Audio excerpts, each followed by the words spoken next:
This kid is a weak nobody grinding through C-rank dungeon cleanup jobs, picking up the scraps. The trash real heroes don't even bother touching. In this world, power is everything. The strong get worshipped like gods. The weak are invisible. And Tsuyoshi is invisible, but not for long. Soon, everyone's gonna see him. A legend with power way beyond just raw strength. Tsuyoshi's got one reason to keep going. The thing that makes him a real man. His little sister. Karina's all he's got left. Her legs got wrecked in the accident that killed their parents. If Tsuyoshi's not there for her, the world isn't gonna go easy on someone weak like her. Just another day at work, he decides to push past the limit. He finds a hidden chamber, off every map. At the bottom of a dry well, a skeleton, and in the skeleton's hand, a plain gold ring. He puts it on. Fatal mistake. Or maybe not. The ring bursts into light and rips him straight into another dimension. He wakes up in chains, on an altar, surrounded by massive beast warriors ready to judge him like a criminal. He doesn't even understand what's happening before he hears the verdict. Death by the hammer of the divine king. Lightning that drops from the sky and erases anything it touches. First criminal, gone instantly, vaporized. Second name called his. He starts screaming that it's a mistake, that he fell in here by accident, that he's got nothing to do with any of this. Nobody cares. They throw him on the altar anyway. The lightning drops. He dives sideways at the last second and survives. The entire crowd freezes. Nobody's ever dodged that thing, but the second bolt comes right after. This one lands clean, and right there, body destroyed, on the ground, one breath from death, the ring wakes up. It starts rebuilding him piece by piece, and along with it, pumps in raw power, divine eye, able to scan any creature and read their stats like an open book. Divine consciousness inventory, a storage space between worlds. The whole crowd in shock. This guy should be dead twice over by now. Then he does the unthinkable. Walks straight up to the hammer of the divine king and grabs it with his bare hand. Nobody's ever touched that hammer. Not even the beast king himself can move it. The hammer shrinks down in his grip. Level up, level 3. And there's an ancient legend about this exact moment. Whoever lifts the hammer becomes ruler of the entire beastfolk race. That's when Ryuga shows up, the general, a massive winged beast, pure rage, demanding the human drop the hammer and take the death he cheated. Tsuyoshi hits him with divine eye, sees every stat, every weakness, every move coming before it lands. Doesn't matter. Ryuga attacks for real. One strike.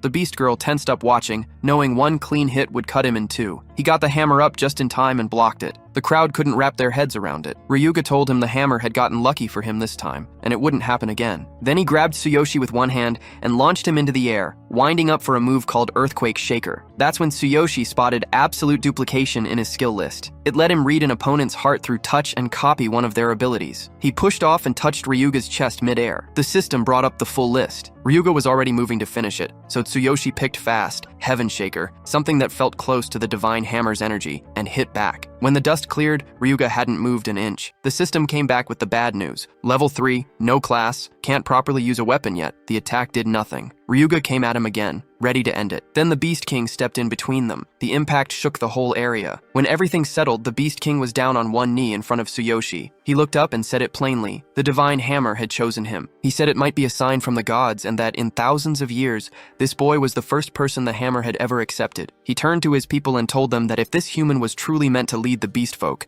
they had to give him the chance to grow into it. Ryuga pushed back, pointing out that the boy was human. The king asked him simply, did the prophecy ever say the chosen one had to be a beastman? He turned back to Tsuyoshi, asked for his name, and laid out the deal. If he was willing to carry the beast folk's future, they'd let him walk free. But he was too weak right now. He had 1 year to get stronger and come back. If he proved himself, they'd settle the question of leadership then. The king marked his forehead with magic and made it clear, if he didn't show up within the year, they'd use the mark to track him down and finish things wherever he was. Tsuyoshi agreed to the terms. He glanced over at the beast girl still waiting for her punishment and used divine eye on her. The system put her at level 72, but her name didn't show up. She looked back at him and told him straight, don't let this miracle go to waste. He took that in and knew she was right. There was no time to sit around thinking. Step 1 was staying alive. Step 2 was figuring out how to get back home. He accepted the king's offer but asked for one thing. He wanted the beast girl to come with him. The king agreed. A little while later, he stood outside staring at the ring he'd pulled from that well. He thought back to the voice he'd heard and started putting things together. It all went back to this ring. He still had no idea how to get home, but that was a problem for later. The beast girl came up beside him, called him master in a soft voice, and told him she was ready to go. She said she'd made up her mind to stay by his side because he'd saved her,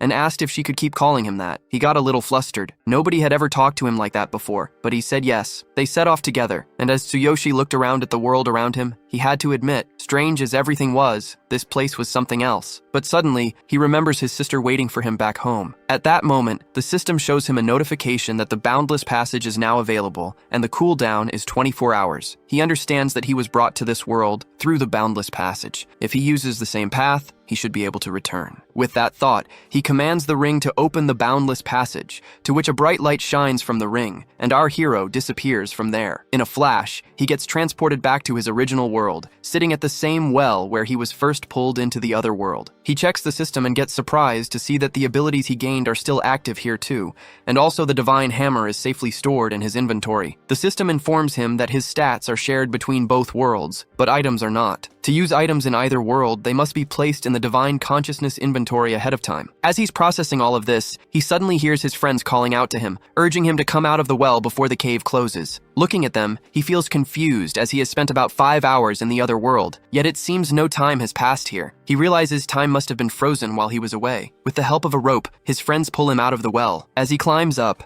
he wonders if time is also frozen in that other world now. Another question comes to his mind about who is the true owner of this boundless ring. Once he's out, he happily comments that the next awakening test is tomorrow, so he will go to test his new abilities. After returning from the cave, our hero starts remembering his sad past. He sees himself carrying his younger sister on his back, her legs badly injured, and they run through the heavy rain because a powerful monster is destroying the city behind them. While running, he suddenly starts crying to realize their parents are gone because of the destruction. At that moment, his uncle Nakazato appears and tells him to keep moving, otherwise the monster will kill both him and his sister, to which our boy agrees and keeps running. As he recalls these memories, he stands in a hospital beside his sister Karina. She asks if he really plans to retake the awakening test tomorrow since he just came back from work today. He assures her he's fine, and when he asks about her legs, a nurse explains that the nerve pain comes and goes because of nerve damage, so she must take her medication regularly. Our boy then uses his divine eye skill to examine her legs. He sees that both legs are about 98% damaged, with almost no chance of natural recovery. The chance she might walk again is only 1%. He thinks to himself that she should have been able to live a normal life, go to school, hang out with friends, and go on trips, and also realizes that she must have wanted to live each day with a smile. With that thought, he steps outside, feeling sad as she's his only family now, and he can't bear to see her suffer anymore. He decides that he will do whatever it takes to help her stand on her own again. He thinks that if he can become a hero, he might gain access to more resources and information, maybe even find a way to heal her. So he makes up his mind that he will become a hero. Later he arrives at BTG, the Awakening test site. Another boy is already being tested. The result shows that he's level 3 with a combat power of 540, which qualifies him as a hero. The doctor hands him a hero's emblem, and the boy walks away proudly. Now it's Tsuyoshi's turn. The doctor looks at him and asks if he really wants to retake the test after failing the first time. He tells him that when he's ready, he just needs to step inside and place his hand on the device. But he also adds that the machine scans every angle, so the result is likely to be the same as before. Our boy steps into the room, thinking to himself that he already knows his level is 3, so he should pass this time. Still, he feels unsure as he doesn't know what his combat power will be. He places his hand on the machine and activates his ultimate physique skill. Suddenly, the entire area begins to shake like an earthquake. The machine lights up and displays the result. Level 3, combat power 5400. He gets stunned as the previous record for a level 3 combat power held for 30 years has just been shattered. Curious about the strength of the Divine King's hammer, he takes it out from his system. But the system immediately warns him that his current level and other conditions are not enough to unlock the hammer's true power. It can only be used for 1 second. Our boy realizes that even 1 second might be enough for the machine to register its strength. He places his hand on the device again and releases the hammer's power. A wave of intense blue energy bursts from the hammer, and he feels sharp pain shoot through his body. The ground trembles again as another earthquake hits the city, and suddenly the machine shuts down due to a blackout. The doctor rushes in and quickly stops him, explaining that the test has been suspended because of the power failure. After leaving the branch, our boy thinks about how dangerous the Divine King's hammer is. He decides not to use it again until he becomes strong enough, since it drains his entire body. Still, he feels happy as he's officially a hero now and has received his emblem card. Later, he heads to the training ground, where a group of other young heroes has gathered. A man named Gaia introduces himself as their trainer. Tsuyoshi uses his skill to check Gaia's stats, and sees that he's level 9 with 1200 combat power. The trainer tells the group that they'll be entering a D-rank dungeon tomorrow. He explains that real field experience will help them figure out which occupation suits them best. Some of the new heroes ask if they can start with physical training instead, but the trainer rejects, saying there's no time for that, and warns everyone that the training will be strict, so anyone who isn't ready can leave now. While listening, our boy quietly thinks about the beast girl in the other world. that once the Boundless Passage cooldown ends, he will return and check on her. Later, he returns home where the news is reporting about the recent earthquake in the city, but luckily, no injuries have been reported. At that moment, our boy notices the cooldown is over, so he activates the Boundless Passage and instantly gets transported back to the other world. Looking around, he sees that everything is just as it was before. Even his clothes have changed back to what he wore the first time he was gone from here. As he sits on the ground, lost in thought, the Beast Girl walks up to him and asks if something's wrong. He smiles and gently tells her he's fine, then asks her to lead the way as he wants to level up quickly. She agrees and says there's a level 3 goblin nest nearby where they can train, but she warns him that even though the goblins are only level 3, they're lecherous and dangerous in their own way. He agrees, and they head toward the nest. When they arrive, he points out that she's level 72, so taking down goblins should be easy for her. Feeling surprised, she asks how he knows her level, and also explains that if she helps him fight, he won't gain any experience points. Even so, Tsuyoshi says he wants to see her skills in action, to which she pulls out her dagger and rushes at 2 goblins. With a single clean slash, she takes them both down effortlessly. Seeing her in action, he gets amazed and asks if she can teach him the technique she just used. She explains that it's called Instant Step Slash, a skill used by high-level warriors. It's not something he can learn right now, especially since he hasn't even chosen an occupation yet. The boy then says he'll become a warrior too, just like her. But in his heart, he knows that since he can't use the Divine King's hammer yet, he needs to find another weapon for now. Just then, the system notifies him that he has officially switched to the warrior occupation. The Beast Girl blushes, realizing he chose to become a warrior because of her. Holding his hand, she promises to help him level up, but says that first they'll need to gather some proper equipment. As they talk, a group of goblins appears nearby. Their combat power is 420, and our hero quickly realizes he'll have to fight them on his own. He borrows the girl's dagger and thinks to himself that it's a good chance to test out the power of with that, he charges at the goblins, and in a powerful slash, he defeats them instantly. Watching this, the Beast Girl gets amazed, and our hero confidently says he'll take care of the rest of the goblins with ease. He also thinks to himself that by the end of the night, he'll definitely reach level 4. The girl offers him a weapon, but instead, he picks up a goblin's wooden stick and says it'll work just fine for now. She reminds him that they need to hurry and get some basic equipment since he doesn't have any defensive stuff. He agrees, thinking that he'll need not just weapons, but proper armor too. As they walk, our boy remembers the bit of research he did earlier on the Divine Consciousness inventory. Unlike normal storage, items placed in this special inventory can be used in both worlds. He notices there are only 2 slots right now. One is already taken by the Divine King's hammer, which means only 1 slot remains. Reading through the system's instructions, he learns that the number of slots will increase as he trains and grows stronger. While thinking about this, he stares at the girl, to which she feels confused and asks if there's something on her face. He just smiles and says he was checking to make sure she was still following him. Suddenly, she tells him to look ahead as there are more goblins, and they're level 4. She warns that the deeper they go, the stronger the goblins get, so he needs to stay alert. As she steps forward to attack, our hero realizes that stronger goblins mean more experience points. Without hesitation, he leaps at them, eager to fight by himself. With just one powerful strike, he defeats all the goblins instantly, and comments that the higher the enemy's level, the more experience he gains. But he also notices his wooden stick is broken and too weak to keep using. The girl watches in shock as she can't believe he defeated them all using such a poor weapon. As they go deeper, the goblins grow in number and level, but Tsuyoshi's explosive power makes their numbers meaningless. While fighting, he thinks about how he never expected the bonuses in this world to be so big, and also, he is leveling up much faster than before. After finishing off the last goblin, he remembers his time working as a cleaner, when heroes took all the good items and experience points. Now,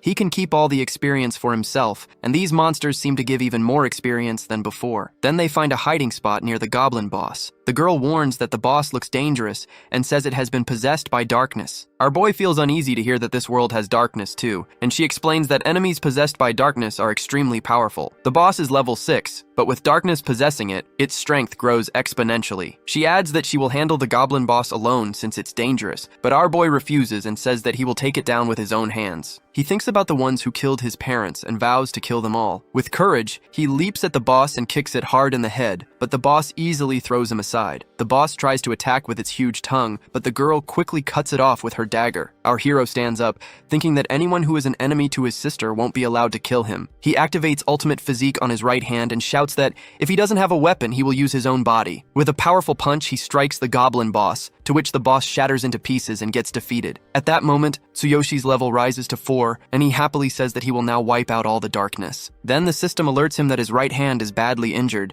and needs immediate treatment. The pain becomes overwhelming, and just as he's about to collapse, the Beast Girl catches him and gently assures him that she has medicine that will help. She applies the medicine to his injured hand, and after about an hour, our hero wakes up feeling much better. His body has healed well, and the girl feels happy to see that the medicine worked. She tells him it's time to go collect their rewards, to which he agrees. When they arrive at the reward spot, the system notifies him that the rewards have been added. In front of them are 2 treasure chests, one normal and one dark. Our boy gets surprised to see such valuable loot. He opens the dark chest first, and the system announces that he has received the Dark Goblin set. He suddenly remembers that he has only 1 slot left in his Divine Consciousness inventory. Hoping for the best, he presses the yes button to store the set, and feels pleased when the entire set fits into that 1 slot. Then he turns to the girl and asks if she knows how to sew. She confirms, and says she's been sewing her own clothes since she was a child, and even has her sewing kit with her. Later, under a beautiful night sky, the girl sits beside him and sews a shirt for him. He watches her work and feels genuinely happy. Now that he has leveled up, he knows it's time to return to his original world. He tells her they should settle down for the night to rest and recover, and she agrees. Together they find a place to sleep. Sometime later, our hero returns to his own world, at the same place he was in before being transported. Feeling exhausted, he thinks back to how he and the girl found a quiet spot to stay, and how he had to wait for her to fall asleep before sneaking back here. He lies down on his bed, ready for sleep, knowing that tomorrow he'll enter a cave for the first time in this world. The next morning, he opens the system and selects the Dark Goblin set. When he presses the yes button, the system displays the set's skill, Roaring Tentacles. When it will activate, this skill lets out a loud scream that stuns all low-grade enemies within earshot. Our boy smiles, excited by how useful the skill is, but then he realizes that there's a risk. As if other heroes see him in this rare outfit, he could attract trouble. Also, many heroes won't hesitate to kill others and steal their equipment. Realizing that, he presses the other button to make his clothes look normal again. He thinks to himself that he still has a few minutes before the meeting and should get something to eat. Suddenly, he receives a call from the nurse who tells him that some scary men are at the hospital, trying to take his sister Karina. They say she owes them money. Hearing this, our hero gets shocked and remembers borrowing money from those men. But he's confused why they're after his sister, as he's been paying them back every week, just like they agreed. Feeling angry, he rushes to the hospital to save his sister. At the hospital, the men are treating her badly. They say her brother borrowed money but didn't pay it back on time, so now they're taking her as part of the contract. One of the men thinks that they lent the money because the boss likes this girl and because she could be sold for a good price on the black market. Karina insists her brother couldn't have signed such a contract, but the man says her brother's weekly payments barely cover the interest. As he grabs her face and speaks harshly, they suddenly hear the door burst open and notice that Tsuyoshi has arrived. The man asks why he looks so angry, saying everything is according to the contract. But when he says he doesn't need a sister like that, our hero suddenly punches the man hard in the face, knocking him backward. Seeing this, one of the bodyguards jumps at him to attack, but our boy punches the bodyguard's arm and breaks it on the spot. The senior man angrily says no one has ever dared to defy the Blue Snake team before, then pulls out a gun to shoot. When he fires, our hero calmly catches the bullet with his bare hand, to which his sister and the others get shocked. He says he's a hero now, so catching a bullet isn't difficult for him. At that moment, the nurse arrives with the police to help him and his sister, but when she comes in, she sees the thugs already begging the boy not to hurt them. They assure him that he can pay back all at once whenever he wants, but also warn that if he delays, their young boss, who is also a hero, won't stay quiet. They apologize for the trouble and quietly leave. They whisper among themselves, thinking their boss is a level 100 warrior while this boy is still just a trainee. They decide they'll have to report this to their boss and let him handle it. Meanwhile, our hero apologizes to his sister from behind, saying he wanted to visit her sooner, but has spent the past few days trying to figure out how to repay the money he owes the gang. She asks if he really became a hero, to which he confirms, but explains he's still just an intern. He'll only be officially recognized after completing today's mission in the cave. He recalls that he borrowed $60,000 from the Blue Snake Gang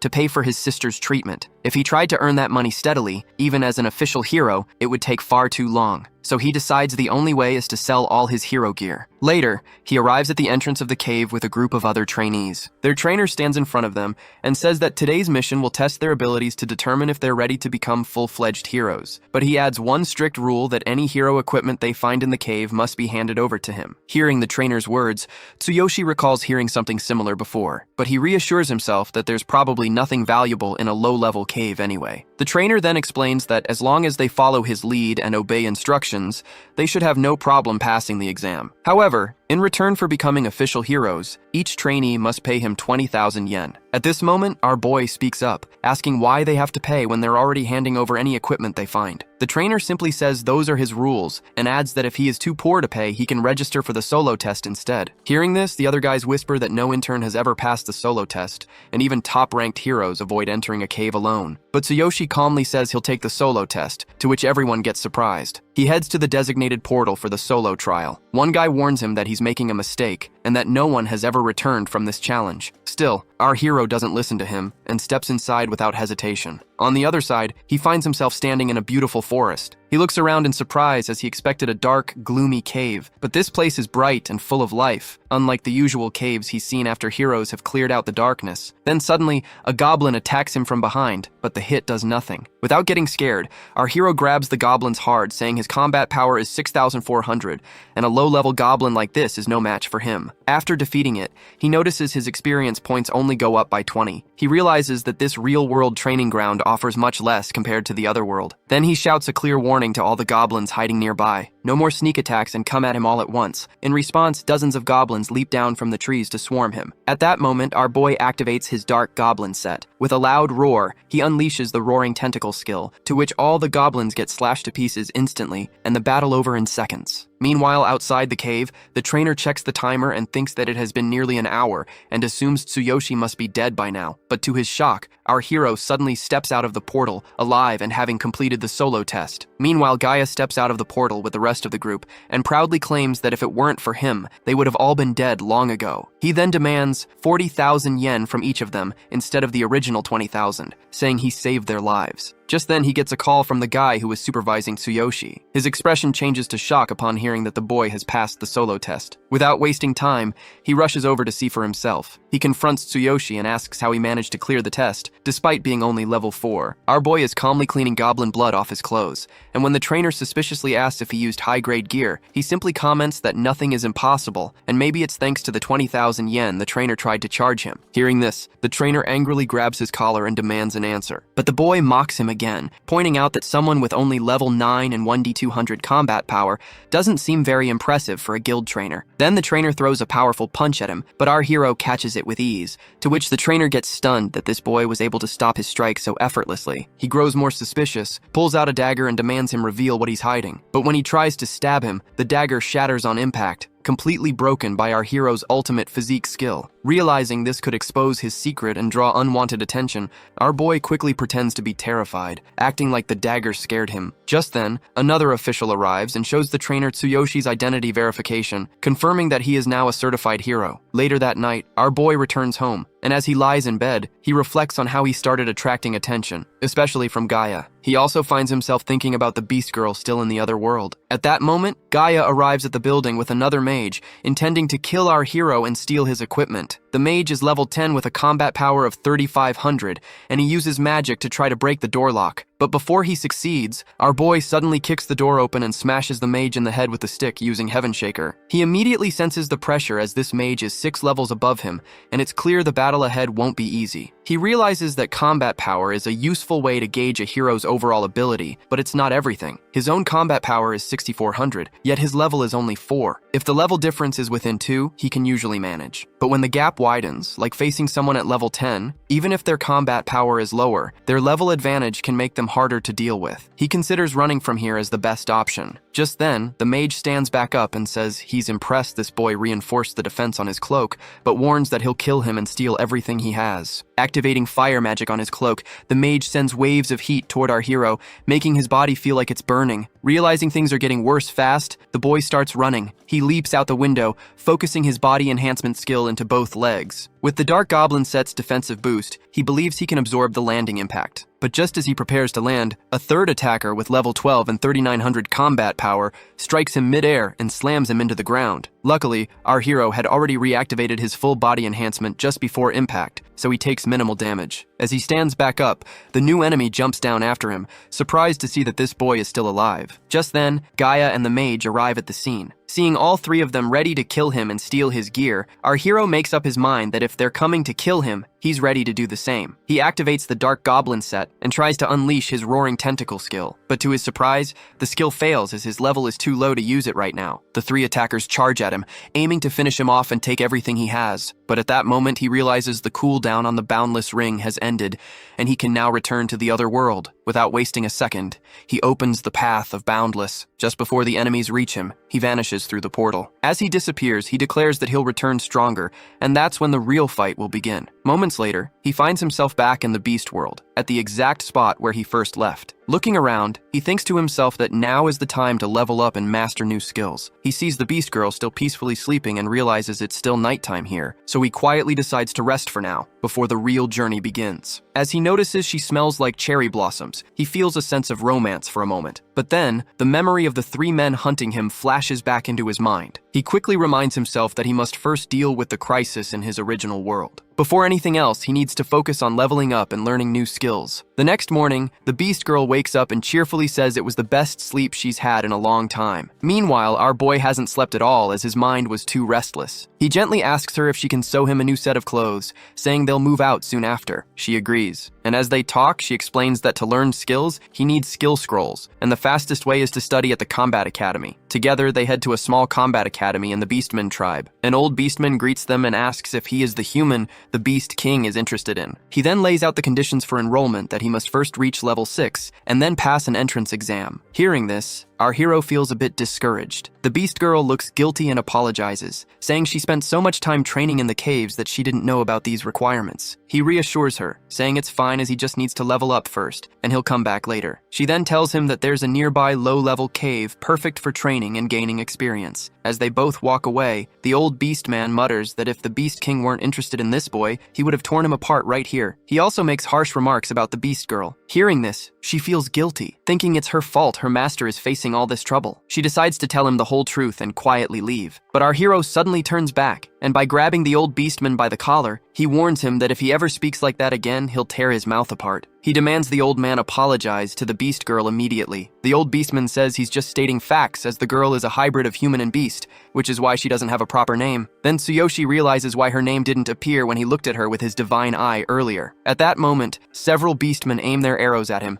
and the old beastman warns him not to get arrogant just because the Beast King has shown interest. He adds that if he disrespects a beastman warrior, he will be met with equal force. Then the old beastman offers that if the boy passes the exam, he will apologize to the beast girl, but he also adds that a mere human like him probably can't succeed. At that moment, the beast girl tells Tsuyoshi there's no need to get involved on her behalf, but the boy surprises her by giving her a name, Sakura. He then tells the old beastman to remember that he owes Sakura an apology once he passes the exam. With that, they both leave for the level up, and she tells him they should hunt fox beastmen, which are rare, to which he agrees. She gently asks why he gave her that name, and our hero explains that she always carries a faint scent of cherry blossoms, so the name seemed perfect. Hearing this, she hugs him and thanks him for his kindness, making him blush. They enter the cave, and she asks how the dagger she gave him feels. He says he's satisfied with it as it's not top-tier gear, but much stronger than a goblin stick. Suddenly, they spot the fox beastmen approaching, who are at level 5 with 720 combat power. He tells her to stay back and guide him as usual because he wants to gain the experience on his own, so she doesn't need to interfere. She agrees and steps back as our hero charges toward the fox beastman,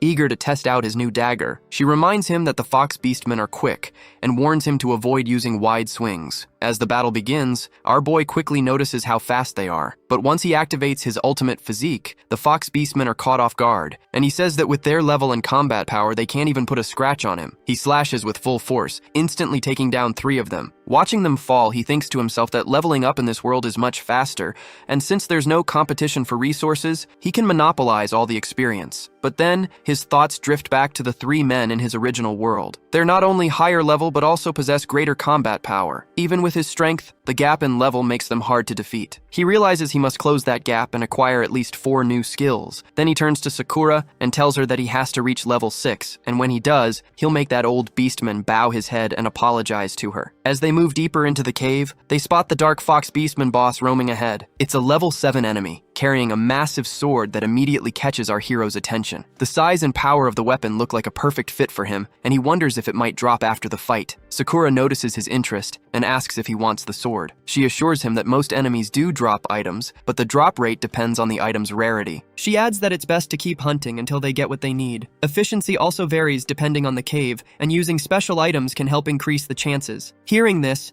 Our boy realizes how similar this world feels to a game as it has drop rates. He focuses on the boss, and his system brings up the details that the sword is called Black Cold Light, and its drop rate is only 6%. But then the system shows another option that he can exchange certain items by meeting specific conditions. The rewards from exchanges scale based on his level and abilities. Right now, the only available exchange is for a high probability drop scroll, which can boost the drop rate of an item. He sees that he has enough to trade for 3 of those scrolls. Each one boosts the drop rate by 30%, and using all 3 together would raise the chance to 96%. He excitedly pulls the scrolls from his system, having met the conditions, and tells the girl to let's get that sword as it's going to make him even stronger. He grips the dagger and asks her for directions as he leaps toward the Dark Fox Beastman boss. The boss swings its massive sword in a powerful slash, but our hero dodges just in time, and he also senses the sword's cold effect. The girl warns him that the boss isn't just fast, it's also very strong. The sword is infused with ice magic, which will slow him down and drain his stamina if it lands a hit. She tells him to focus on exploiting the boss's weaknesses and finish the fight quickly. She adds that the Dark Fox Beastman fears fire, so coating the dagger with flame oil will help. Our hero quickly applies the oil and sets the blade aflame before launching another attack. She points out the boss's weak spots, its armpits and neck. Our hero spots an opening and strikes its arm hard, to which the boss feels pain. His system notifies him that hitting a weak point causes the enemy's status to change to cowardice,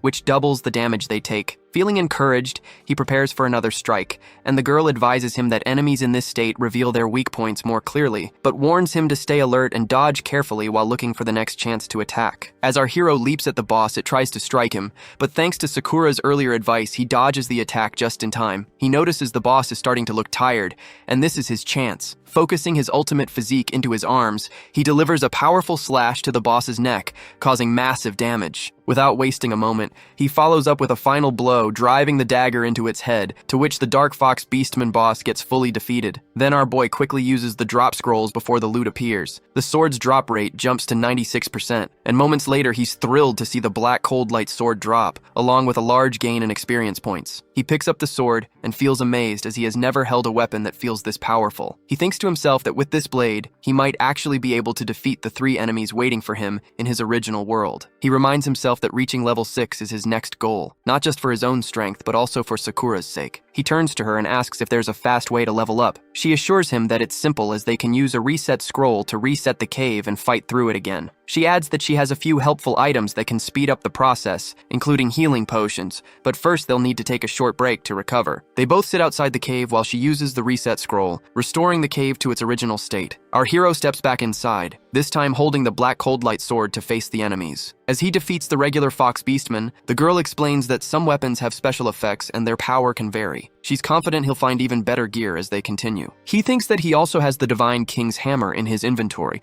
but even with his ultimate physique, he can only hold it for about a second before it becomes too much. He enters the boss room again and notes that he's reached level 5 by defeating the boss's minions. Now it's time to take down the boss once more. Using the reset scroll, he repeats this process 6 more times, resetting the cave, battling the minions, and defeating the boss. After the 6th victory, he finally levels up to level 6, with his combat power rising to 8800. After all that, he comments that he's replenished his stamina 6 times from morning until night and must have collected a full set of Fox Beastman gear by now. Meanwhile, at the Combat Academy, the old Beastman sits with a friend, saying that no mere human can reach level 6 in their land so quickly. Suddenly, our hero walks in wearing the Fox Beastman armor. He calls out the 2 men, telling them they doubt he can reach level 6, but he's already there. The 2 old men get stunned that he's leveled up twice in just 1 day. Our hero then demands they wake the examiner immediately, saying he won't wait until tomorrow. He also orders the old Beastman to prepare to apologize to Sakura. The Beastman then bring out the examiner, who grumbles that he was just about to go to sleep. He warns them that if they waste his time, there will be consequences. Our hero steps forward and confidently states that he meets all the requirements. He demands to begin the trial immediately, and also mentions that he wants to choose a skill from the skill vault. In every combat academy, skill scrolls are stored in a special vault, and anyone who passes the trial is allowed to select one. The examiner comments that the boy is talking too much, but when one of the others whispers in his ear that this boy leveled up twice in less than a day, the examiner gets shocked. Then he says he doesn't know what kind of trick the boy pulled, but it is fine, and now they'll proceed. Still, he adds that the idea of a mere human passing a trial meant for beastmen is laughable. Soon, the priest commander of the academy steps forward to begin the trial. He explains that the beastmen are a race built on strength, so physical power is the main requirement for passing. He then reveals a large stone slab and tells our hero that if he can crack it with a single punch, he will pass the trial and earn the right to access the Beastman Academy's skill vault. The two other Beastmen watch the stone slab and whisper that the commander is testing this boy with an outer stone, a rare and powerful material that even a level 10 warrior struggles to crack. They explain the stone fell from the sky and weapons. The commander steps forward and demonstrates the challenge. He uses his full strength to punch the slab, causing a little crack to appear. Now it's Tsuyoshi's turn, and because he is confident of his ultimate physique, he decides to fine-tune his enhancement to increase the power and impact of his right fist. Activating ultimate physique at 50%, he delivers a powerful punch, to which the stone slab shatters instantly into pieces, and the beastmen get totally shocked. Our boy remarks that he used a lot of force, but it wasn't too difficult. The beast girl tells him that he can now access the skill vault, but when he asks the commander if he's passed, the commander rejects by claiming the cracks were caused by his own earlier demonstration, so breaking the slab doesn't count, meaning Tsuyoshi borrowed the beastman's power rather than proving his own strength. The commander continues the test, saying the next trial is the Iron Bar Bending Challenge, one of their traditional strength tests. The goal is simple, as he has to bend an extremely tough iron bar using only brute force. Our hero activates ultimate physique at 50% and easily bends the bar as if it was nothing. The commander gets stunned, but still refuses to acknowledge his success. He declares they'll now use the most primitive method, arm wrestling, where if the boy can last 10 seconds against their strongest warrior, he'll be considered to have passed. Our hero agrees without hesitation, and when the strongest warrior steps forward, he activates ultimate physique at 70% and defeats him instantly, to which the commander gets speechless. Then our boy states that he has completed all 3 trials and passed, and the surrounding beastmen agree. He then turns to the old beastman and reminds him of his promise to apologize to Sakura. The old beastman steps forward and offers a quiet apology for the harsh words he spoke. She looks uncomfortable and tells him there's no need to apologize, but our boy gently tells her to accept it, to which she follows the instructions. They then make their way to the entrance of the skill vault. The commander informs him that, according to Academy rules, he may only select 1 skill scroll each time he enters. He explains that once the boy enters the vault, he'll have only 3 minutes to choose a skill scroll. If he breaks the seal on a scroll within that time, the skill becomes his. But if time runs out before he chooses, the rules will forcefully expel him, and he won't be allowed to enter again for some time. Seeing Tsuyoshi's confusion about the seal, the commander adds that the Combat Academy is a prestigious institution representing the entire region. To protect the vault, high-level sorcerers and mages have placed magical seals and barriers around the scrolls. The Beast Girl also says she's heard that higher-level academies have even stricter conditions. With that, our hero and the girl enter the vault. As they look around, he gets amazed and finally understands why they needed so many magical protections, as there are countless skill scrolls inside. She admits this is her first time seeing the vault too, and notes that each scroll is sealed so she can't tell what any of them are. While scanning the scrolls,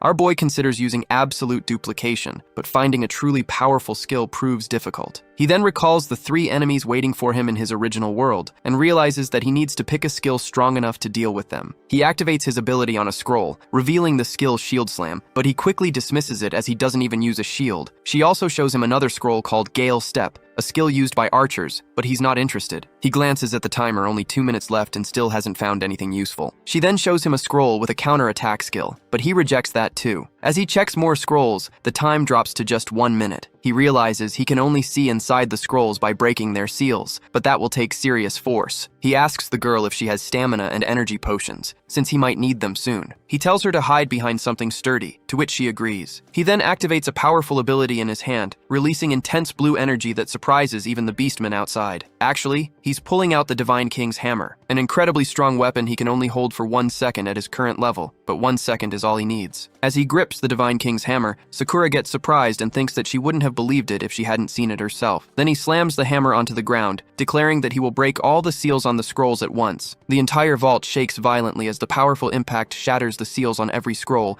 and the Beast Girl gets stunned by the sheer force of it. The hammer then deactivates, and our hero feels a sharp pain in his hand. Suddenly, information from all the scrolls floods into his mind all at once. She grows worried, fearing that his brain won't be able to handle so much data at once, and the same thing happens that our boy's head starts shaking as he struggles to process it. He commands the scrolls to show him only the strongest skill that suits him best, to which suddenly he sees a scroll crackling with lightning. With just 30 seconds left, he quickly tells the girl where the scroll is and orders her to bring it to him. She agrees and uses her ability to leap swiftly to the scroll. When she looks at it, she feels something's off as it's a fragmented scroll. She brings it back to him and asks if he's sure he wants to take it. She warns that there isn't much time left, left, to which he quickly grabs her and activates his strongest body skill, boosting his legs' power by 50%. He sprints toward the exit. Meanwhile, the examiner notes that only 5 seconds remain and remarks that the boy will be thrown out of the vault soon. As the timer hits 0, the vault's door suddenly bursts open with a loud blast. To everyone's shock, the boy emerges safely, and when the examiner looks at the scroll, he gets stunned, as this is the fragmented scroll. The scroll reveals a rare skill called Thunder Chain, which allows the user to summon a powerful electric current that deals heavy lightning damage. The system also informs our hero that the skill can be leveled up by gathering the remaining fragments. The examiner then shares something he once heard from the previous generation, that in the past 1,000 years, almost no one has dared to learn this fragmented skill. There are 2 main reasons. First, the complete skill is split into 6 volumes,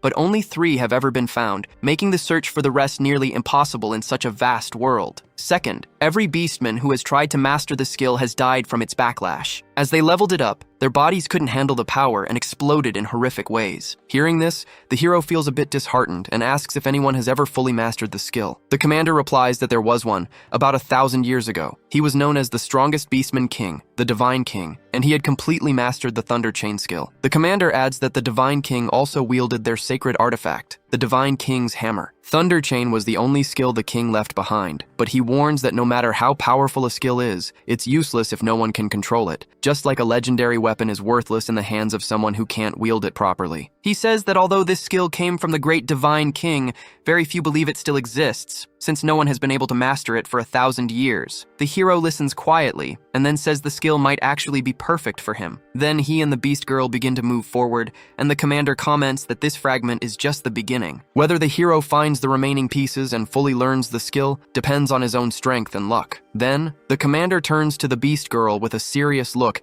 and asks if she is the one marked for execution by divine punishment next. He questions how she can do this to a fellow beastman and says that the human boy probably still doesn't know her true identity. He also asks if she plans to sacrifice him too. She stops the commander, signaling him not to say more, and then she moves on with Tsuyoshi. The next morning, they are in an inn, where our hero drinks a healing potion and comments that it works incredibly well, even though the taste is terrible. He also mentions that she has been acting strange since they returned, but she assures him she's just a little tired. He asks if her background is the reason she was also marked for execution. She quickly changes the subject and asks if he has studied the remaining scroll. Our boy says he memorized it earlier, and that the old beastman said some strange things, but the skill seems perfect for him. He thinks the Thunder Chain skill needs a strong body, which suits him well since he has the strongest physique. He can't wait to see what the skill will do once he collects all the fragments. The girl gets ready and asks if they should leave now since it's a beautiful day, perfect for leveling up. He agrees but says there's something he needs to do first. He notices the cooldown on the Boundless Ring has ended, so he activates the passage to return to his original world. He thinks that with this skill, he now knows how to deal with those 3 men waiting for him. In an instant, he returns to his original world, right in the middle of the ambush. The 3 attackers are still charging at him. He quickly assesses the situation and thinks that to activate his new skill, he needs a weapon. Thankfully, he has access to his divine consciousness inventory, so he pulls out the black freezing flash sword, stunning all 3 men. They mutter that this boy must be hiding something powerful, but once they kill him, they'll loot everything. Our hero raises the sword to the sky by declaring that they were the ones who started the fight, and then activates the sword's ability along with his new skill, Thunder Chain. The ground beneath him trembles as a surge of powerful energy radiates from the blade. A blinding bolt of lightning crashes down from the sky and strikes the 3 men directly. They scream in pain, their bodies paralyzed by the electric shock to which they fall on their knees. The mage realizes that they completely underestimated this boy, as he is nothing like before. One of the men begs for mercy, but our hero shows none, and with a swift slash, he strikes the man's neck and kills him on the spot. Seeing this, Gaia warns him that they are members of the crazy wolf gang, but the boy doesn't respond, and without hesitation, he cuts Gaia down as well. The mage grows fearful as the hero approaches to finish him off, but he throws an adhesive blast fruit, a magical explosive, right at the boy. When it hits, the fruit detonates with a powerful blast. The mage grins proudly, boasting that he spent a fortune on these fruits. Even a level 12 hero would take damage from them, and for a level 10, the explosion is strong enough to shatter their body into pieces. But to his shock, our hero emerges from the smoke unharmed as he had activated his ultimate physique, and the Dark Goblin set just in time, protecting himself from the blast. Without hesitation, he leaps forward and delivers a powerful punch to which the mage crashes backward and dies instantly. After finishing them all, our boy prepares to move on, but suddenly notices a little bag is placed on the mage's chest. He curiously picks it up and finds a dimensional ring inside, to which he gets pleased as the loot is valuable. The system explains how to use the dimensional ring by infusing mana into it. He wears the ring onto his finger and remarks that a normal hero wouldn't even get their hands on such a rare item. Besides its high price, dimensional rings are almost impossible to find on the market. He channels some mana into the ring, activating it, and gets surprised when it responds immediately. Soon after, the hero's security forces arrive at the scene where our boy has defeated the three men and begin inspecting the area. But Tsuyoshi had already left quietly and erased all traces of himself from the spot, feeling safe for now. He also finds a smartphone from Gaia, and when he enters his information code, the phone rings. It's a call from his school teacher, Lily. She tells him she's noticed he hasn't come to school even though winter break ended over a week ago. She understands that he wants to leave school for his sister's sake and because of financial troubles, but she insists she doesn't want any of her students to quit studying like this. He thanks her and admits that money isn't the real problem, as she already knows he's been afraid of being bullied. The teacher encourages him to be brave and promises to pay his tuition fees if he comes back to school tomorrow. He thinks that the teacher doesn't know he's become a hero now, but realizes she's the only person who truly cares about him. He remembers how he thought he didn't want to go back to school because there were no good memories there, but after talking with her, he feels ready to return tomorrow. As a hero, he also vows to make those bullies pay for what they did. Meanwhile, the leader of the crazy wolf gang sits in his office. When he hears that his three men were killed and their loot, including the dimensional ring, has been stolen, he gets angry, but he reveals that he had already placed a tracker on the ring, so he knows exactly where the thief is. He orders his men to bring the thief to him, to which all the men agree. The next day, our boy arrives at school with his sister Karina, who walks slowly using leg braces and canes. He gently tells her not to rush and take her time. Ever since she found out he was returning to school, she insisted on coming along. Using a wheelchair is much harder for her, so he's relieved he managed to buy these newly developed braces. Her body still can't support her standing on its own, but with the help of a cane, she can just barely manage to walk. The braces were extremely expensive, but compared to a wheelchair, they're a better option. He was only able to afford them by using the money he took from the three thugs, but now he's completely out of funds. Selling the dimensional ring isn't an option either. Still, as a hero, he knows he'll have more chances to earn something. As they walk together at a slow pace, he feels happiness just looking at his sister's face. From a distance, a girl named Mina notices them and asks her friend about the girl with the canes and strange-looking equipment. Her friend replies that it's Karina, who was attacked by the darkness, lost her parents, and suffered severe injuries to both legs. Mina mutters that people like her are better off dead, to which her friend surprisingly asks if she is planning to bully that girl again. Mina confirms that no one dared to stand up to her when she bullied the girl before, and she doesn't expect anything to change now. With that, she walks off to meet her boyfriend, and her friend follows her as well. Meanwhile, our hero heads to the vice headmaster's office with Lily. The vice headmaster tells him bluntly that if his teacher hadn't spoken up for him, he wouldn't have been allowed to return to school. The teacher calmly assures him that she's already given him some guidance, and since the tuition fees are paid, she'll also help him earn the credits he needs to graduate. Our hero thanks both the teacher and the vice headmaster before stepping out of the office. As they leave, the vice headmaster silently admits to himself that he doesn't actually care about this boy. He only agreed to this because he's interested in Lily. Outside, the teacher tells the boy that she'll also cover the tuition fees for his sister, so he doesn't have to worry. She comments that they both are strong and encourages him to focus on school. Then she reminds him to head to class, saying they'll talk more later, to which he agrees. As she goes, he feels a little guilty for not telling her about becoming a hero. With the situation involving the crazy wolf still unresolved, he knows he has to be careful. Still, he wants to prove to her that he's not the same person he used to be. Then he heads to class, and as soon as a boy named Rayleigh spots him, he says he thought Tsuyoshi had been expelled. Another boy beside him asks if they should drag him to the toilet again after class, to which the bully agrees, saying he still needs to collect his pocket money from him. He crumples a piece of paper into a ball and throws it at our hero, but this time, our boy catches it mid-air, to which both boys get surprised, and he tells them to meet him in the toilet later. The boy laughs, thinking Tsuyoshi's gotten cocky just because he hasn't been around for a while. He comments that he'll remind him what pain feels like. After class, they all head to the toilet where the bully says he heard Tsuyoshi was working as a cleaner in the caves after leaving school. He demands money from him again, calling it a protection fee, but this time our hero refuses, to which the bullies look shocked. Rayleigh quickly tells his two lackeys to beat him up. As they step forward and try to attack, our boy grabs their wrists with a powerful grip, to which they can't move at all. He thinks to himself that the old version of him would have been too scared to fight back, but not anymore. He activates his divine eye skill to scan their abilities, but finds nothing worth worrying about them as they are not heroes. He delivers a powerful kick to both boys, sending them back hard, to which Rayleigh gets completely shocked as the boy he used to bully so easily is now fighting back. On top of that, he doesn't even look like the same person as before. Just then, the boy standing guard outside the toilet rushes in and warns Rayleigh that the boss is coming, to which the bully grabs his two fallen friends and quickly escapes. Watching them flee, our hero thinks to himself that if he had used his full ultimate physique strength in that kick, they might not have survived it. Meanwhile, in Karina's class, her classmate Haru is helping her with her schoolwork. Suddenly, Mina comes there and without warning, she pushes Haru aside and says she has something to discuss with Karina. Haru tries to explain that the girl is injured, but the bully ignores her. She glares at Karina and complains that ever since she stopped coming to school, she hasn't had anyone to squeeze money from. When Karina quietly says she doesn't have any money now, Mina's eyes shift to the braces on her legs, and she comments that those strange things on her legs look valuable enough to sell. Karina softly replies that her big brother worked hard to buy the braces for her, so they're very important to her. In response, the bully girl slaps her hard across the face, but none of the other students step in to help. Just then, the teacher walks into the classroom and firmly tells everyone to return to their seats. The bully tells Karina and whispers that class will be over soon, and their conversation isn't finished. She promises to deal with her after school. Feeling helpless, Karina thinks to herself that she needs to run as soon as the class ends, because she can't wait for her brother. She has to avoid this bad girl and the others, even if it means sneaking out through the back gate. More than anything, she wants to make sure her brother doesn't cross paths with them. Meanwhile, in Tsuyoshi's classroom,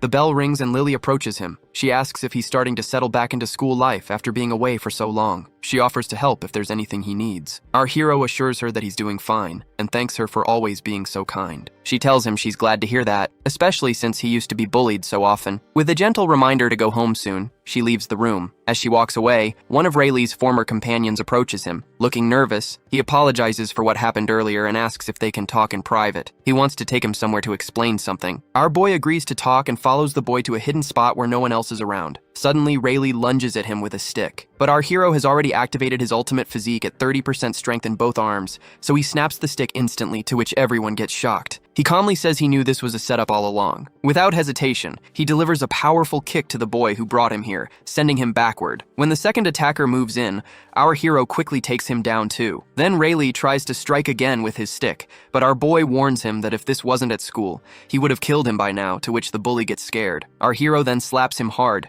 sending him backward. Meanwhile, Karina runs toward the back gate, steadying herself with her braces. She thinks to herself that she needs to escape through the back gate and then circle around to the front to meet her brother. As she walks carefully, she reaches a staircase and tries to go down slowly, struggling with her injured legs. Suddenly, the bully appears behind her and pushes her hard, to which Karina falls down the stairs and starts bleeding. The bully girl walks up to her and demands to remove the leg braces herself. Meanwhile, at the front gate, our hero waits patiently, wondering why his sister hasn't arrived yet as they had promised to go home together. Just then, Haru rushes over and tells him she saw Karina heading toward the back gate and urges him to go check immediately. Our hero moves toward the back gate, looking for his sister, but he feels confused about why she's there. He notices Haru acting strangely and senses that something is wrong. As he searches, he reaches the stairs, and when he looks down, he gets shocked to see his sister lying injured at the bottom. She looks up at him with a smile, asking why he's here. She says it's her fault that she fell down the stairs, but when he uses his divine eye skill on her, the system reveals that her injuries were caused by someone else. He realizes she wasn't hurt from falling. She was beaten. She calls herself stupid and points out that even her walking stick is broken. When she says she doesn't want to be a burden on him, he gently tells her that they are family, and family is never a burden. Then she asks about the braces, worried if they're still okay. He confirms they are, to which she feels relieved. He carefully lifts her onto his back, and together they head home. As they walk, he asks if she remembers the last time he carried her like this, when darkness attacked the city, and he feels how much she has grown since then. She confirms and says that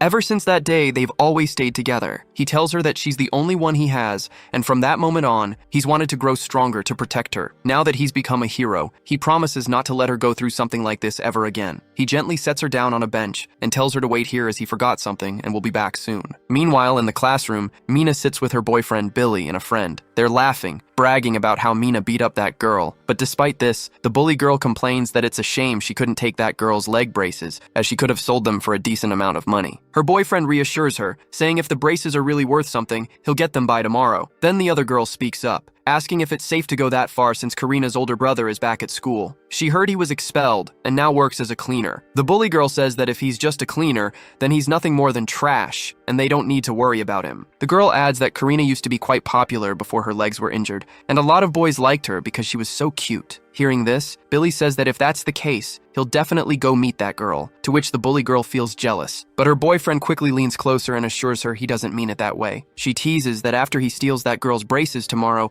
they'll split the money and have fun together. As they talk, our hero listens quietly from outside the classroom. When he steps inside, the three get stunned, and Billy angrily asks how he got in without permission. The hero calmly replies that it means there are 3 people who hurt his sister. They realize he must be Karina's brother and ask if he's here to get revenge. Billy steps forward and says his girlfriend was just playing with his sister. The hero asks if pushing a crippled girl down the stairs counts as playing. The bully guy points a finger at him, but suddenly our hero grabs his finger and snaps it instantly, to which the guy screams in pain, while the 2 girls look confused. Our boy closes the door with a serious glare and says he won't let any of them leave now. He scans them and sees none of them have any special abilities like a hero. Mina moves closer to check on her boyfriend, while the other girl steps in front of the hero, warning him that they might not be heroes, but they're not people to mess with. Before she can say more, the hero delivers a powerful punch that sends her crashing backward. The bully girl and her boyfriend get shocked, and when the boyfriend tries to speak, the hero punches him hard in the face, saying he needs to deal with the girls first. The hero grabs Mina by the neck and presses her to the wall, to which she feels so much pain. He tells her that from what he heard earlier,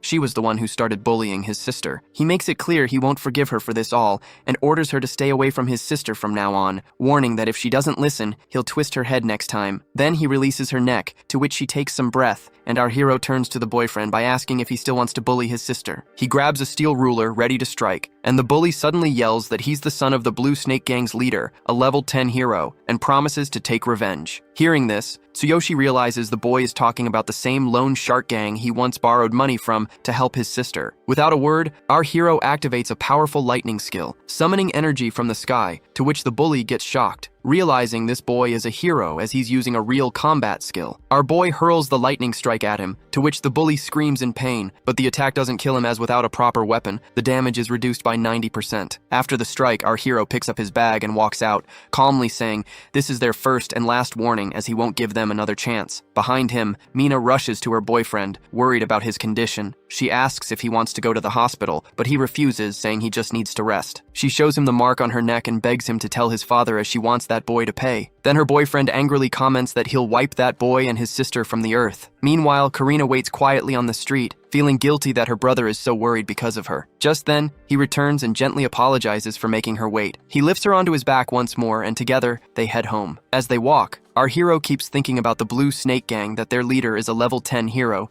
and he knows the boy he just punished will definitely run to his father. There are too many of them, and that means his sister is in danger. He knows he can't afford to let his guard down. While walking, he also senses it's time to return to the other world. Activating the boundless passage, he instantly transports back. He and Sakura arrive at their chosen location, and she explains that once they reach the town, he'll be able to take on official quests. She tells him he needs to register at the Adventurers Guild, and that he'll also find a tavern, a blacksmith, and a tool shop there. Hearing all this, our hero feels excited and tells her to lead the way, as he can't wait to get started. As they enter the town, he looks around and notices that the streets are filled with people from various beastmen tribes. Each one is unique. She explains that many rare tribes live here, and each has its own specialty. Just then, our hero spots 2 human adventurers nearby. He curiously asks if they're like the humans from his own world. She confirms and adds that there's a rule in this town that fighting outside the arena is forbidden, as it could risk someone's life. While she's still explaining, our boy suddenly walks over to the 2 humans, wanting to talk. She gets stunned by this sudden move,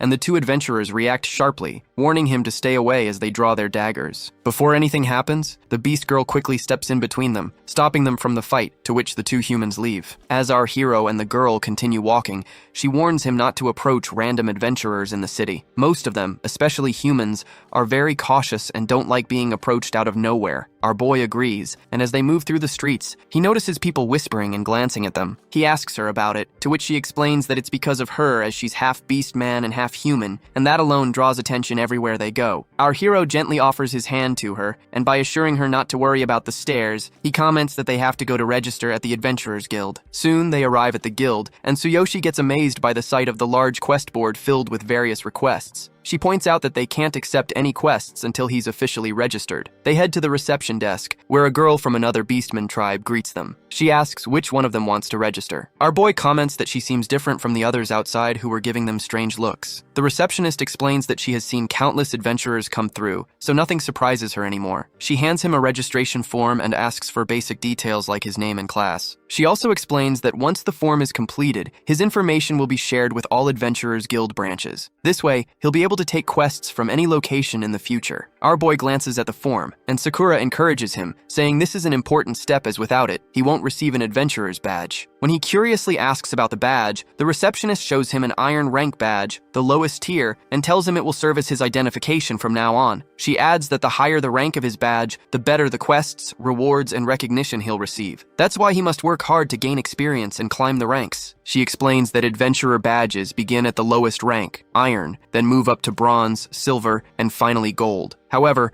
only a handful of gold-ranked adventurers are ever seen around the guild, as those elite individuals usually accept quests only from wealthy clients. She also tells him that once he receives his badge, his level will be automatically detected. The badge even allows him to hide his level from others. Our hero gets pleased to hear this, and Sakura adds that now that he's officially registered, the badge is linked to him, and he simply needs to think about it. Our hero realizes that he is already familiar with this technique thanks to the divine selection system. When he focuses, the receptionist gets surprised as it's rare for a beginner to manage it so easily. While they're still talking, two beastmen suddenly rush into the guild carrying a large bag. They approach the counter, saying they've completed a quest and want to report it. They also ask if there are any new quests available. The receptionist mentions there's one emergency request. The reward is generous, but the risk is higher as the client specifically asked for an adventurer of at least level 15. She explains that a group of dangerous carnivorous creatures known as Darkness has been attacking local farms. A team of 3 adventurers previously accepted the mission, but they returned badly injured and one member is still missing. Hearing this, the two beastmen look worried,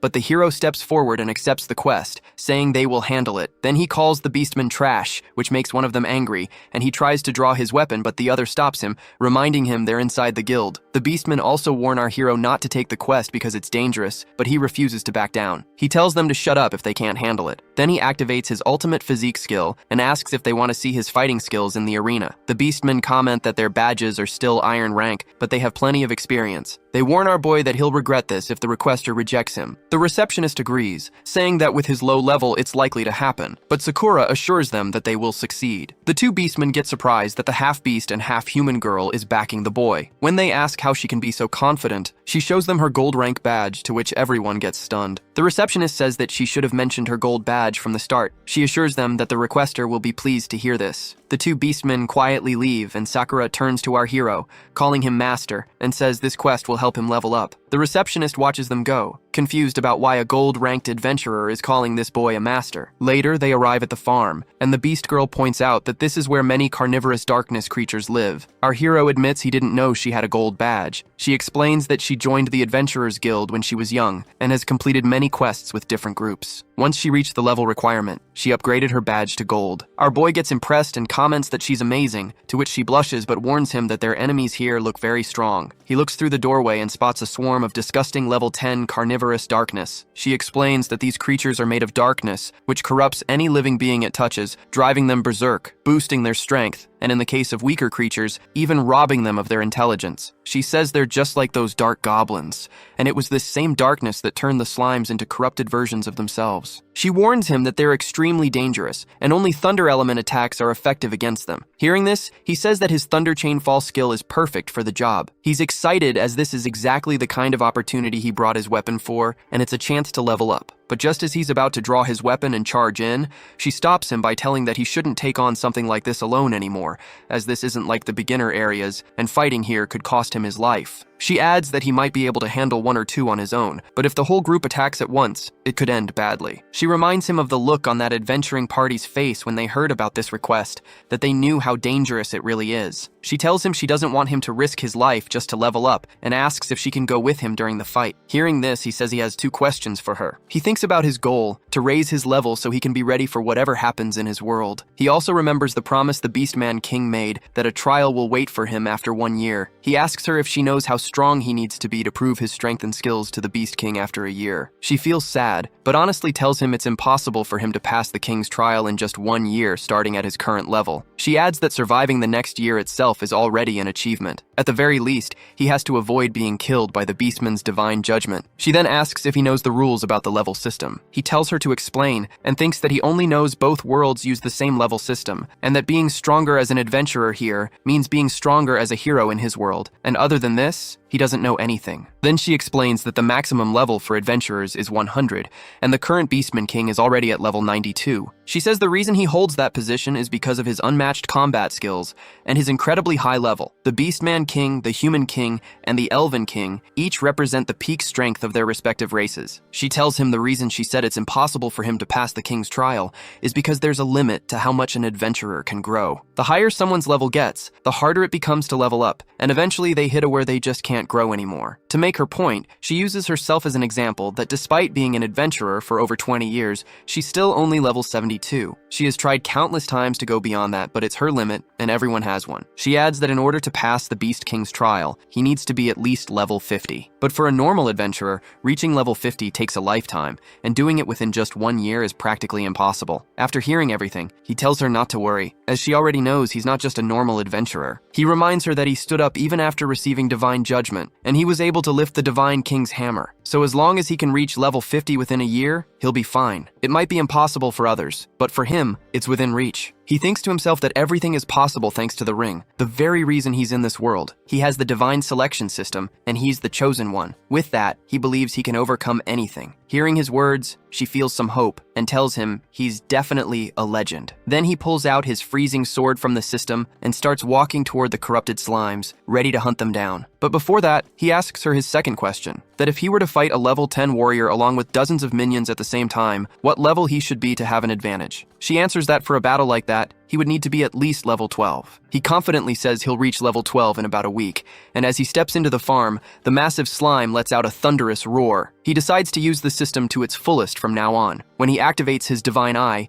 he scans the slime and sees its abilities. The system also reveals that there's a slime core inside its body. When the main body takes damage, the core glows and starts regenerating the slime. During this time, the core's location can be detected. He understands the slime's weaknesses, thunder attacks, and its core. He knows he has to use Thunder Chainfall targeting the core. Jumping up, he prepares to find the core inside the slime's body. At this moment, Sakura warns him to be careful as if the slime hits him, the touched part might get corrupted. As he reaches near the slime's chest, he feels confident. With his ultimate physique activated, he believes he can withstand the slime's attack. He strikes the chest with a powerful slash, but realizes the core isn't there. Meanwhile, the slime begins to heal itself. Suddenly, the slime lunges at him with its massive mouth, but he catches it with his bare hands, activating ultimate physique in both arms. With a surge of strength, he forces its jaws apart, tearing its mouth into two. The girl watches in shock as this boy truly has the power to make the impossible possible. Seizing the moment, he grabs his freezing sword again and spots the core hidden beneath the slime's tongue. Channeling his thunder skill,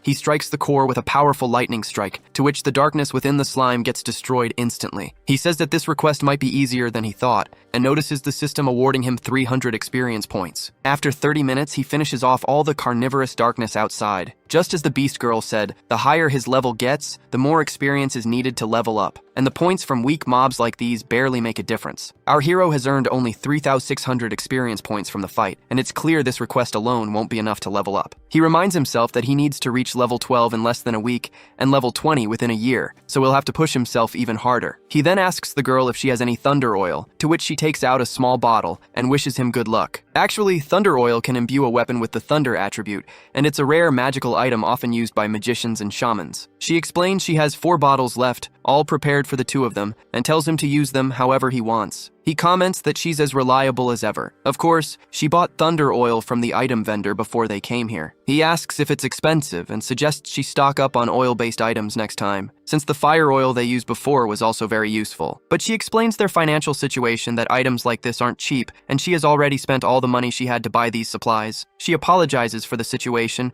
but he reassures her and asks how much the thunder oil costs and what the reward for their current request cost will be. He admits that he's been so focused on leveling up that he forgot how important money is in this world. She explains that prices vary depending on the item. Since thunder oil is rare, it costs about 30 silver coins per bottle. As for rewards from low-level quests, they also depend on what's being requested, usually the value of lost or recovered items. From her experience, low-level guild requests rarely pay more than 1 gold coin, which is why people often prefer to hire adventurers directly when they lose something valuable. She adds that 1 gold coin equals 100 silver coins, and 100 silver coins equal 10,000 bronze coins. For their current task, clearing out the carnivorous darkness, she expects the reward to be about 3 gold coins, though the final amount depends on the requester. Once they complete the quest, the Adventurers Guild will calculate and distribute the payment. Hearing all this, our hero prepares to enter the food warehouse, certain the boss is inside. But before he can step forward, the farm owner arrives with several men and sharply demands to know who they are, accusing them of trespassing on his land without permission. Some of the men notice traces of thunder element magic lingering in the air, and ask if this boy was the one who exterminated the carnivorous darkness outside. They scoff at the idea,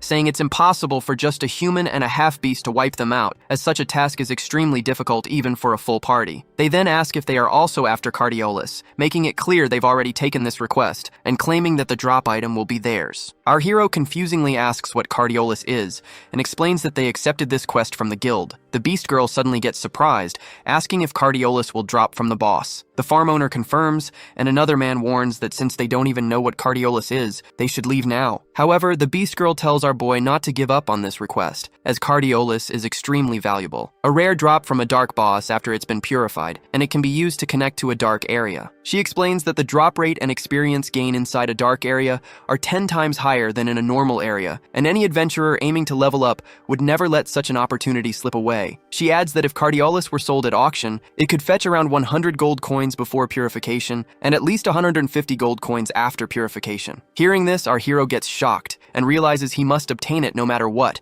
as it's crucial for reaching his goal. As tensions rise and the two sides prepare to fight, the farm owner steps in to stop them. He points out that one party came through the guild, while the other came through him, so they should settle this by proving their skills. The rule is simple, as only the boss remains, and whoever defeats it will claim the reward. The beast girl suggests they should be the ones to enter first, but a member of the other group insists they have priority since the requester brought them here personally. The owner agrees and grants the other party permission to go in first, to which the group readies themselves, eager to show their abilities. Watching them, the beast girl tells our hero that it's a well-balanced party, a magician, an archer, a warrior, and a tank, and if they work together perfectly, they could definitely take down the boss. Hearing this, our boy gives them a suggestion that they'll let him go in first alone, and also tells them he's a level 6 adventurer, and promises that if he loses, their party can give up on the quest and the reward, but if he defeats the boss, the reward will be his. When the others hear he's only level 6, they start laughing, sure he can't take down the boss by himself, so they agree to let him go in alone. The girl asks if he's really sure about going solo, reminding him the boss is at least level 12 and possessed by darkness. He confidently tells her to trust him, to which she feels relief. He prepares himself, and when he steps forward, the magician from the other party feels something strange,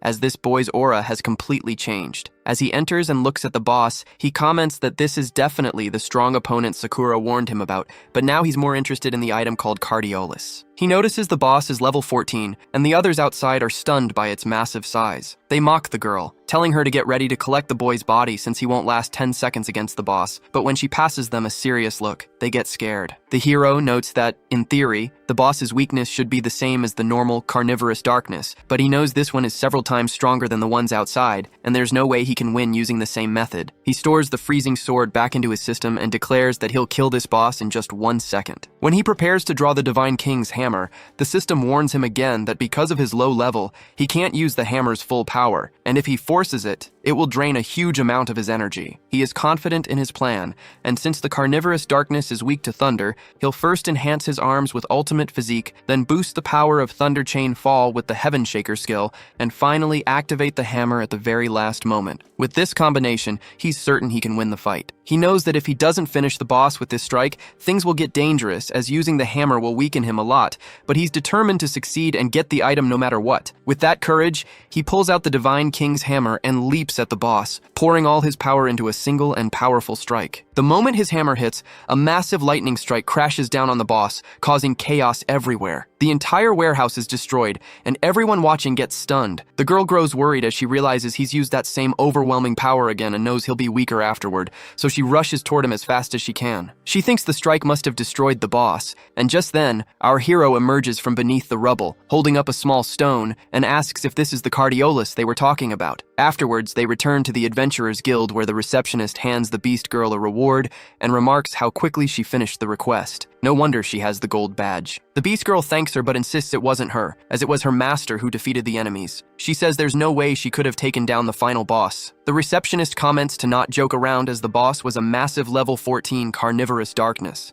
not something a rookie level 6 adventurer could handle, especially one who's completely exhausted now. Still, the Beast Girl insists that her master cleared it alone and wore himself out both physically and mentally, which caused his stats to drop. Suddenly, our hero shifts back to his form and asks the Beast Girl if she's learned anything more about Cardiolus. The receptionist gets surprised and explains that if they put Cardiolus up for auction, it would fetch a huge price. She adds that there's a large auction venue in the city center if they decide to sell it, but the Beast Girl says they aren't planning to sell it, but wants to know if the Shaman Guild in town requires a referral, as they want to request purification for Cardiolus. The receptionist asks if they plan to use the Cardiolus themselves. If so, they'll need to see a shaman since Cardiolus must be purified and infused with magic before it becomes usable. She tells them the Shaman's Guild is located east of the city and offers to write a referral letter. However, she warns that with the upcoming shaman exam, there's a chance they may be turned away. While the receptionist steps away to prepare the letter, the hero asks the Beast Girl about the shaman exam and whether shamans also have ranks. She explains that shaman is an honorary title, similar to pharmacists or elven awakeners, and it's earned through an exam. Shamans are divided into 6 ranks, and like awakeners, they can craft unique medicines and items, with higher-ranked shamans producing far more effective and expensive results. The hero then wonders if shamans are different from ordinary adventurers. The Beast Girl confirms, explaining that shamans, pharmacists, and awakeners usually avoid direct combat. They're considered a more noble class among adventurers, not only because they create rare and valuable medicines, but also because their work can influence the strength gap between adventurers. She explains that in the world of adventurers, there's a saying that fears one high-level shaman more than 10 high-level adventurers. A skilled shaman can create medicines and items powerful enough to decide the outcome of battles. Some rare medicines even help with leveling up, which is why adventurers seek them out so desperately. Of course, pharmacists and awakeners are also highly valued. She adds a story as an example that a level 80 warrior once offended a silver-ranked shaman, and in revenge, the shaman summoned dozens of adventurers above level 80 to hunt him down. Since then, everyone has understood just how terrifying and influential shamans can be. As she is finishing her explanation, the receptionist returns with a referral letter. They both thank her for her kindness and head toward the Shaman Guild. Outside, they see a long line of magicians waiting for the entrance exam. She explains that many candidates come from prestigious families, schools, and organizations, so passing the exam is extremely difficult. Still,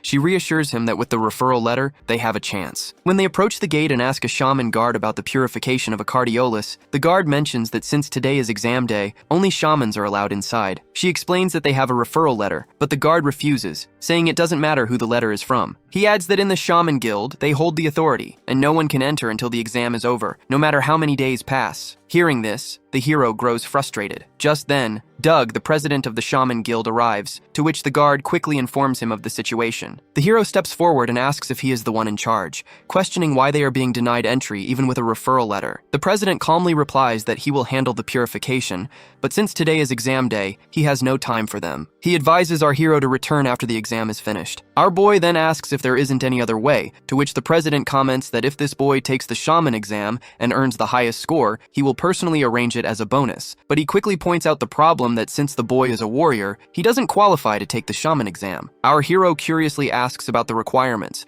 to which the people around laugh at him, and the president explains that to become a shaman, one must at least have the aptitude of a magician, because at its core, a shaman is a type of magician. He explains that the most basic requirement is to pass 2 tests, potion creation and item crafting. Once those are cleared, one can become a white shaman. Hearing this, our hero asks him to lend him his staff, to which the president looks surprised, and the guard reacts angrily. But our boy calmly says that if he borrows the staff, he will prove his qualifications. The president agrees and hands it over, saying it has no level restrictions. The Beast Girl quietly asks what he plans to do, but when he reassures her, she relaxes as she trusts his words. Then our hero places his hand on the guard's chest and thinks that if his guess is right, he can duplicate a magician's skills and channel them through the staff as a medium. As his absolute duplication skill activates, countless skills appear before for him, but he chooses one called Shining and declares that if he can successfully cast magic, it will prove his worth to take the shaman exam. With the staff in hand, waves of magic spread around him, and he tells the beast girl to close her eyes, then casts the Shining spell, to which the president quickly raises a shield to block the light, confident that such a basic spell won't affect him. Just then, the system informs our hero that he can amplify the spell's power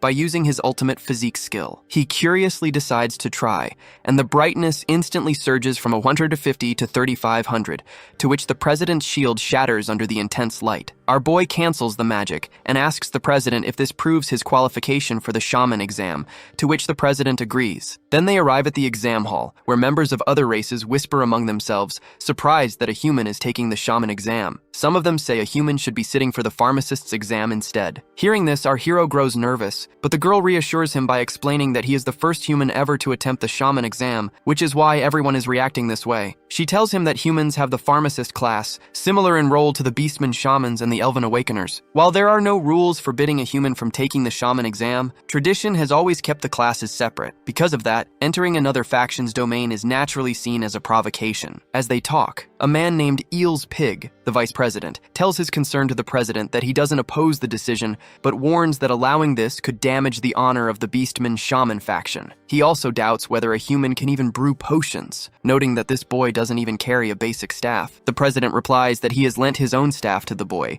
and the purpose of today's test is simply to see whether he can make potions or not. He adds that he's curious about this boy's potential, because when the boy demonstrated magic earlier, he felt a surge of magic waves within him, a level of talent he has only ever seen in the genius shaman Kevin. Pig comments that it's just a joke, claiming that the human isn't even worthy of carrying the sandals of Kevin's newest disciple. The president then asks if the genius's disciple Fulin is also present, to which the vice president confirms and adds that she is aiming for the first place. Actually, the genius's new disciple is a young nightcat girl who is also taking part in the exam. The crowd whispers about her, saying that she is still very young but incredibly talented, as she was able to make potions on her own a year ago. However, she was disqualified back then because of age restrictions, but this time, she has her sights set on winning. As the discussion continues, the vice president announces that the shaman exam is about to begin. He instructs non-participants to leave and tells the examinees to stand on the spots marked with their assigned numbers. Our hero checks his own number, 15, and when the beast girl leaves the area, he notices the numbers written on the floor and steps onto his spot. Nearby, the cat girl glances at him, surprised to see a human among the candidates. Our boy also thinks that she's actually quite cute, and then the president explains that in this shaman exam, the participants will be tested on their basic shaman skills, starting with making potions on their own. Suddenly, several tables rise automatically from the ground, surprising our hero, and the cat girl remarks that this is the shaman's refining station, though the human clearly has no idea about it. Our boy thinks to himself that potion making in this world still feels old-fashioned, as back in his old world, the videos he watched showed everything done through full automation. Then the vice president steps forward and begins explaining the test. With a tap of his staff, glowing magic circles appear beneath the participants, and sheets of paper float down into their hands. The instructions state that they must create 3 basic energy potions within 1 hour. The president adds that the first challenge is material selection. On the refining tables lie a wide range of ingredients, but proper knowledge is crucial. He explains that there are 9 essential materials for a basic energy potion, and using even a single wrong one will ruin the result. Hearing this, several participants start to look nervous, and our hero notices that many of them clearly don't know which ingredients to choose. At that moment, the cat girl mutters that when a proper magician makes potions, the ingredients are always prepared beforehand, as forgetting the basic materials for such a simple potion is nothing short of pathetic. Our hero gets surprised to see that she has already chosen the materials, and using her staff, she begins to create the potion with magic, to which the presidents also seem impressed. She first crushes the ingredients with the staff, and then our hero activates his divine eye skill to analyze her every move, so he can learn from it. When she starts pouring the potion into bottles, the president explains that the next step, refining, is the most important and final stage. While everyone watches her closely, the president suddenly notices that the human boy hasn't even started yet. At this moment, the cat girl finishes her task, and the president gently tells her to wait until the test is over for her work to be checked. She feels disappointed that she has to wait, but when she glances at our boy, she notices him staring at her with a strange look. Just then, our hero completes his analysis and begins making the potions. Everyone gets stunned as they see him selecting, crushing, and refining the materials all at the same time. The vice president remarks in shock that this human had been hiding his true abilities all along, pointing out that this is the same technique Kevin once used during his shaman exam, a feat that requires extraordinary magical power. Meanwhile, Meanwhile, the Beast Girl waits outside, wondering if her master has any weaknesses when it comes to potion making. Inside, our hero feels as if he has done this countless times before just by looking at the process. He realizes that the final step is refining, infusing magic carefully to complete the potion. Watching his speed, the cat girl grows tense as he's working faster than she expected. She refuses to believe she's losing to a mere human, and she also wonders if he's copying the technique that her master Kevin once used during his shaman exam, the swift completion, a method that stunned everyone. The president also recalls how the genius amazed the crowd by finishing quickly and producing a C-grade potion, something far beyond what a white shaman should have been capable of. The vice president adds that for a human to create a C-grade potion is a remarkable achievement. It must have gone smoothly because he handled the materials with such precision, but in the end, it is the final product that truly matters. Then the system informs our hero that the potion he is making is only D-grade. He thinks this is enough to pass the exam, but then remembers that he still has to beat the cat girl, as if she creates a C-grade potion, he'll lose the top spot. That means he must aim for at least a C-grade himself. He recalls that during refinement, the potion's grade depends on the strength and attributes of magic, and if he can adjust both, the quality will rise. He decides to first boost his magic strength using the ultimate physique,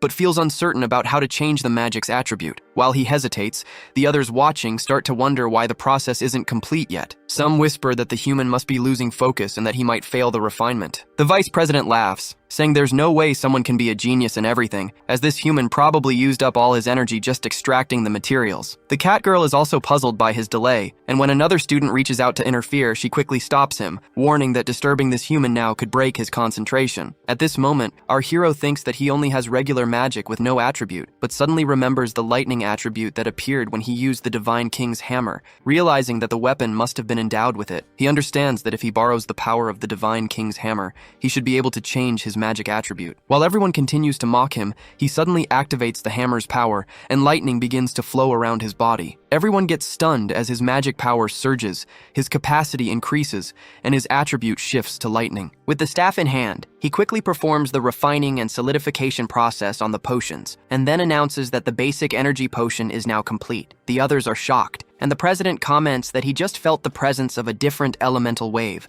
clearly confused about what this human has done. A short while later, all participants complete their tasks. The president and vice president declare that they will now decide the grades of the potions. The president checks the first participant's potion, remarks that the scent is weak, and assigns it a D grade, but still allows the participant to pass. The vice president examines the second participant's potion, smells it carefully, and then announces that the potion fails, to which the participant feels bad. They begin checking everyone's potions one by one, with some passing and others failing. When the vice president inspects the cat girl's potion, he praises its fragrance, noting that it is a pure potion. He announces that her potion is a C-grade basic energy potion, to which she feels proud to have passed, while the others are shocked to see her talent matching Kevin's. Next, the president himself approaches our hero Tsuyoshi and asks how he feels about the results. Our boy calmly replies that he only did what he could, and as the president examines his potion, sudden sparks of lightning begin to swirl around them, astonishing everyone. The vice president quickly points out that this is a supernatural phenomenon, proof that the potion is at least B grade. The cat girl gets stunned as well, realizing that only someone with power equal to her master could create a potion of this level. The president comments on the potion's rich scent and the phenomenon it caused, and by turning to Pig,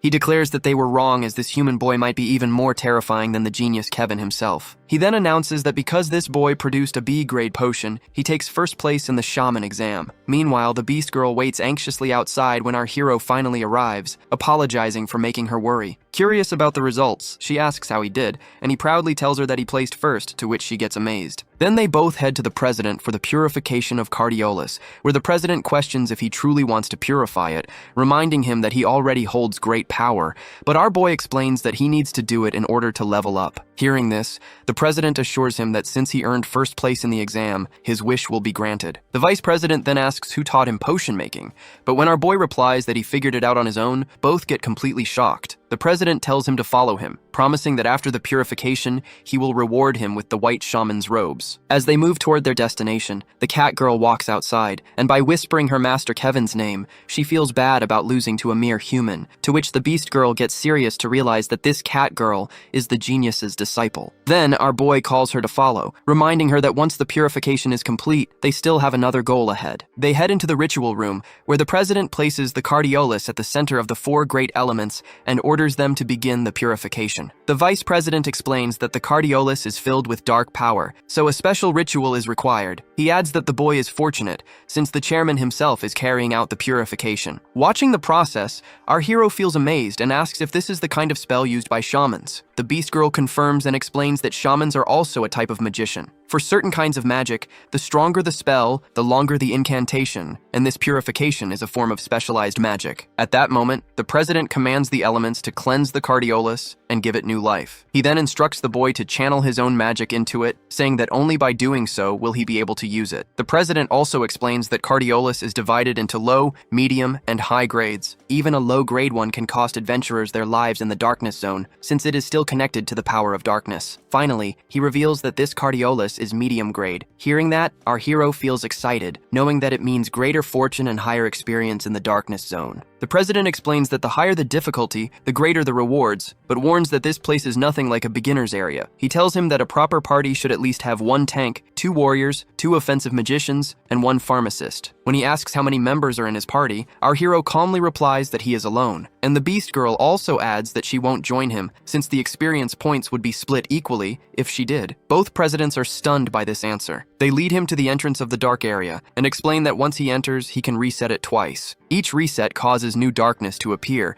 meaning he can face it 3 times in total. After that, he will be expelled, and the area will vanish. They warn him that once he steps inside, he cannot leave until all the monsters are defeated or time runs out. As he prepares to go in, the Beast Girl hands him several potions and explains that she stocked up after the carnivorous darkness request and urges him to take them, as he will definitely need them inside. The boy feels good about this, but when the president offers to lend him a staff since he doesn't have one, he refuses. Instead, he pulls out the freezing sword from the system and declares that he is a warrior, to which everyone gets surprised, and the president wonders how much further this human will grow. Soon after, our boy enters the dark forest, and the system informs him that he has 12 hours, and if he resets by his own will, the entrance will remain closed for another 12 hours. He understands and decides to defeat the monsters as fast as possible since he can't afford to wait. Not long after, he encounters a pack of level 10 dark wolves. He knows these wolves move in groups, their speed is dangerous, and being surrounded could be fatal. Without hesitation, he activates ultimate physique in his arms and launches himself at them, using the Thunder Chain Fall skill. The attack heavily damages the wolves, and he realizes each kill gives him 500 experience points. He notes that the rewards here are much higher than in the outside world. With this in mind, he plans to clear 3 rounds before heading out, confident that he might level up twice. Then suddenly the wolves lunge at him again, but this time one of them blocks his strike by using its own teammate's body as a shield. Feeling surprised, our boy quickly boosts his ultimate physique by 60% in his arms and unleashes a powerful slash, cutting through them instantly and gaining more experience points. Outside, the Beast Girl grows more anxious, and the president remarks that he has never heard of anyone entering the dark area alone. The vice president adds that while many talented youngsters have appeared, most were consumed by their own arrogance and lost their lives. Yet this is the first time he has seen someone daring enough to challenge the boss of the dark area alone. With that, he turns away, muttering that he hopes the boy will come to his senses. Inside, our hero continues his fight against the wolves. Suddenly, the system warns him that his stamina and willpower have dropped by half. His body feels heavy and drained, and he mutters that overusing the ultimate physique is getting serious for him. Then, he remembers the stamina and energy potions given by the Beast Girl. Quickly drinking them, he feels his strength and willpower begin to recover, and he again gets prepared to move on the hunt. Meanwhile, the Beast Girl asks the president if he isn't going back, but the president replies that he's worried about whether the human boy will return safely. He adds that the boy is remarkable, a warrior who even took the shaman exam just to purify cardiolus, and despite not carrying a staff, he's capable of making B-rank potions. As they speak, a sudden sound comes from inside, to which the Beast Girl recognizes it as our hero's thunder skill,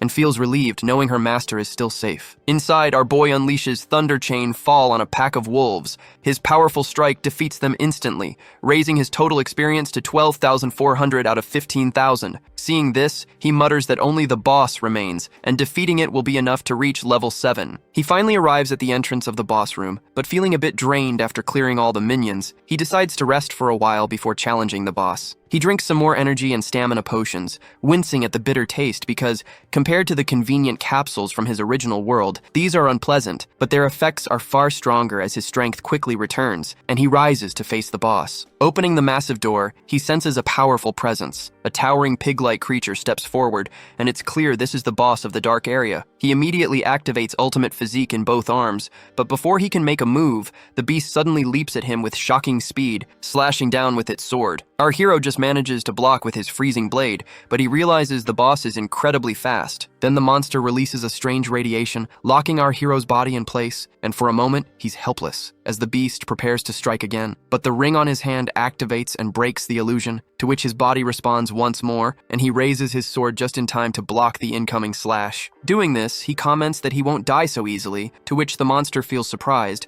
but admits that this human is strong as he has broken its tremble-slow attack. The boss leaps at him again, and our hero thinks that if only he had the Dark Goblin set, he could use the Roaring Tentacle to strike its weak point, but that gear was left behind in his original world. The boss then unleashes a bloody attack, shattering much of our hero's freezing sword. Losing control, he takes a brutal hit to the neck, to which some blood spills out from the wound. He realizes he has no medicine for the bleeding, and at this rate, he'll die. If he stays still, the blood will keep flowing, and with his potions running out, his chances of survival grow slim. Yet he refuses to give up and leaps at the boss again, using his Thunder Chain Fall skill to unleash a powerful strike. But to his shock, the boss effortlessly drives the thunder attack straight into the ground instead. The boss steps closer to him and declares that he will end his life without even using the sacrifice skill. Swinging its massive sword, the boss unleashes a powerful strike that causes a huge blast. The impact takes away some of our hero's health, but as the dust clears, the boss gets surprised to see that this human boy has activated the very same sacrifice skill. Our hero thanks the boss for approaching him, explaining that this allowed him to copy the sacrifice skill with his absolute duplication ability. At this moment, his entire presence shifts, radiating overwhelming strength and pressure. He states that he will finish the fight using only his bare hands, without relying on any weapon, and the system also informs him that his ultimate physique has now been enhanced by 3 times, pushing his power to an entirely new level. The boss gets stunned and demands to know how the boy can use the darkness skill, but our hero comments that it's very easy for him. Without wasting a moment, he leaps forward with incredible speed and slams a powerful punch into the boss's stomach,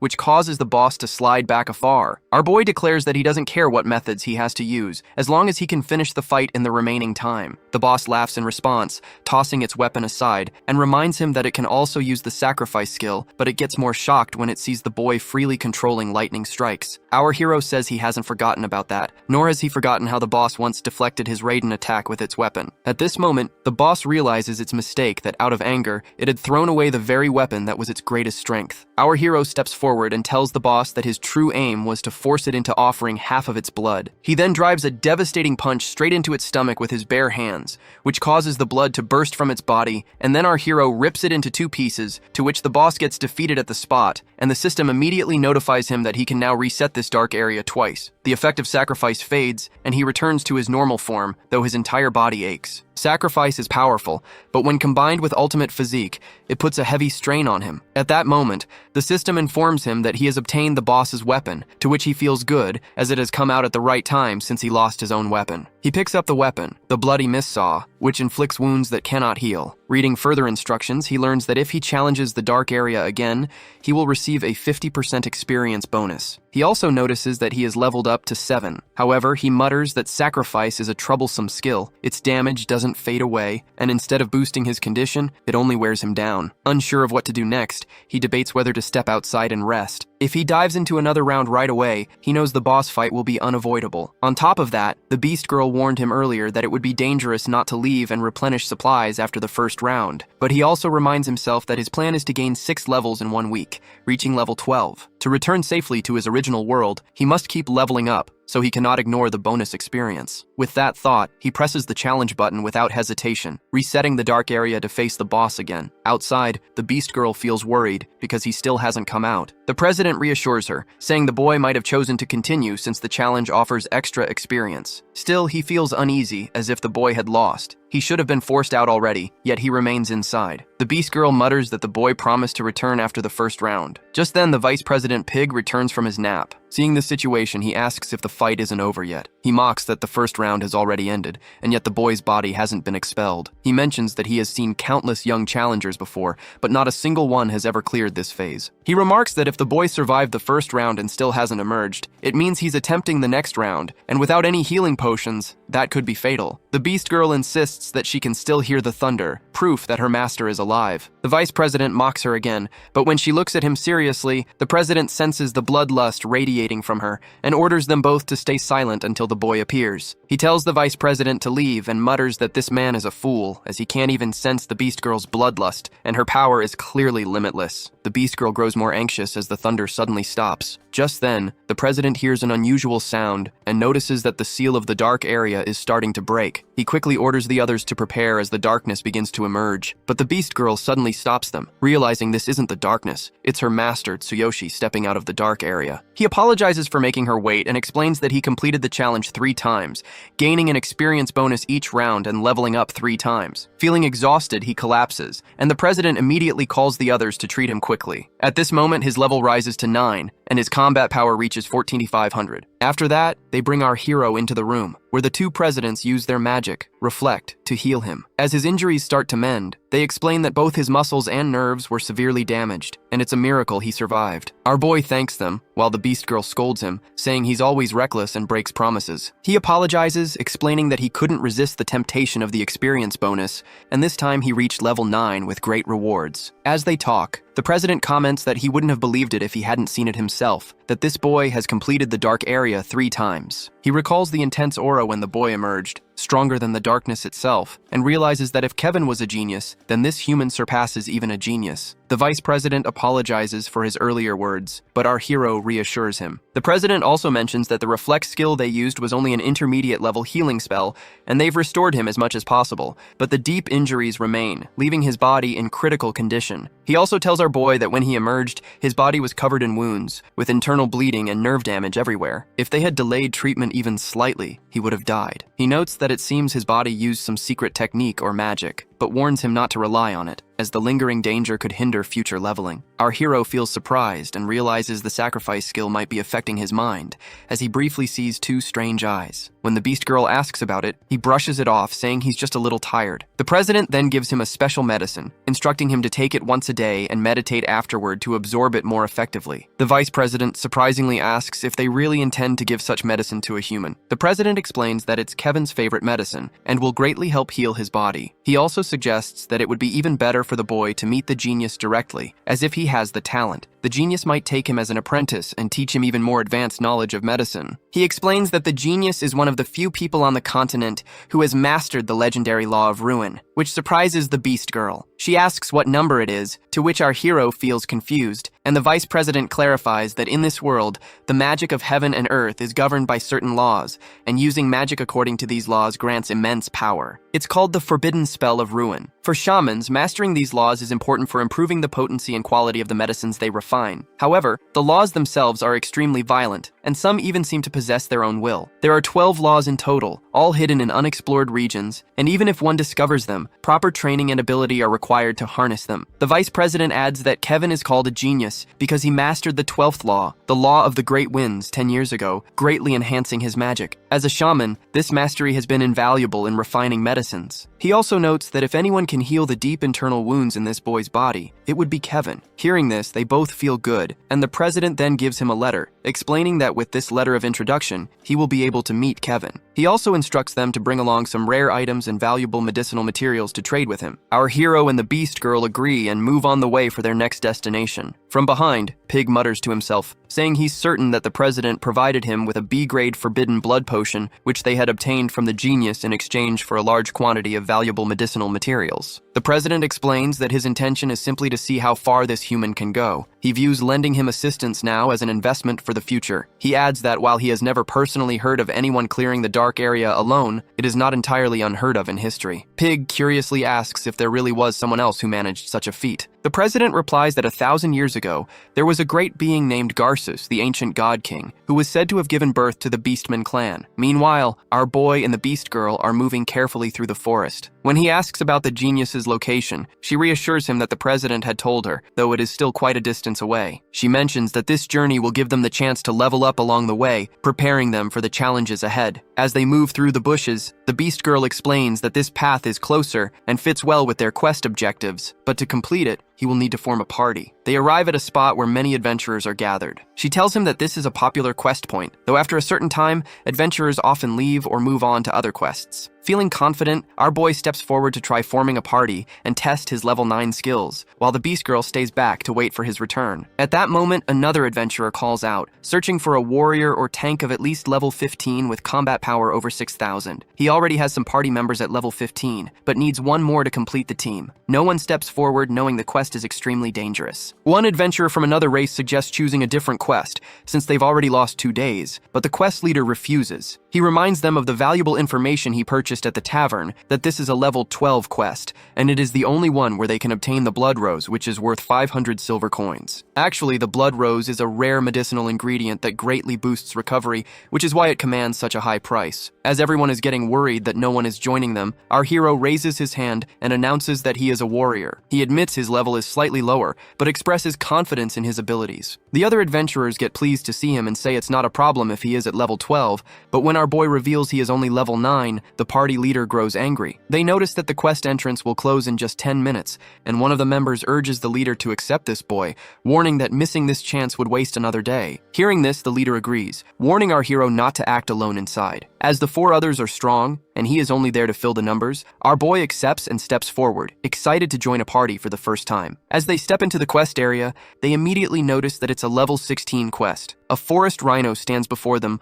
also level 16, with 7,600 combat power. The adventurers get stunned as this quest is tougher than they expected. The party leader warns the informer that he'll deal with him if he steps outside, and they worry about what kind of boss awaits if the first enemy is already this strong. The 4 level 15 adventurers crouch, and the leader reassures them that if they work together, they can handle this difficult quest. He also reminds them that if any serious danger arises, they can use the return horn to safely retreat. As they talk, the leader suddenly remembers that the boy isn't with them. At that moment, a powerful lightning strike flashes before their eyes, and they are utterly shocked to see the level 9 boy has already defeated the forest rhino on his own. Doing this, our hero feels good as this challenge is easy for him compared to what he has faced in the dark area. After that, the group starts clearing the monsters in the area. They can't help but comment on how strong the level 9 warrior is, amazed that he's handling the quest almost entirely on his own. They notice he seems to know every monster's weak points and doesn't need any healing at all. One of the adventurers asks the boss if he knows who the boy is, since he has connections outside. The boss admits he isn't sure. He only recognizes the adventurers introduced by the information broker at the tavern, and guesses the boy must be an elite from a major guild, though he looks vaguely familiar. Meanwhile,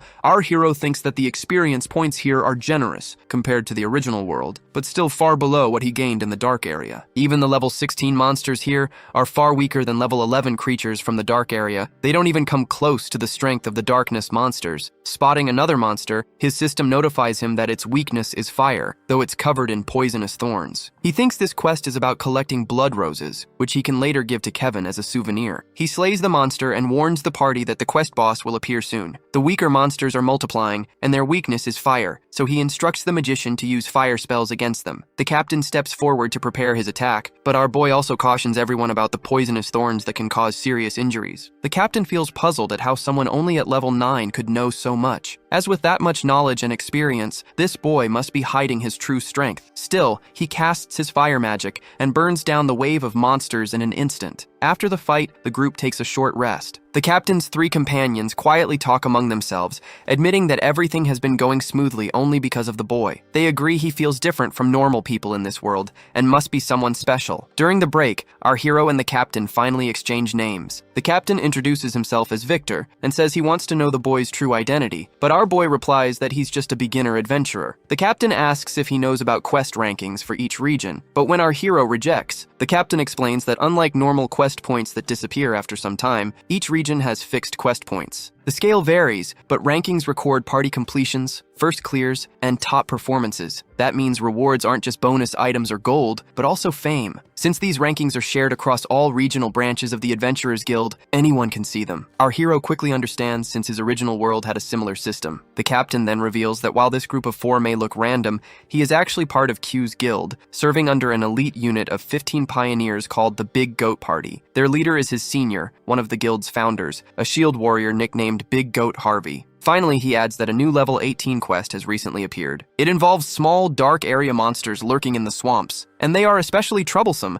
because there's too little information about them. Our hero feels encouraged and remarks that the bonus must be worth it. The captain confirms, explaining that if the quest is cleared, both the first completion and top performance are recorded at once, which grants a huge bonus. That's why competitive parties fight to be the first to clear fixed quests. He then asks our hero if he is interested, mentioning that he still needs to meet his boss. Our boy hesitates, asking if they really expect him to join a level 18 quest when he's only level 9. The captain mentions that the required level depends on the quest, and for this one, only adventurers up to level 18 are allowed, so there's no problem. Hearing that, our hero agrees, but sets 2 conditions. First, if they clear the quest, all the initial experience points go to him. Second, he gets to pick the bonus rewards first, while the others take the rest. The captain gets surprised and admits that even if he personally agrees, his boss and the other members might not, to which our hero says they can settle that later as right now, the quest comes first. Then, turning to the group, he tells everyone to get back to work since they've rested long enough. After some time, they step out of the portal with smiles, relieved that the quest is finally cleared. The others mention how effective the captain's fire magic was, adding that without Tsuyoshi's help, they wouldn't have managed to finish it on their own. Our hero also feels satisfied, having received his share of the blood roses. The captain then tells the group he will distribute the bonus later,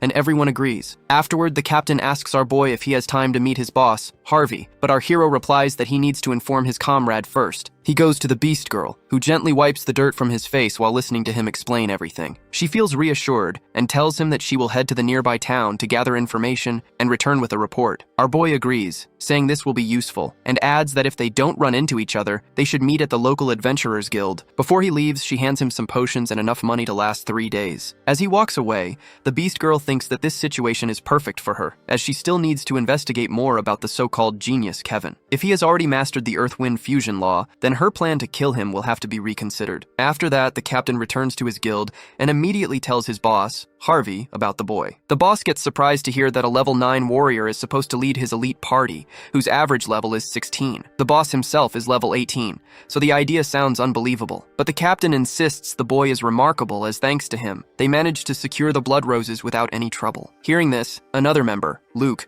bursts out laughing and mocks the captain, saying he must have lost his mind after spending too much time with fools outside. The captain calmly replies that if they don't believe him, they can see for themselves, as he has already brought the boy along. The boss agrees to meet him, and when the captain brings the boy in, he politely introduces himself to everyone. Luke laughs again at the sight of him, but the captain reassures the boy to ignore him. Then the boss looks at our young warrior and asks if he truly believes he can clear the new quest for them and how confident he is. Our boy answers without hesitation that he is completely confident, but adds one condition that he will be their captain. Everyone gets stunned by his words, and even the captain admits that things don't look good. But our hero calmly assures him that it's only for the sake of the quest. The boss then explains that several other parties have already attempted this quest many times, yet most of them fail at the same point. Even their own group, the well-known Goat Party, has failed 6 times despite spending a fortune. Our hero confidently promises that if they appoint him as captain, he will guarantee the quest's success. Luke gets angry, but the boss accepts all 3 of our hero's conditions. Still, he warns that if he fails to deliver, and it turns out to be nothing but empty talk, he will show no mercy. Luke immediately objects, questioning whether the boss really trusts a weak level 9 rookie. He argues that they're being scammed and even blames the captain, saying he doesn't belong in their party for bringing this boy along. However, the boss reminds them how much the guild has mocked them for their failures, pointing out that other parties have outshined them at every turn. If they manage to secure the first clear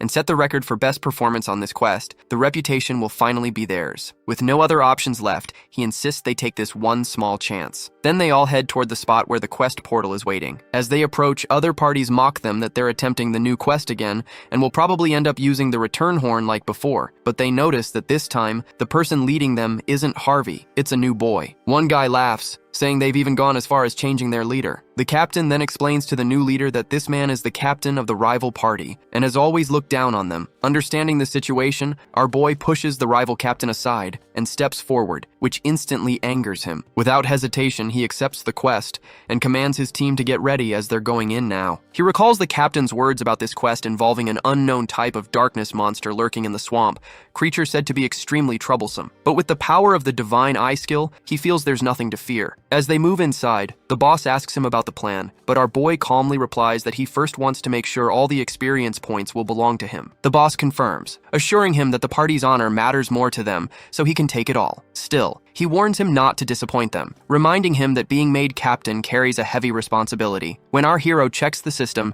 and notices that all the experience will go to him, he feels motivated and prepares to continue the task. He recalls what the captain mentioned about hard mode and realizes now is the time to activate it. In hard mode, all rewards, including experience points, are tripled, which excites him. The moment he activates it, the surroundings shift dramatically, leaving everyone else stunned. The boss instantly recognizes that hard mode has been triggered, while the captain asks our hero if he activated it by mistake. Luke calls him an idiot and claims that he must be trying to get them all killed since this mode is far more dangerous than the normal one. He also reveals that he was waiting for this kind of reckless move. Pulling out a return horn, he explains that he is already prepared for this and plans to escape. But before anyone can act, our hero steps forward and tells them he has a plan to get everyone out safely if they just stick with him. With confidence, he thinks that by using his divine eye skill and the strength of many allies, he can clear hard mode without letting anyone suffer injuries. He spots a swarm of crocodile monsters, and by using his divine eye, he sees their weakness, fire and lightning, and realizes that if he focuses harder, he can push this skill even further. However, the boss grows suspicious, thinking this guy has tricked them all. Ignoring that,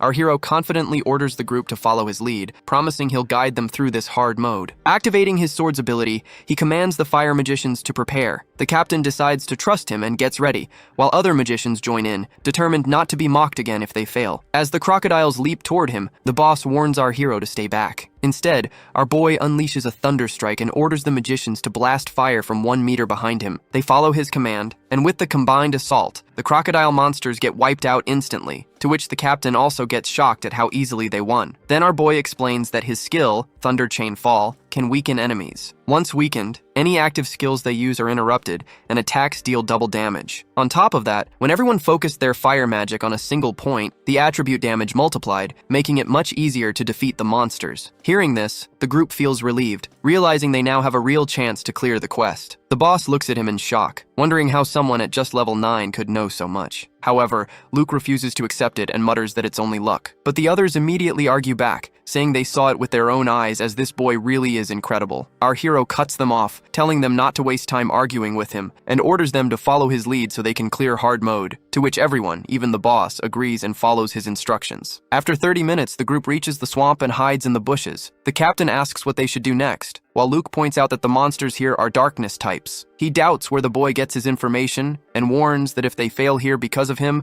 the big goat party won't forgive it. The captain says that thanks to the boy's knowledge and analysis, they've barely taken any damage so far. As the two argue, the boss cuts them off and tells everyone to stay quiet as the boy is focused. At that moment, our hero finishes his analysis and realizes the swamp cannot be bypassed. The only way forward is through it. The system recommends that one person act as bait to distract the monsters, while the rest of the party moves ahead. After checking the route, he memorizes it in his mind. The system then alerts him that 15 darkness monsters are lurking along the path. To draw them away, he must use ultimate physique on his legs and let the others advance. It also explains that the swamp's high conductivity boosts Thunder Chainfall, making it perfect to attract the monsters. And during combat, he must stick to the analysis and aim for their weak points. Then our hero tells everyone that just as the Vice Captain Luke mentioned, this is a joint effort for mutual benefit, and he is only serving as a temporary leader. If anyone feels frustrated with him, they are free to leave. But since he is the leader for now, they must follow his orders. When the Vice Captain tries to speak, the boss cuts him off and tells him to stay quiet. Our hero then reflects on his past, thinking how his spirit would have been crushed if someone had treated him with such open hostility back then. No matter the world, there are always people who bully the weak or see others as threats. He remembers how he and his sister used to be victims of that kind of behavior, and how the only real solution is to become stronger. But now, he is no longer the same boy. With that resolve, he tells the group that they must cross the swamp to reach the next area, to which the boss agrees and explains that he once managed to get halfway through and even saw the entrance leading to the next path. He warns everyone that they need to move carefully through the swamp, since monsters attack without warning, and if things go wrong, they'll have to use the return horn. But our hero assures them that he'll stay behind to lure the monsters, while the boss leads the others to the next area, and also promises that he'll catch up later. Everyone gets shocked by his decision, calling it reckless. Luke even bursts out laughing, saying he expected some kind of brilliant strategy, but this is just pathetic. Ignoring him, our hero hands a map to the captain and orders him to memorize the safe route so no one steps into danger. The captain gets stunned that this boy even knows the layout of this area. Our hero explains that luring the monsters is only the first step. He intends to defeat every single one of them himself. With that, he steps forward and tells the group to wait for his signal. The moment he enters the swamp, he realizes the terrain is perfectly suited for lightning-based attacks. From behind, Luke asks the boss if he really trusts the boy, to which the boss hesitates, but before he can answer, the captain speaks up that he believes in the boy and tells everyone to follow the plan exactly, since the route he provided is flawless. As our hero stands in the swamp, he suddenly notices 15 Soul Eater monsters rising from the murky water. Knowing they are weak against lightning, he quickly slashes one down with a powerful strike. However, the rest retreat back into the swamp and vanish from sight. Realizing their tactic, he unleashes a lightning strike across the swamp, remarking that these pitch-black creatures hide beneath the water after every attack. The blast forces all of them out at once, and they leap toward him to strike. In this moment, our boy activates his ultimate physique, and with enhanced speed and strength, he dashes across the surface of the water with ease, deliberately luring the monsters away. While running, he orders the boss of the guild to guide the party members along the safe route he gave them earlier. The group feels amazed at how effortlessly he runs over water, and they comment that with someone like him by their side, any quest could be cleared with ease, while Luke regrets underestimating the strength of this boy. The leader quickly commands everyone to stop staring and keep moving, while the boy distracts the creatures. They agree and rush forward as they trust him completely. Meanwhile, our hero leads the monsters to the combat area and declares that this is where he will finish everything. Using lightning to enhance his piercing strikes, he slashes through a monster and takes it down instantly. While he keeps fighting, the rest of the party reaches a safe spot. Feeling excited, they cheer that they've never made it this far before and feel proud of how smoothly things are going. At that moment, the captain informs them that the boss's trigger point is just up ahead. The group starts talking about going in and proving that they can handle the boss themselves, but Luke stops them by reminding them that they should wait for the boy. He admits he doubted the boy's strength at first, but it's thanks to him that they've come this far. Since they've already reached the boss area, it's smarter to regroup and go in together. Hearing this, the others agree, and even the captain says that the vice captain made the safest choice. Just then, our hero returns and tells them that he's already cleared out all the darkness monsters and that the boss area is right ahead, so they need to regroup. The others get shocked when they realize that he has defeated all the monsters by himself. They finally understand just how strong he really is. Even the boss admits that once the quest is over, they should recommend this boy to the guildmaster. Then they hide behind the bushes and watch as the boss appears in front of them, a swamp watcher at level 18. Our hero quickly notices its weakness: fire, lightning, and magic attacks. However, what surprises him is the absence of a boss gate. The vice captain explains that in hard mode, a boss gate isn't guaranteed. Whether a gate or trigger point exists depends not on the quest's difficulty, but on the boss's actual strength. Our hero then realizes that the true key is the boss's power, and the massive one-eyed gate he once saw in Kaidiolus's dark area must be unique to dark-type bosses. At that moment, the vice captain commands the party to head for the trigger point, but our hero stops him and tells the big goat to gather the magicians and the agile members. Once everyone is in position, our boy gives clear instructions that the big goat and the vice president will lead the warriors in direct combat, fighting as usual. The magicians will form pairs and prepare their strongest high-impact spells, but only cast them when he gives the signal. Lastly, he orders the party's debuff items, those that cause bleeding or poison, to be collected and evenly handed out to the agile members for the fight. The guys look surprised when they hear about the debuff items, but our boy explains that this boss has unusually high HP, and in hard mode it is doubled, so using debuff items will make the fight much easier. He orders the agile members to surround the boss and keep throwing debuffs, while the magicians stay at his side, ready to interrupt the boss's skills whenever needed. As he calmly explains the strategy, the big goat feels surprised at how much this boy knows, and even the vice captain remarks that with him here, clearing this quest will be much easier. Meanwhile, at the entrance of the portal, the other parties watch and discuss the big goat party that has just gone in. They notice the young warriors with them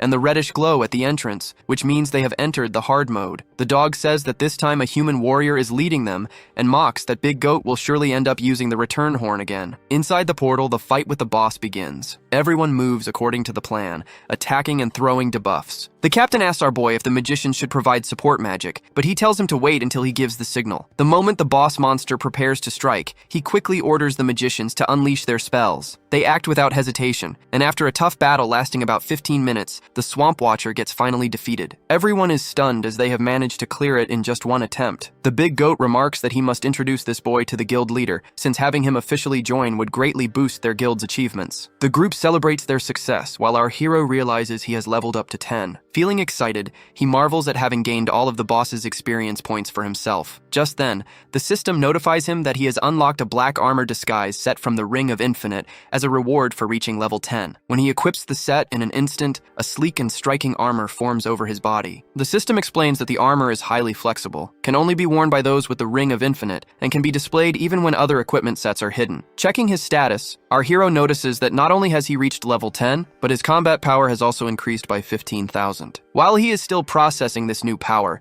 the captain also feels surprised to see him in the black armor. The vice president remarks that if the boy had shown up looking like this from the beginning, he never would have called him weak. Then the Big Goat turns to our hero and says he needs a favor. Meanwhile, other adventurers read the portal's record and see that the Big Goat party has cleared the quest in hard mode in just 150 minutes. The dog gets shocked, wondering how that's even possible. Just then, the party emerges from the portal, with our hero walking proudly at the front. Everyone around stares in surprise and begins whispering about him, asking which guild he belongs to. The captain steps forward and tells Dog that their party was the one who cleared the quest, but Dog replies that it was only possible because they had a powerful newcomer with them. Our hero steps closer to Dog and asks what he said about him earlier. Dog quickly apologizes, admitting his mistake, and even asks to join their party. He realizes this boy is no ordinary person, and if his power is real, he would be an incredible asset. Soon, adventurers from all of the guilds gather around our hero, each offering him a place in their parties. Our boy notes to himself that talented people are always in high demand. Even in his old world, big guilds would fight over powerful heroes. Strength is wanted everywhere, no matter the place. Just then, the Big Goat tells everyone to step aside, declaring that this boy is already joining their party. After that, the party takes our hero back to the Beastmen city. As they walk through the streets, everyone stares at him in surprise because of his uniform. The Beastmen whisper among themselves,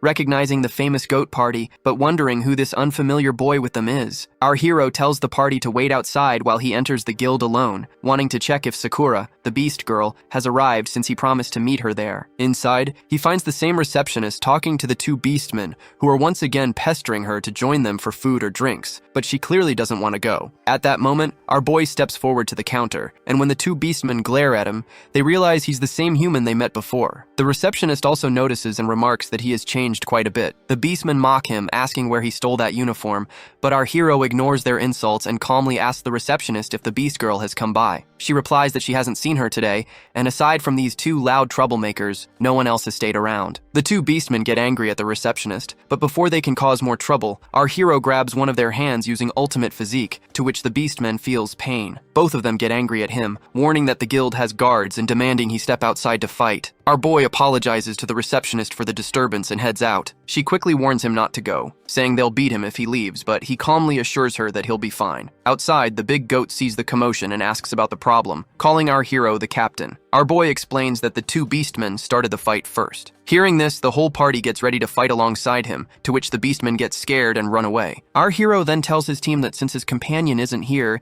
they should head to Q's guild instead. He also asks them not to call him captain now that the quest is over. When they arrive at Q's guild, the Big Goat reports everything to the guildmaster, a level 24 Beastman. The guildmaster congratulates them on their victory, but finds it unusual that they want a human warrior to join future quests. The Big Goat says this boy has remarkable talent, and that thanks to him, they managed to complete the new quest. That's why he wants to invite him into their guild, but a level 23 Beastman named Redham interrupts, pointing out that the Big Goat's entire party is human, while their guildmaster is a Beastman. He argues that it makes no sense for a Beastman guild to be led by a human, and even accuses the boy of possibly being a spy from another guild. Our hero feels bad about the accusation, and the the vice president quickly agrees with Reedham, saying his opinions are always sharp. This angers the captain, who snaps that if not for the big goat's kindness, they would have left the guild a long time ago. The big goat insists again that they can vouch for the boy, praising his keen observation and analytical skills. But Reedham comments they don't need another leader in their party, especially not a human. He adds that since the big goat's party is made up of humans, of course they would understand each other. Hearing this, the big goat feels angry and argues that his party has worked hard to earn great results for the guild. Still, the Beastman counters that if other guilds discover they accepted a human as their leader, they'll be mocked and the guild's reputation could collapse. The big goat asks the guildmaster for his opinion, and the guildmaster agrees with Reedham's suggestion, saying they should send this human off with proper hospitality. Hearing that, the big goat looks disappointed, and our hero steps in, saying he only came here because of the big goat, but if that's how things are, he'll leave. He reassures the big goat, telling him it was fun fighting together, and adds that they'll meet again if possible. As he walks away, the big goat mutters that they just lost a huge opportunity, since this boy could have changed the guild's future. Then he leaves with his entire team as well. Outside, our hero feels unsure whether he should focus on leveling up or start looking for the Beast Girl. At that moment, Dog, the beastman who mocked him earlier, approaches. This time he politely asks for help, explaining that their guild accepted a difficult request, and the president told him to find someone strong. He promises that their guild will welcome him gently, with rewards and conditions entirely up to him. Feeling encouraged, our hero asks what kind of request it is, and Dog explains that it's a mission to rescue the kidnapped daughter of a wealthy merchant. Our boy asks if the guild really accepts requests like this, to which Dog explains that a guild needs more than just honor and income. Requests are also a big part of their revenue. He adds that the Adventurers Guild usually competes with them for high-paying jobs, and while their own Pace Guild is well known in this city, they barely managed to secure this one. Hearing this, our boy realizes that if it's a matter of competition, the reward must be huge. He recalls how the farm request with the Beast Girl already paid 3 gold coins. However, Dog says it's not that simple, as the one kidnapped is the daughter of a very wealthy and well-known family in the city. The reward is about 100 times higher than a normal urgent request, a staggering 500 gold coins. When Dog mentions he'll give half to him,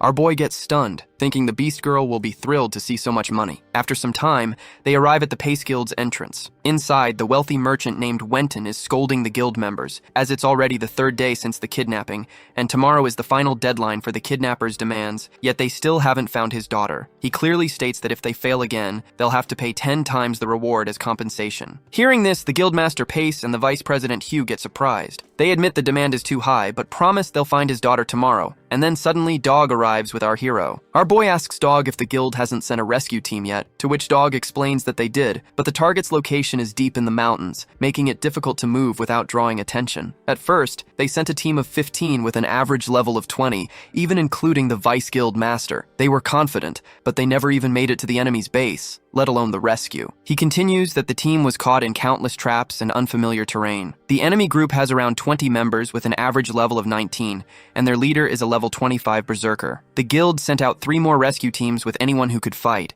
but every attempt ended in complete failure. After hearing this, our boy remarks that since the first attempt failed, the enemy is likely waiting for them fully prepared, to which Dog admits that they realized this too late. They stopped trying to force their way in, but too much time had already been wasted. That's why the guild called him here. He starts crying, worried that the guild's reputation will be ruined, but our hero reassures him by thinking about the situation carefully. He knows he has the divine eye skill that duplicates abilities, so he can manage this, but he also realizes he'll need to switch out the sacrifice skill for something else. Just then, the merchant once again orders the guild members that if they fail, they'll have to pay 10 times the reward as compensation. Our hero grows suspicious, noticing that the man keeps talking about money but hasn't shown a bit of a concern for his daughter. When the merchant demands if they can cover 5,000 gold coins, our boy replies that the girl will be saved and promises she'll be returned by tomorrow. Everyone gets confused until Dog explains to the guildmaster that this is the boy he mentioned earlier, the one who will take on the job. The merchant leaves with his guards, but also reminds the boy again about the 5,000 gold coins. Our boy declares that if he rescues the daughter, the merchant will have to double the reward to 1,000 gold coins,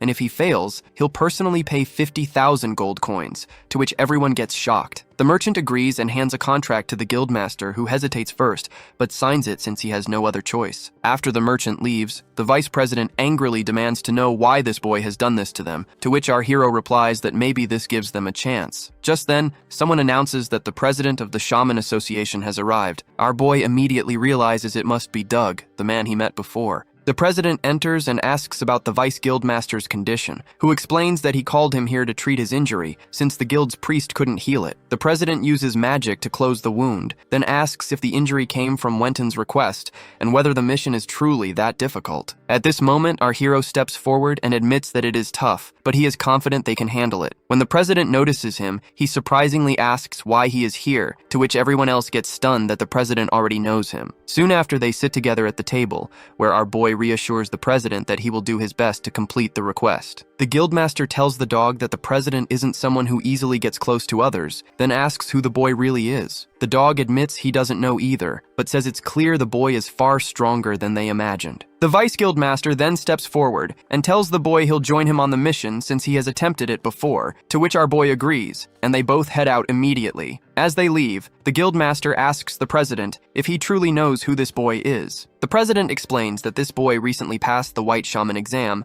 making him the youngest white shaman in the north, and also the warrior who single-handedly cleared Cardiolus, to which the guildmaster gets surprised. Meanwhile, walking through town, Vice Guildmaster Hugh asks our hero about their plan, and also reassures him not to worry, since they are putting everything on the line. The boy calmly replies that preparation is important, and requests him to guide him to the location, as he already knows about this area. The Vice Master tells him they already have 2 sets of medicine and basic supplies, so there's no need to buy anything else. When he asks where they should go next, the hero replies that he wants to head to the arena, to which the Vice Master feels confused but agrees. Once they arrive, the Vice Master asks another man what kind of matches are scheduled for the day, but our hero quickly clarifies that he isn't here to watch, he wants to participate, to which the Vice Master gets surprised, while the man points him toward the registration desk and explains that he just needs to pay the entry fee. As they walk, our hero thinks about using the divine selection system to shift his attributes toward those of an assassin. This mission requires stealth, someone who can move unnoticed, and eliminate the target without drawing attention. He plans to study assassins by fighting in the arena, learn their techniques, and duplicate the most suitable skills. Inside the arena, the crowd's attention is fixed on a cat-like warrior named Naruto,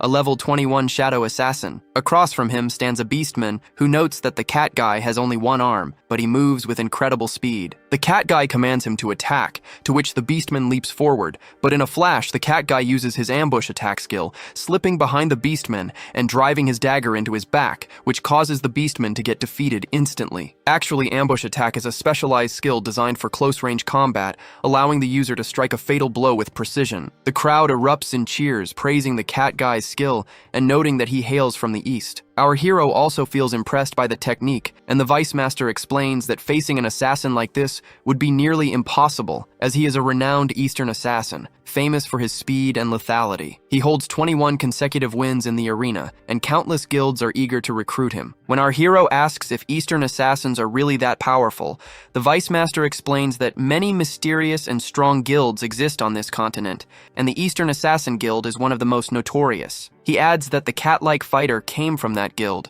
and rumors say he was exiled and lost his arm. At that moment, the announcer introduces our hero to the crowd, mentioning that this newcomer has 0 experience in the arena and will now face the cat guy. The audience laughs, teasing that the human boy has no chance and will likely be defeated quickly. Our hero steps forward to face the cat guy, who warns him to leave without taking a risk, but our boy tells him to attack if he wants. As the match begins, the cat guy leaps toward him, confident that he will finish the fight quickly. In response, our hero activates ultimate physique throughout his body. As the cat guy approaches, he suddenly stops in the middle, to which the crowd wonder why the assassin halted. However, the cat guy gets stunned as he realizes that the seemingly weak human is now radiating an overwhelming and powerful aura that commands attention. He realizes that this boy is no ordinary opponent, and our hero calmly asks if the cat guy has already given up on the fight. At that moment, the system notifies him that he can now replicate his opponent's skills through combat. Feeling excited, he leaps toward the cat guy, pulling out his blade from the inventory. The cat guy immediately senses the threat and knows he has to be careful. As our hero swings his blade to attack, the cat guy quickly activates his Z-step skill, moving behind him to launch a sneak attack. But our boy senses his movement and activates ultimate physique on his neck. And when the cat guy tries to stab him, the dagger doesn't even leave a scratch. The cat guy and the entire crowd get surprised, and then the system displays all of the cat guy's skills to our hero. He selects the ambush attack skill,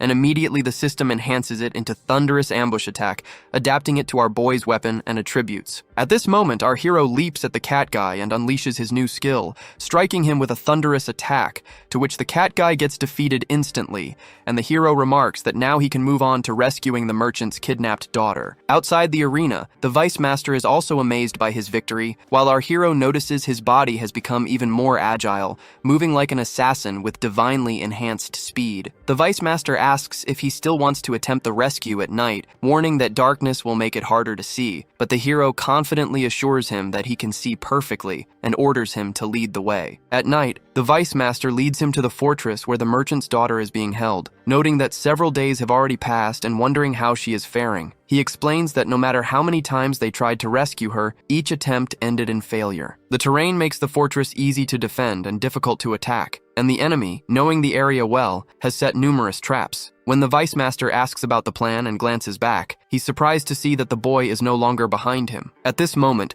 3 guards stand at the entrance, talking among themselves about how the Pace Guild will try again tomorrow. Meanwhile, the hero is perched in a tree, analyzing the situation with his divine eye skill. The system reveals 9 large trigger-type traps and 6 automatic traps at the main entrance. He feels relieved that the divine eye has even identified the trigger points. The system then highlights the location of the automated traps behind the 3 guards. Our hero readies himself to strike. He leaps from the tree, and the face mask from his equipped set automatically activates. With swift movements, he easily navigates through the large trigger traps and realizes his next task is to take down the 3 guards one by one. He whistles to draw their attention, to which one of the guards steps forward, convinced it's just an animal making the noise, and tells the others he'll deal with it. As he searches the area, our hero seizes the chance. He pulls out the knife given to him by the Vice Master and drives it into the guard's heart using the power of his ultimate physique, to which the guard collapses instantly. Our hero then moves ahead, carefully using a rope to bypass another trap. When the other 2 guards notice their companion hasn't returned, one prepares to check, but his senior warns him to hurry, reminding him that if the boss finds them wandering too close to the traps, he'll be furious. At that moment, the senior suddenly realizes the second guard has vanished from sight. Actually, our hero has already taken him out. Before the last guard can trigger the manual traps, our boy bursts forward with his thunderous ambush attack,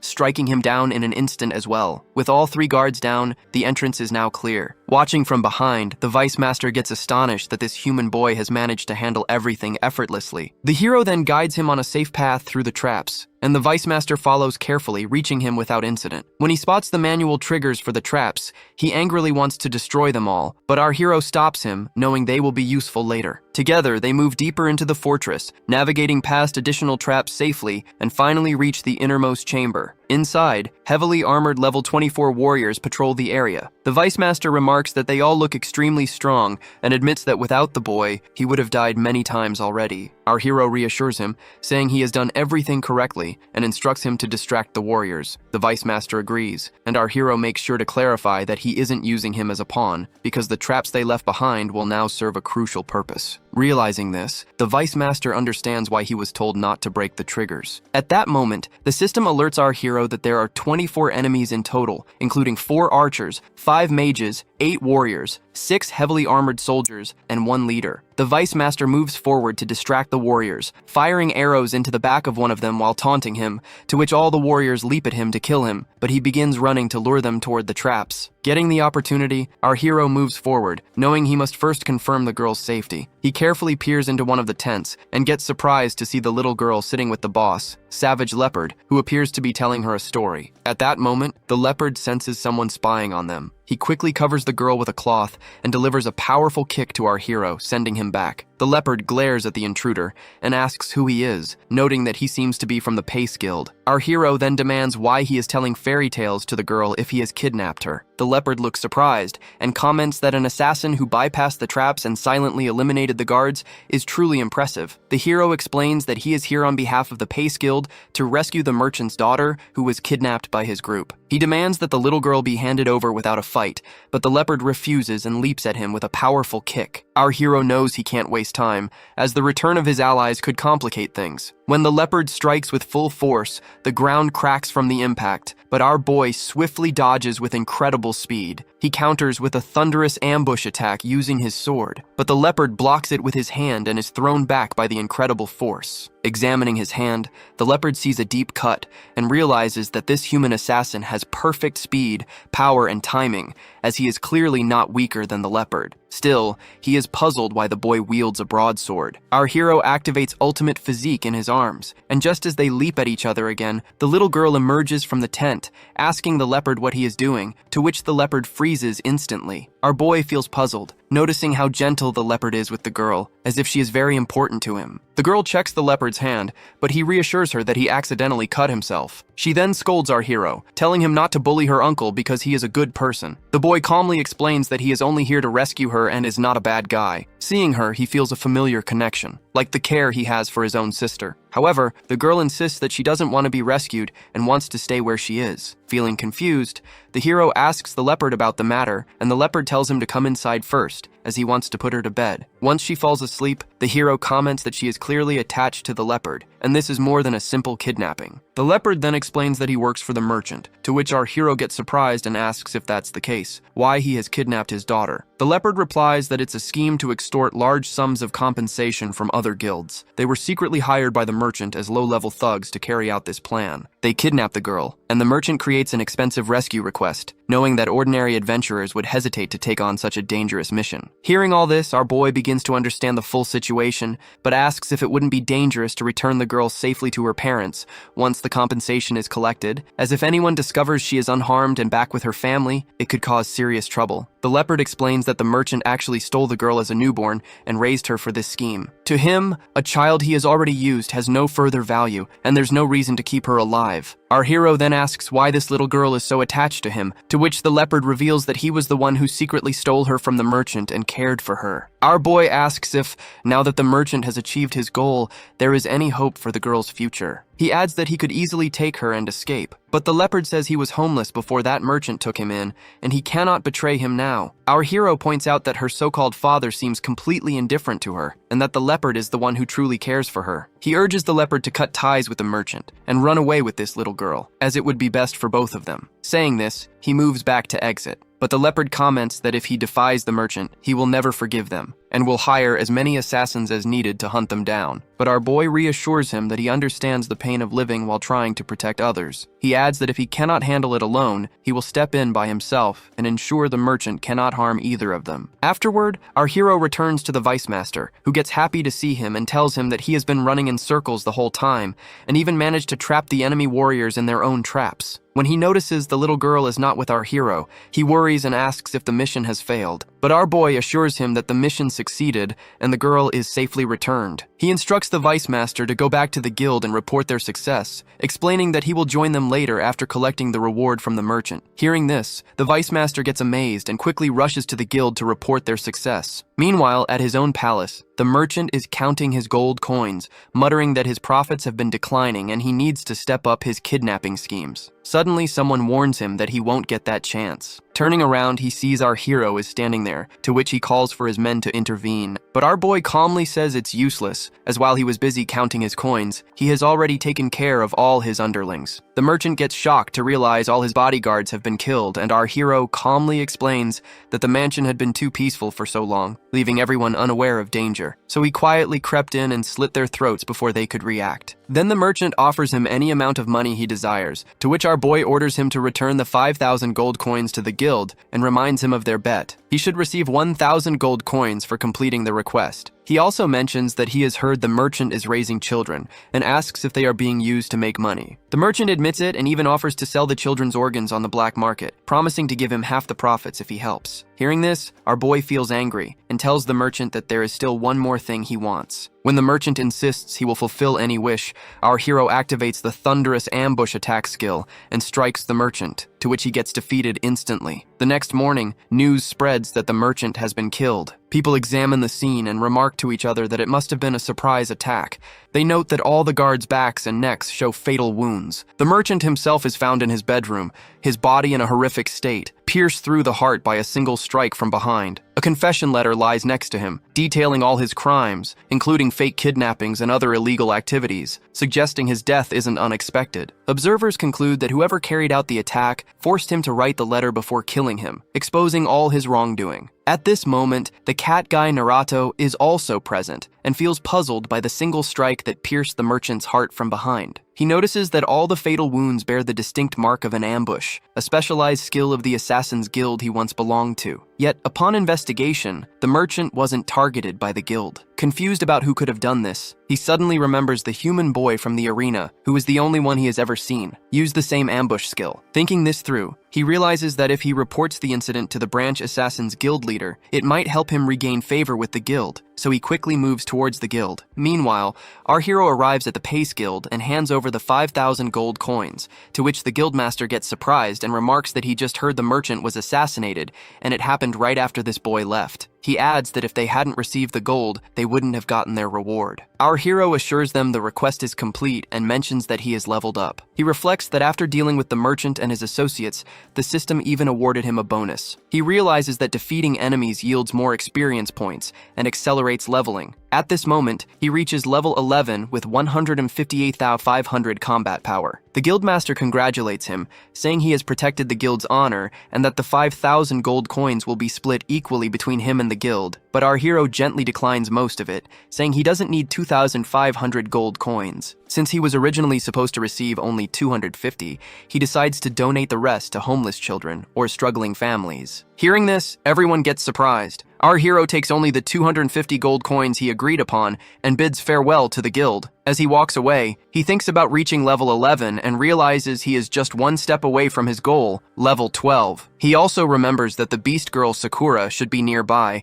and she will be surprised to see him now. When he reaches the Adventurers Guild, he notices a crowd gathered around. In the middle, the beast girl is facing a chubby woman who is scolding her harshly, demanding how she dared to bump into her child. The woman introduces herself as the wife of the president of the Beastman Trading Company. The beast girl remains calm and politely explains that her son accidentally bumped into her while she was simply standing there, waiting for someone. The woman grows even angrier, insisting that she is lying, while her son adds that there's no way he could have bumped into a girl like her. The guard also tells her that if she bumped into his child, she must apologize, but the beast girl refuses, saying that she will not endure insults for something she didn't do, and adds that with so many people around, there must be witnesses to what really happened. But when she looks around, she realizes no one is willing to speak up for her. At that moment, the woman slaps her and she falls to the ground, yet she firmly declares that she will never apologize for a wrongdoing she didn't commit. Feeling angry as she is going to pull out her sword, she reminds herself to endure the situation to avoid ruining her master's plan. Suddenly, our hero jumps in, delivering a powerful slap to the chubby woman,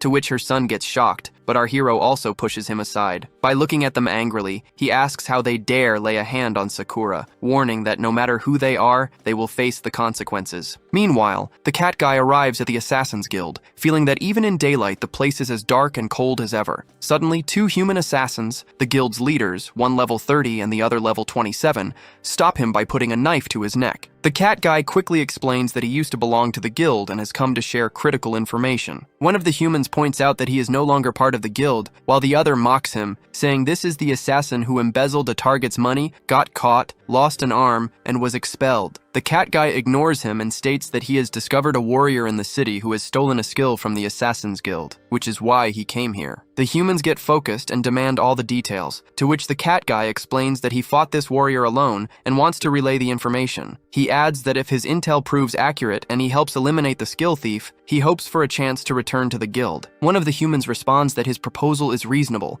and assures him that if the information checks out, they will forward his request to the higher-ups. Meanwhile, the beast girl is completely shocked to see our hero in this gear. The guard warns him that he just struck the wife and child of the trading company president, and he won't get away with it. The chubby woman adds that she will kill both of them and orders the guards to gather troops and arrest them immediately, or her husband will cut off funding to the city. The guard agrees, but our hero calmly responds that the woman started the fight and he only defended himself. The woman refuses, insisting she never hit this filthy half-beast girl and claims there is no one to testify against them. Our hero warns her that if she keeps talking, he will break every one of her teeth. The beast girl admits there really is no one to support them, and she apologizes for causing so much trouble and explains that she had hoped someone would speak up for her, but being a half-beast and with the woman being the president's wife, no one dared risk angering her. At that moment, the members of the Big Goats group arrive and are delighted to see our hero there. When they comment that he just completed a major request for the Pace Guild, the chubby woman gets shocked to realize who he is. Soon after, the Pace Guild members arrive as well and mention that they just returned from donating the money he requested. Our hero explains that he managed to leave with his team, but got caught up in some trouble along the way. Both guilds immediately respond that picking a fight with him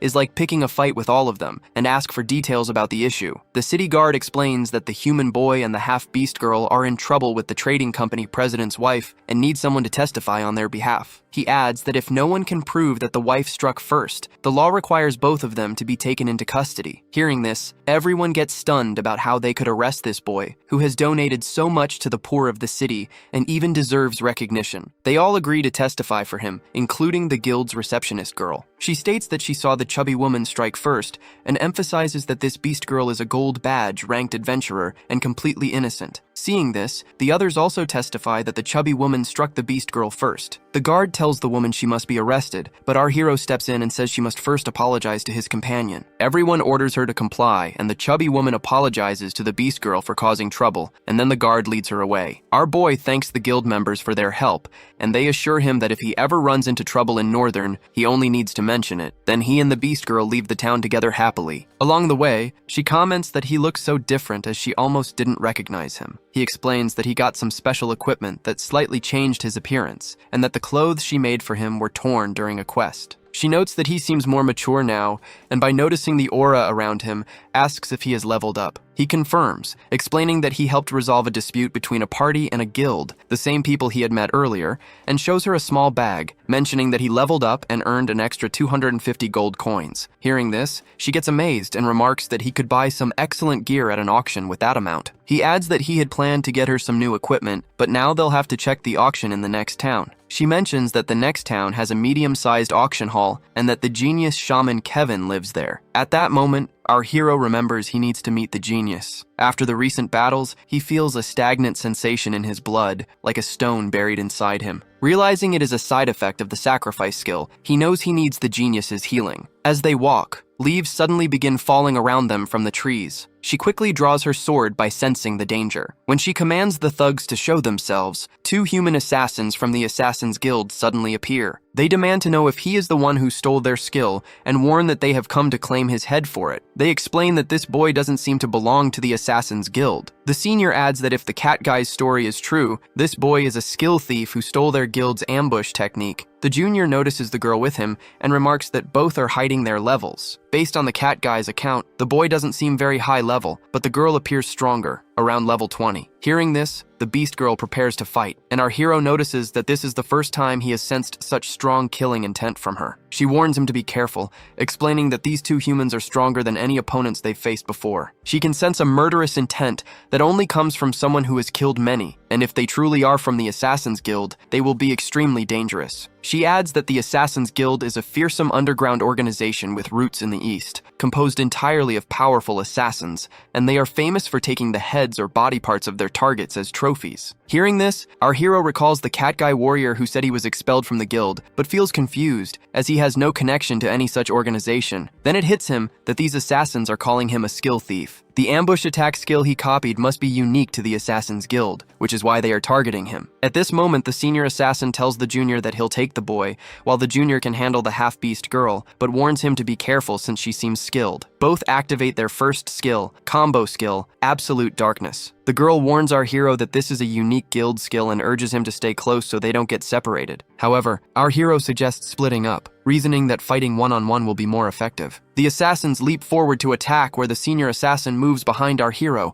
aiming for a true ambush attack, but our hero easily blocks the dagger and comments that the assassin will need to level up more to defeat him, to which the assassin gets shocked and our hero pushes him away with his blade. When the assassin asks about his level, our hero calmly says he's level 11. The assassin refuses to believe it, insisting it's impossible to fight like this at such a low level. He immediately leaps forward using a skill called Serpent's Walk. The system quickly informs our hero about the ability, giving him confidence, knowing that without it, he would have been caught off guard. The assassin then activates another skill, Multiple Enclosure Killing Method, which creates multiple dark clones to encircle and attack the enemy simultaneously. Our hero responds by activating Ultimate Physique on his upper body, so when the assassin strikes, his attacks fail to cause any damage. Feeling confused, the assassin asks again about his level. Getting an opportunity, our hero displays his level and slashes the assassin across the chest, impressed, to which he slides back and remarks that if he is truly level 11, he's a prodigy any major guild would want. Introducing himself as the branch leader of the Assassin's Guild,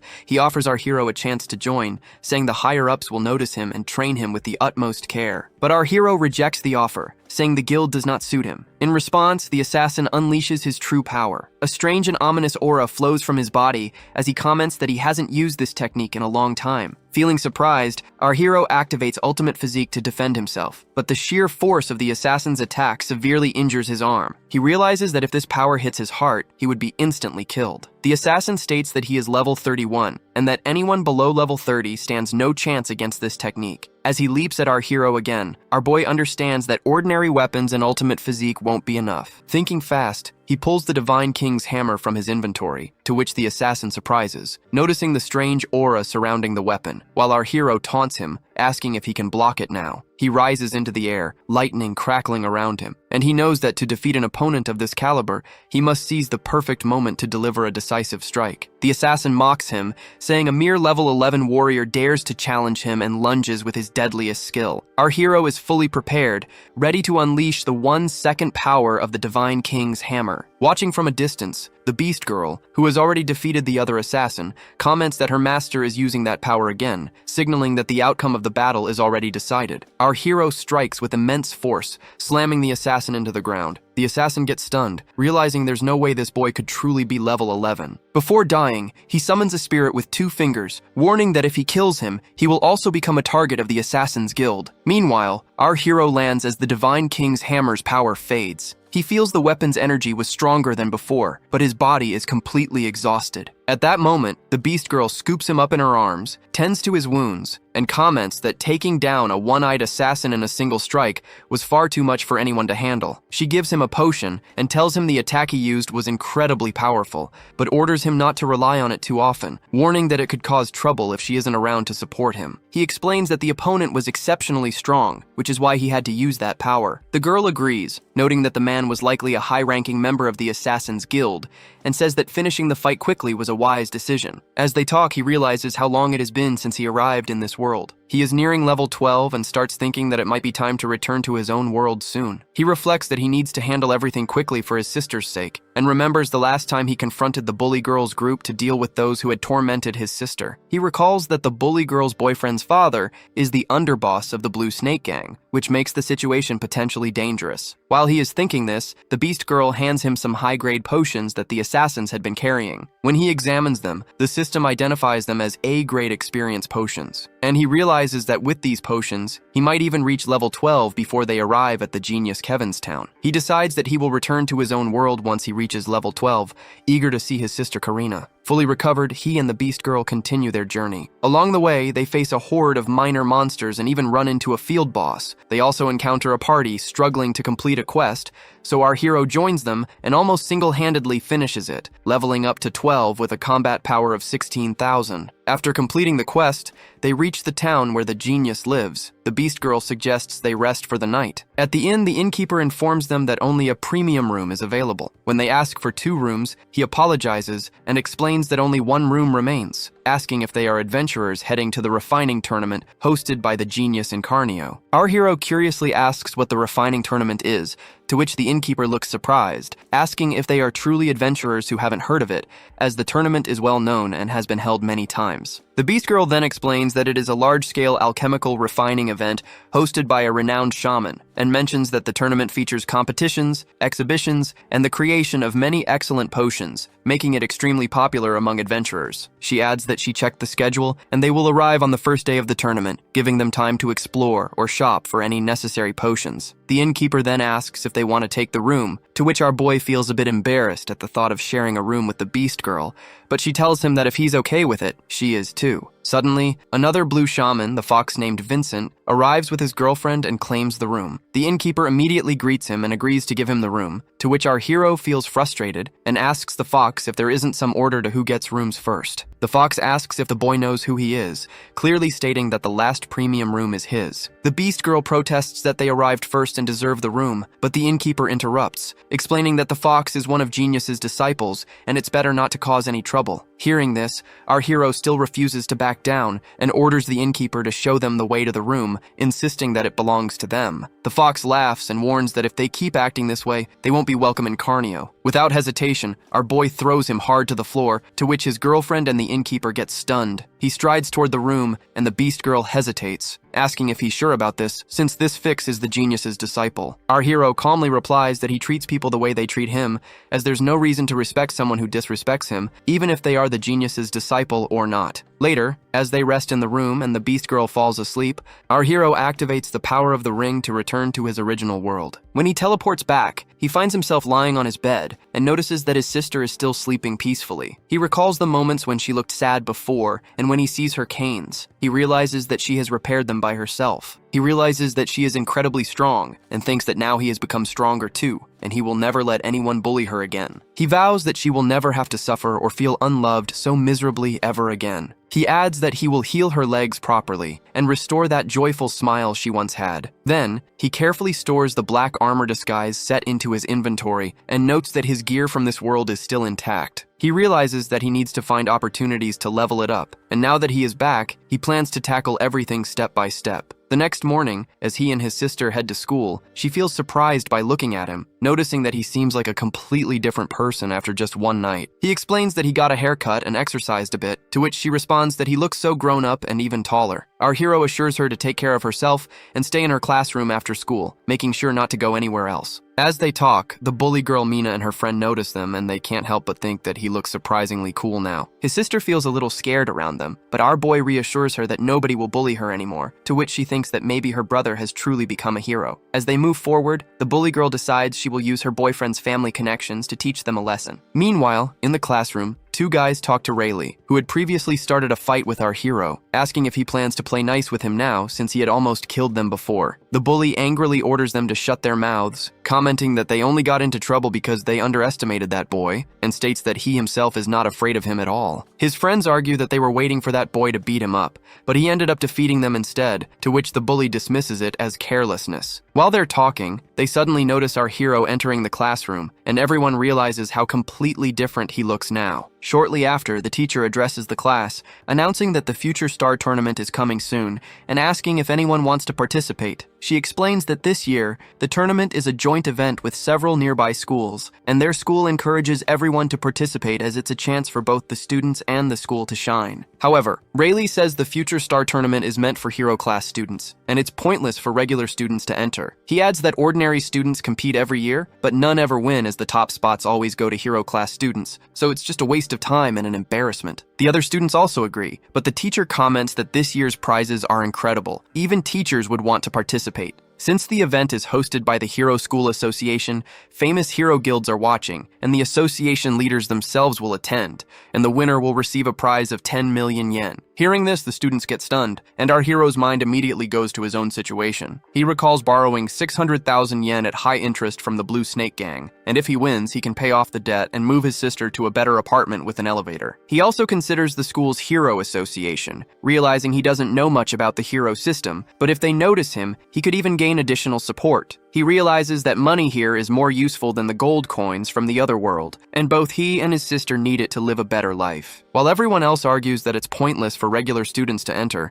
our hero raises his hand to declare that he will participate in the tournament. Rayleigh laughs, saying this boy has gotten arrogant just because he beat them once, and the other students mock him, insisting that this is a hero class students tournament and he has no chance. The teacher asks if he's serious about entering, to which he confirms. When the bully mocks him again, our hero challenges him to a bet that if he loses, the bully can do whatever he wants, but if he wins, everyone must stop acting high and mighty toward him. The bully says the whole class will be witnesses, warning him to do his best as they watch him embarrass himself. The teacher then says she will submit his entry form and explains that there will be a pre-tournament test for all participants that afternoon, which everyone entering must take. Our hero agrees, and after class, he goes to his sister who wishes him luck on the test, and he tells her he might pick her up late tonight so she doesn't have to go home alone. As they talk, some of the other girls notice how much more handsome this boy looks compared to before, and decide to ask his sister later if her brother has a girlfriend. When his sister returns to class, All the girls gather around her and start chatting. The two bully girls feel jealous, and Mina whispers to her friend that she heard this girl's brother is entering the Future Star Tournament. She adds that she already told Billy, who replied that his dad knows hero class students from other schools, so they might use this tournament as a chance to teach the boy a lesson. Meanwhile, in the principal's office, the principal explains that the Future Star Tournament is very important. Officially, it promotes interschool relations, but in reality, it serves as a power assessment for the hero union and major guilds. He adds that the strength of their top students reflects the school's overall power and affects how much support and funding they receive. He emphasizes that placing at least one student in the top 5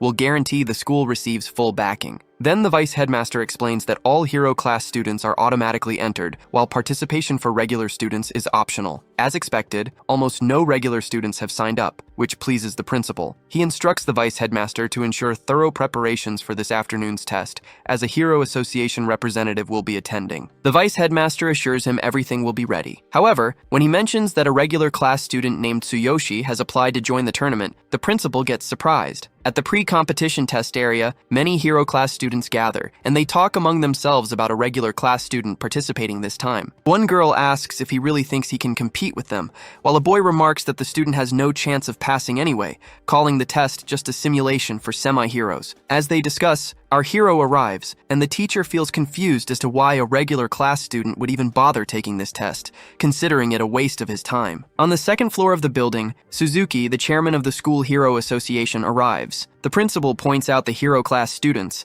and explains that the test will begin soon, hoping the students meet expectations. He tells the chairman that he is free to watch everything from here. He also instructs the vice headmaster to start the test. The vice headmaster sends a message to the teacher, who immediately begins the simulation, reminding the students of the test contents and instructing them to form their parties and enter the simulator. He shows them 3 machines and explains that these are basic level simulators for D-class mock exams, simulating E and F grade caves. He instructs the students to form their parties according to their assigned order and mentions that results will be displayed afterward, with a passing score set at 60 or above. Our hero tells the teacher that he didn't know they had to form parties. The teacher, thinking this boy probably can't pass anyway, says it's not a problem and tells him to wait, as his test will be done last. Just him alone. Meanwhile, the parties begin entering the simulators, and the chairman observes that this inspection is designed to identify outstanding semi-heroes. He reflects that the School Hero Association exists, so the Hero Union can recruit talent before other schools or factions get the chance. He also considers that during this time, powerful guilds compete to claim promising semi-heroes, and any slack could mean losing top candidates. Inside the simulator, the semi-heroes enter a forest-like area, noticing how realistic it feels. A message pops up, prompting them to choose their class and equipment before beginning the challenge. After some time,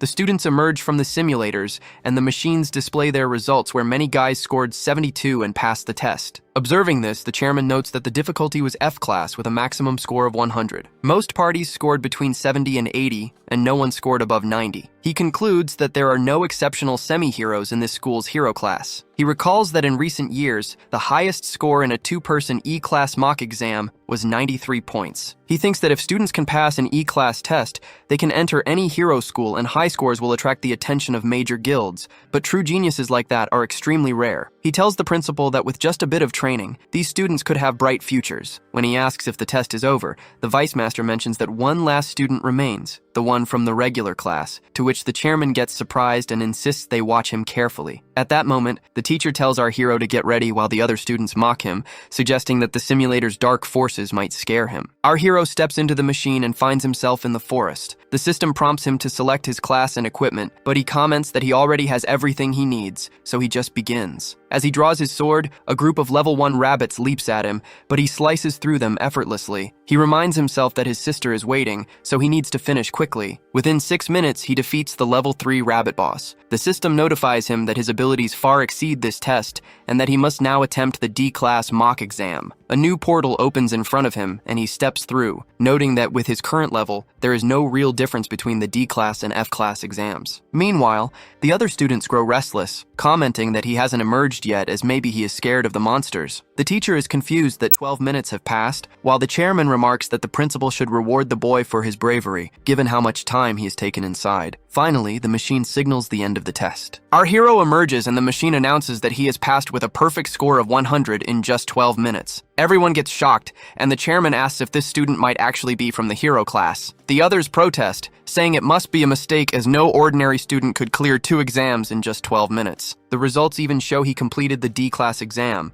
something they believe is impossible. Our boy says he doesn't know anything about that and adds that as the test is over, he's going to pick up his sister. Before he can leave, the chairman calls him back. The vice master looks puzzled, muttering that the system was definitely set for a lower-level cave, and there's no way a D-class exam should have appeared. The chairman then asks him to describe the final boss, to which our hero explains that it was a level 6 dark wolf, fast but weak, so he just slashed it a few times and it went down. He steps forward by repeating that he needs to go pick up his sister, to which the chairman agrees, and orders the principal to allow this boy into the upcoming competition. At the same time, he instructs him to keep the results and everything that happened today strictly confidential. In his mind, he admits that this boy's words are true as there was no mistake. The final boss of the D-class mock exam is indeed a level 6 dark wolf. That means this ordinary student cleared both the F-class and D-class mock exams in just 12 minutes, and with a perfect score, he realizes he has discovered something rare, a monster in human form, a genius unlike any other. From now on, he must keep an eye on this boy and make sure to recruit him into the Hero Association. On the day of the Future Stars tournament, all the students gather and talk about Kurozi and Sawahira high schools, both top-ranking schools known for their excellent academics. Rumors spread that many students from their hero classes are already strong enough to become real heroes. Then the announcer reminds everyone to register before entering the arena. When our hero introduces himself, the announcer advises him not to push too hard, warning that the hero class students are formidable opponents. At the same time, the chairman arrives and asks the principal if all the regular class students have been registered. The vice master confirms, adding that they should already be in the arena. The chairman realizes that this means Tsuyoshi is serious about the tournament. He worries that if large guilds and factions notice that boy, they might try to recruit him. The vice master then informs the principal that representatives from major guilds and factions have also arrived. The principal orders him to ensure that all guests are properly looked after. When the vice master mentions that both Kurozi and Sawahira high schools have sent their strongest students this year, the principal gets stunned and admits that while their school will do its best, it will be nearly impossible to win against such opponents. Then the announcer calls the students to the testing area, announcing that the practical ability test will begin soon. When the hero looks at the screen, he sees the rules. Participants must use minimal movement while maximizing their power. Each strike will be measured, showing a body score and a power score, both capped at 100. He quickly understands that the scores will reveal each student's true ability, and since machines handle the evaluation, cheating is impossible. The first student from Sawahira High steps up to the punching machine, where he has to strike the ball. Everyone watches closely, curious about his results. His punch earns him a 72 body score and a 74 power score, the highest they've seen so far, to which the crowd feels surprised. One after another, students from different schools take their turns, most earning solid results. But when it comes to Seishin Academy, our hero school, the scores are far lower. Students from other schools start mocking them, sneering that Seishin even brought along a regular student just to fill the numbers. Many representatives are seated, closely watching the tests. They believe that Kurozu and Sawahira schools have the strongest heroes, so they plan to add them to the list. But they don't feel good about Seishin School. The principal feels disappointed, while the chairman grows curious about how well Tsuyoshi will score. The classmates of our hero and his sister are also watching. They mock him for not showing up yet, saying he must be too embarrassed. When the bully girl makes a harsh comment about him, our hero's sister speaks up, saying she believes in her brother, to which the girl snaps back that she'll enjoy watching him fail. At this moment, a student from Sawahira High named Vince steps forward. He is level 4 with a combat power of 580. Everyone whispers that he will surely be the winner since he's the ace of his school. He strikes the testing ball with a punch, and the crowd gets shocked when the results show a body score of 86 and a power score of 90. Seeing this, the chairman thinks that this guy truly is the strongest and decides he wants to speak with him after the event. Next up is Boniface from Kurozu High School, a level 4 student with 620 combat power. When he punches the ball, his body score shows 89 and his power score 92. The others watch in amazement, saying he's on a whole different level and might be this year's winner. As the strongest contenders chat, our hero steps forward. Once again, the others mock him, but he ignores their words. He reminds himself to use the least movement possible while maximizing his strength. To do that, he decides to activate both his ultimate physique and the divine selection system. He channels the ultimate physique into just his index finger, boosting it by 600% while keeping the rest of his body completely calm. With a single strike of his finger against the ball, the entire machine shatters, and the ball shoots high into the air with incredible force, to which everyone around him gets completely shocked. The impact is so overwhelming that the machine can't even measure his score, as he may have gone beyond the limit of 100. Seeing this, our hero feels worried that this could be bad, as he might have to pay for the damage he just caused. Everyone looks confused, wondering if this boy really has such power. Some whisper that the machine must have malfunctioned, while others suggest he might have cheated. The guild representatives and students from other schools are also shocked, waiting to see what decision the school will make. The principal calls 2 men to check the machines, and meanwhile, the chairman studies the boy's hands. At first, he suspects the boy may have boosted his strength with some tool, but there are no signs of equipment or traces of cheating. Instead, he notices the boy's hands are covered in scars and hardened with calluses, unusual for someone so young. When the chairman asks about them, the boy calmly explains that he has been working part-time jobs for nearly 10 years just to survive. This revelation surprises the chairman more than anything. Soon after, the 2 inspectors report that the machine is fine and nothing was tampered with. They restore the data, confirming that the impact measured a perfect score of 100 points. Hearing this, everyone gets stunned, and some still insist that a strength capable of breaking the machine can only be the result of cheating. The principal looks troubled, unsure of what to do next, but the chairman assures him that, on behalf of the School Hero Association, he recognizes the boy's results. He personally confirms there are no signs of cheating and declares that the boy has scored a full 100 points in both categories. Hearing this, a student from Kurozu School suddenly realizes he has never paid much attention to this boy, but now suspects he might be the one Billy asked him to target. He remembers that Billy's father is the young head of the Blue Snake Gang, a business partner of their school, so he must honor the request. At that moment, the announcer reveals the results that Tsuyoshi from Seishin High School is the winner of the round, taking first place. Our hero's sister gets amazed and can't resist mocking the 2 bully girls. This makes Mina furious, and she immediately messages her boyfriend, demanding to know why he hasn't taken action, to which her boyfriend replies that his friend from Kurozu School will handle the boy. The chairman then adds that our hero is the only student from Seishin High School to reach the top 10. He explains that the top 3 students will earn 10, 5, and 3 points,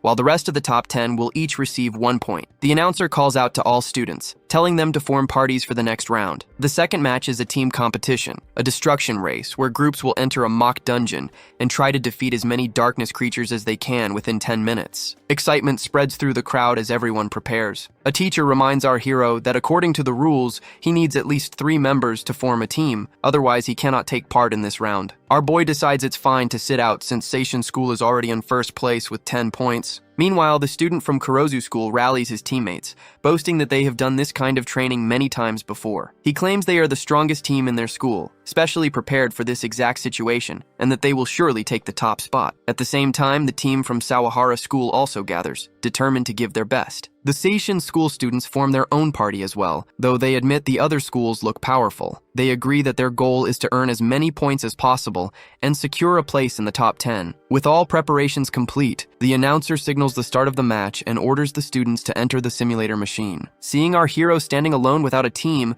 the bully and the others laugh, saying no one wants to partner with him. But our boy calmly thinks about how the ultimate star will be decided by the highest overall score and that the player with the best performance in any match will also earn the title of MVP. Deciding to take it easy for this round, he sets his goal on becoming the MVP. If he can achieve high scores in the individual matches, the 10 million yen prize will be his. All the schools enter the machines and give their best. Sawahara School manages to defeat 48 creatures, while Kurozu School's team goes even further, slaying 62 monsters. The crowd is impressed, though the chairman thinks he had hoped to see Tsuyoshi shine. But in a team competition, he can't stand out as much. Then, the students from Seishin School emerge from the simulator after defeating 33 monsters in just 6 minutes, as one of them is injured. When they compare their results to the other schools, they get shocked to see they are behind. They quickly ask the organizers if they can continue, explaining that while one teammate is hurt, the remaining 2 are still able to fight. However, the organizer tells them that they cannot continue unless they have at least 3 members. Feeling discouraged, they suddenly notice Tsuyoshi standing quietly in the corner. They quickly ask him to join their team, needing only one more person, to which our hero agrees, and together they re-enter the simulator. With only 3 minutes left, the 2 teammates rush forward, attacking monsters as fast as they can. They tell our boy to help if he's able,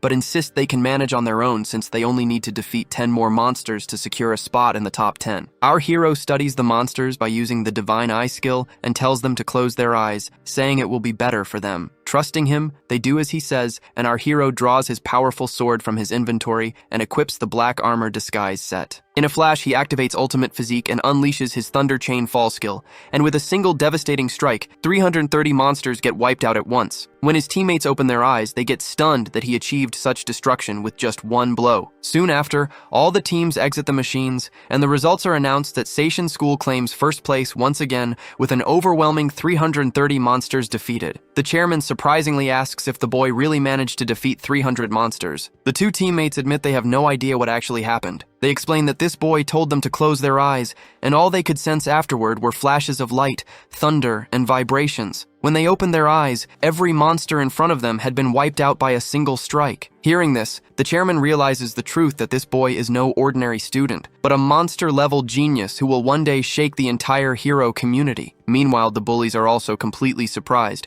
unable to understand how the boy has taken first place again. Some of the students also claim that Seishin School must have tampered with the machines to secure victory. At that moment, a group of judges from an external school union approaches the principal. They explain that the record looks highly suspicious and request permission to examine the data. Confident that nothing dishonest has happened, the principal allows them to proceed. After reviewing everything carefully, the judges get confused as the data shows no sign of tampering or forced adjustments, which proves there was no cheating involved. The principal insists that Seishin School always competes fairly, yet he still struggles to understand how a three-person team managed to score so high. At that moment, our hero steps forward and calmly suggests that if Seishin fails to take first place in any of the upcoming matches, the judges can treat their earlier result as cheating. But if they continue winning every event, then there should be no doubts or complaints. Hearing this, a student from Sawahara School remarks to his teammates that he originally thought the fight for first place would be between their schools. But now, after passing the hero test, they have been completely overshadowed. Even so, he admits that facing someone this confident is strangely exciting. The judges accept our hero's proposal,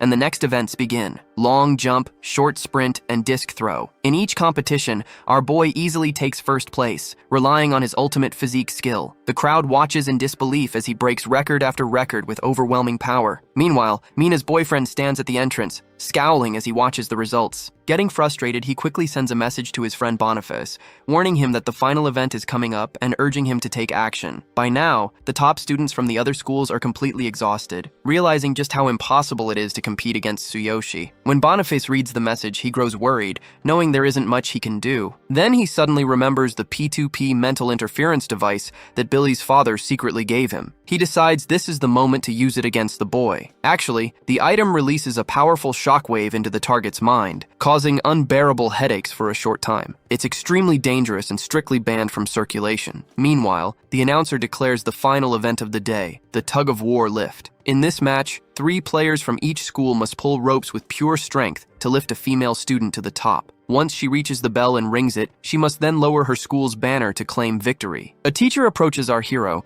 explaining that the principal wants him to compete in this event too, so Seishin can secure first place once again. Our boy replies that he doesn't have a female student for the lift, to which the teacher reassures him not to worry, and quickly announces to the crowd that they need a volunteer to partner with Tsuyoshi for the match. Instantly, many girls step forward, eager to help, but they also get nervous, unsure if they can truly support him in reaching first place. At this moment, our hero's sister gets ready to help him, but another girl quickly stops her, reminding her that her legs are still injured. Then Mina, the bully, suddenly gets an idea. She decides to volunteer, planning to sabotage the match. Even if Seishin fails, she can make it look like the boy's fault instead of hers. When the teacher brings her over, our hero gets surprised to see her and asks why she came. She sweetly claims she volunteered because no one else wanted to. Together, they head to the stage and she climbs onto the lift, pretending she wants to help him secure first place, but her intentions are far from genuine. Our hero, seeing through her act, simply ignores her. Meanwhile, the other teams prepare for the match. Boniface feels angry, determined not to let this boy win so easily. Assistants double-check the ropes for safety, and soon the announcer signals the start of the final event, to which the competitors begin pulling with all their strength. Our hero knows that with his ultimate physique, he could finish this in an instant, but moving too quickly would look suspicious. So he decides to build his strength gradually, planning to secure first place at the very end. Watching him, Boniface comes to a clear decision. He no longer cares about winning for himself, as his only mission now is to make sure this boy does not take first place. As the match continues, the competitors strain with all their strength, each lift feeling heavier by the second. However, the Sawahara team seems to handle it with ease. At that moment, our hero quietly activates his ultimate physique and decides to keep a steady pace, planning to accelerate only at the very end and overtake everyone in one final push. Mina, watching his calm expression, grows irritated. Determined to make things harder, she starts bouncing on the lift to add extra weight. The assistants quickly warn her to stop, telling her it's dangerous, but she ignores them. Her boyfriend, watching from the crowd, feels satisfaction at her antics. Yet when she looks down at our hero, she gets surprised as despite her efforts, he remains calm. Our hero asks if she is done causing trouble, to which she feels like he might truly kill her if she continues. At this moment, Boniface decides it's time. Before the event began, he secretly locked the device onto our hero as the target. Now, as he presses the switch, he thinks that things are about to get interesting, and suddenly strange waves of radiation spread through the arena. Every student is hit with a crushing headache, including Boniface himself. When the radiation reaches our hero, his mental protection activates on its own, shielding him from the worst effects. All around him, the students collapse in pain and their hands slip from the ropes, to which the lifts immediately begin to fall. The crowd panicked, and the principal urgently orders others to rush in and help, but it's already too late. In an instant, our hero leaps into action. He grabs the rope of Mina's lift before it can crash down, realizing that if he only saves her, the other girls will still be in danger, so he pushes his body to the limit. Activating ultimate physique in his legs, he runs at incredible speed, catching every rope one by one until all the falling lifts are in his grasp. The entire arena gets shocked as none of the lifts touch the ground, but our hero feels the immense pressure of their combined weight. Each lift alone weighs 50 kilograms, not including the girls riding them. He activates ultimate physique into his arms as well, and with a mighty push of strength he holds them steady, leaving the crowd stunned as they whisper in disbelief about his inhuman power. The workers rush in and quickly grab the ropes from our hero's hands, but our boy refuses to let go of his own rope, as he is determined to secure first place with his lift alone. Mina, watching from above, also surprises, and the others, impressed by his determination, call out their support and wish him luck. Summoning the last of his strength, our hero pushes himself harder and raises the lift all the way to the top. By the time they reach there, he gets fully exhausted, and when the girl looks at him, she feels grateful as he not only saved her, but also the other girls. With rare sincerity, she rings the bell and lowers the banner. From the crowd, her boyfriend gets angry at her choice, but our hero feels a quiet relief as for once, she has helped him instead of trying to bring him down. The arena erupts in cheers as the announcer declares that Tsuyoshi has once again secured first place for Seishin School. The guild and faction representatives remark that it has been a long time since they've seen such a genius, and they insist that no other faction should be allowed to snatch him away. Meanwhile, a guard from the Blue Snake Gang reports to his boss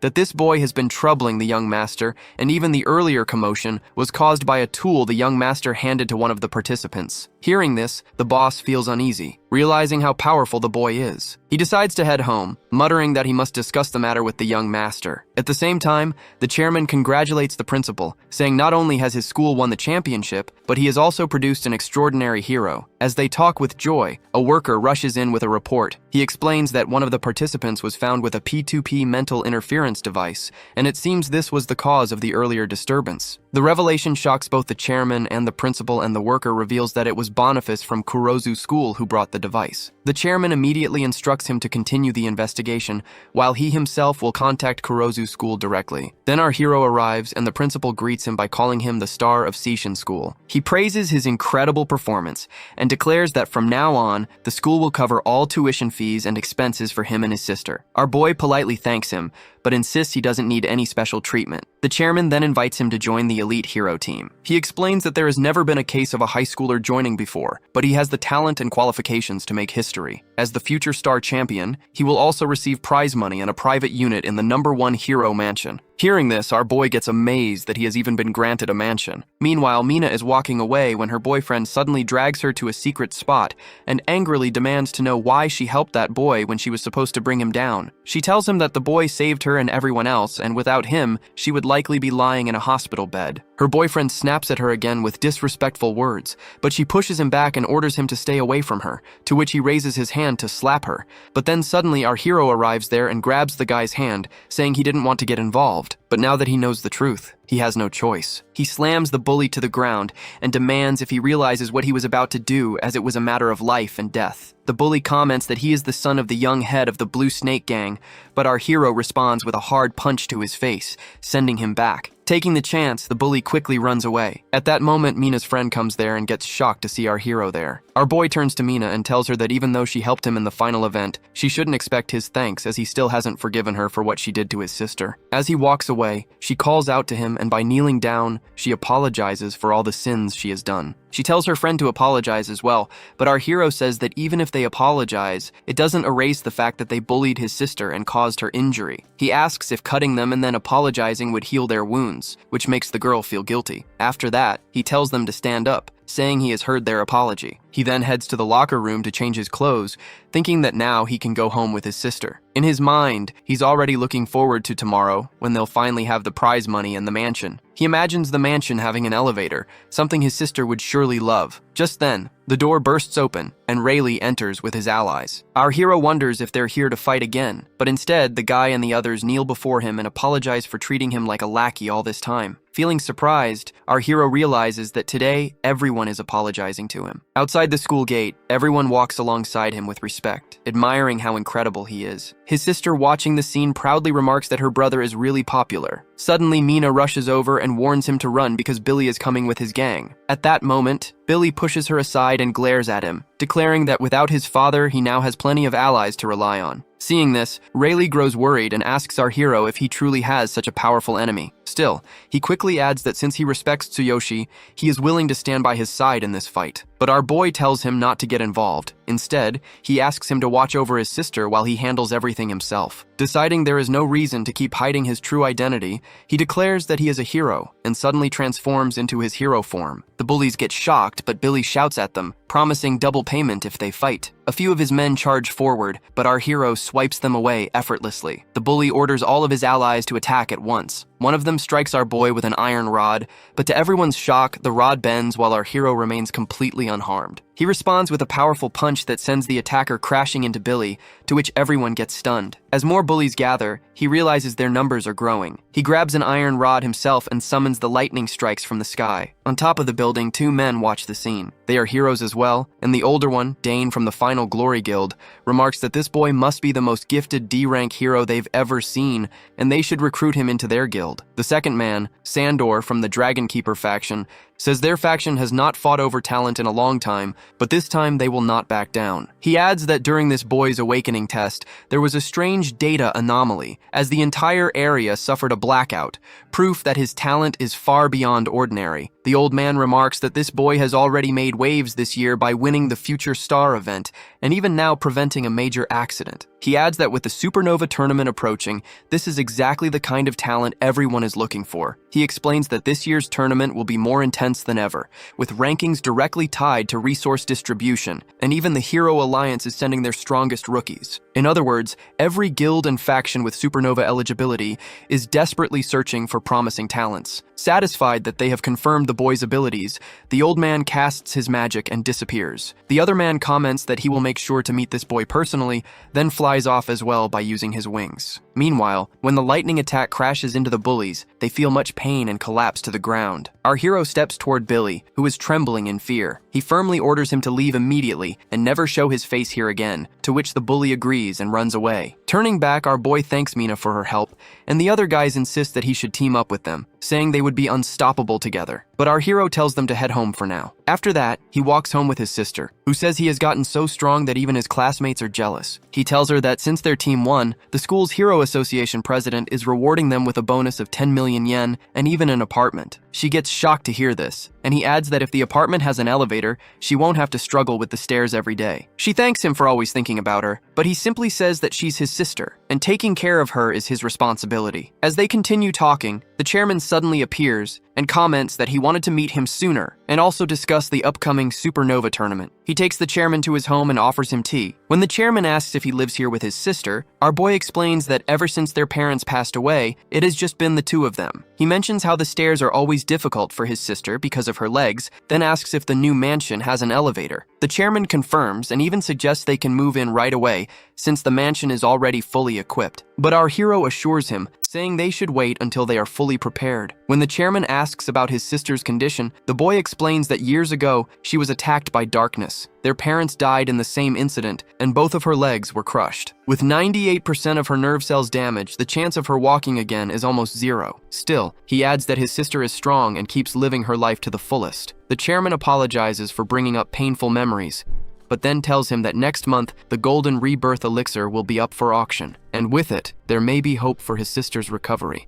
Our hero gets shocked to hear about the item, as it's a rare treasure that can restore lost body functions. But the chairman explains that there are 2 strict requirements to enter the auction. First, he must hold at least a C-rank hero status. Second, he needs a minimum of 1 billion yen, since every auction sets tough conditions based on power and status. The chairman continues, saying he can qualify for C-rank by placing in the top 3 of the upcoming Supernova tournament. If he achieves that, he can apply for promotion. However, as for the funds, even the chairman himself cannot provide that much support. He then hands over the prize money our hero earned from the event. Holding the money, our boy thinks that wealth isn't everything, but right now, it's something he needs the most. He feels troubled, wondering how to gather such a huge sum, when suddenly he remembers the potions from the other world. His original world may have convenient capsules, but the potions there are far more powerful. If he can somehow recreate those otherworldly potions here, he might just be able to earn 1 billion yen within a single month. He asked the chairman if placing in the top 3 of the Supernova tournament would allow him to apply for C-rank hero status. The chairman confirms and explains that the Supernova tournament is a major event for rising C-rank and D-class heroes. It draws a lot of attention, with guilds and factions, including their own hero alliance, sending their most talented newcomers. He adds that strong performances also increase influence in the distribution of dungeon resources. Hearing this, our boy immediately requests permission to join, but the chairman warns that it is dangerous, since it is not a simple school competition. But the boy doesn't hesitate. He just asks where to register, declaring he is ready for anything. The chairman directs him to the Hero Alliance headquarters, and when they arrive, the boy looks around in amazement and asks why the chairman brought him here. The chairman replies that it is a matter of mutual benefit. As the head of the school's Hero Association, he is under pressure to deliver results. He explains that it has been a year since they discovered any truly promising talent. Meanwhile, powerful factions and guilds outside offer exceptional treatment to young heroes, and many dislike the strict rules of organizations like theirs,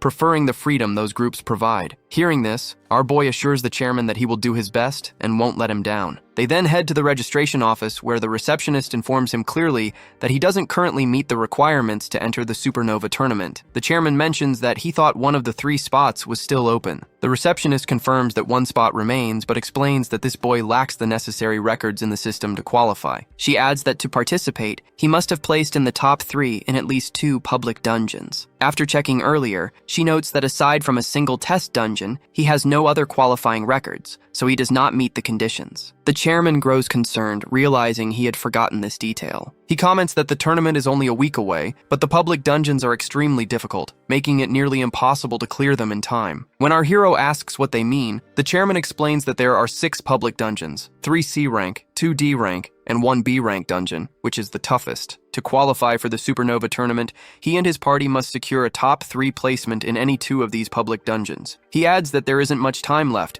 since forming a party also takes time, so participation seems impossible. But the boy confidently assures him that he will secure a top 3 placement in at least 2 public dungeons before the tournament. The receptionist calls him a fool, insisting it's impossible. The boy simply leaves, telling her to keep that last spot open for him, as she'll see soon enough whether he's a fool or not. At that moment, he receives a system notification that the boundless passage has activated. Feeling pleased, he decides to head to the other world to collect the formulas and level up to 15 before returning. When he teleports, he finds himself in bed next to the Beast Girl. He thinks to himself that he will conquer all 6 dungeons on his own. Suddenly, the system warns him that he cannot stay in the other world for more than 3 days. Exceeding that limit will make it permanently impossible to return to his original world. He calculates that he has 72 hours, realizing that going from level 12 to 15 in that time will be tough, but he knows he has to make it work. The next morning, when the Beast Girl wakes up, he tells her that things are about to get busy. She agrees and says she'll start preparing for departure immediately. After that, they walk through the bustling town, and he comments on how lively it is as always. She mentions that recently, the genius Kevin has been hosting a refining tournament with extravagant prizes, attracting young shamans and adventurers seeking rare medicine. When he asks about the prizes, she explains that third place receives a basic potion formula, second place comes with an apprenticeship, a normal potion formula, and a level-up potion formula, while first place grants becoming the genius's direct disciple, one basic potion formula, and 2 level-up potion formulas. She adds that a single basic potion formula can sell for 300 gold coins. He realizes that if he can collect enough formulas, he could easily make 10 billion yen back in his original world. He tells her he will enter the refining tournament and aim for first place, since he can't just shamelessly beg the genius for the formulas. He leads her forward to register, and she thinks that their plans might be delayed once again. When they reach the entrance, the same catgirl Fulin, who once competed with our hero in the potion-making contest, blocks his way. She asks what he's doing here, and our hero ignores her, which makes her even angrier. She reminds him that she was the one who stood by him during the shaman exam and lost first place because of him. He calmly assures her and asks where he should register for the refining tournament. She warns him that this tournament is different from the exam, mentioning that even her senior, a talented blue shaman, is participating this time. Our hero ignores her warnings and steps forward with the Beast Girl to register,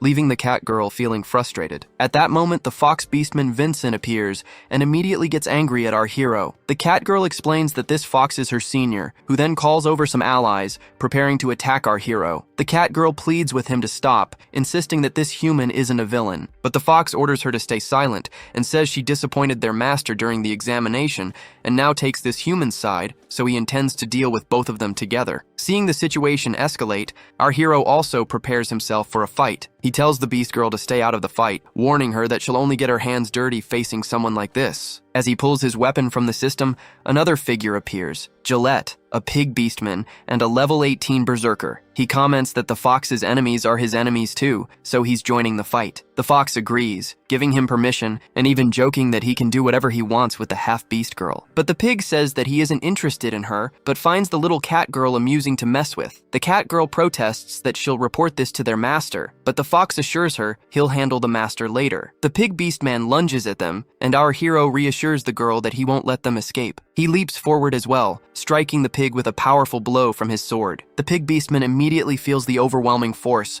and when our hero activates ultimate physique to push him even further down, everyone watching gets stunned. Even the fox realizes that the pig can't even lay a finger on this human boy. At that moment, the pig beastman decides to unleash his full power, even if it costs him his life. He activates a devastating skill, creating massive destruction and pushing our hero back slightly. Seeing the danger, our hero quickly forms an isolated area around them and uses the thunderous ambush attack, dashing behind the pig to deliver a fatal strike. The pig realizes he can't dodge it and thinks this may be the end. Suddenly, a strange blue flame collides with our hero, which nullifies his skill. Feeling surprised, he sees the genius Kevin, a level 36 red shaman standing nearby. The genius says the tournament is about to start and they need to stop causing a scene. Actually, the blue flame came from the genius who scolds the fox beastman and the cat girl for bringing shame to the shamans. The fox beastman immediately apologizes, and the genius turns to the other fighters, including the pig, who quietly retreat. The genius then asks the cat girl why she is here, since she failed the shaman examination. She explains that she is guiding the human shaman who defeated her in the exam to the refining tournament. At this moment,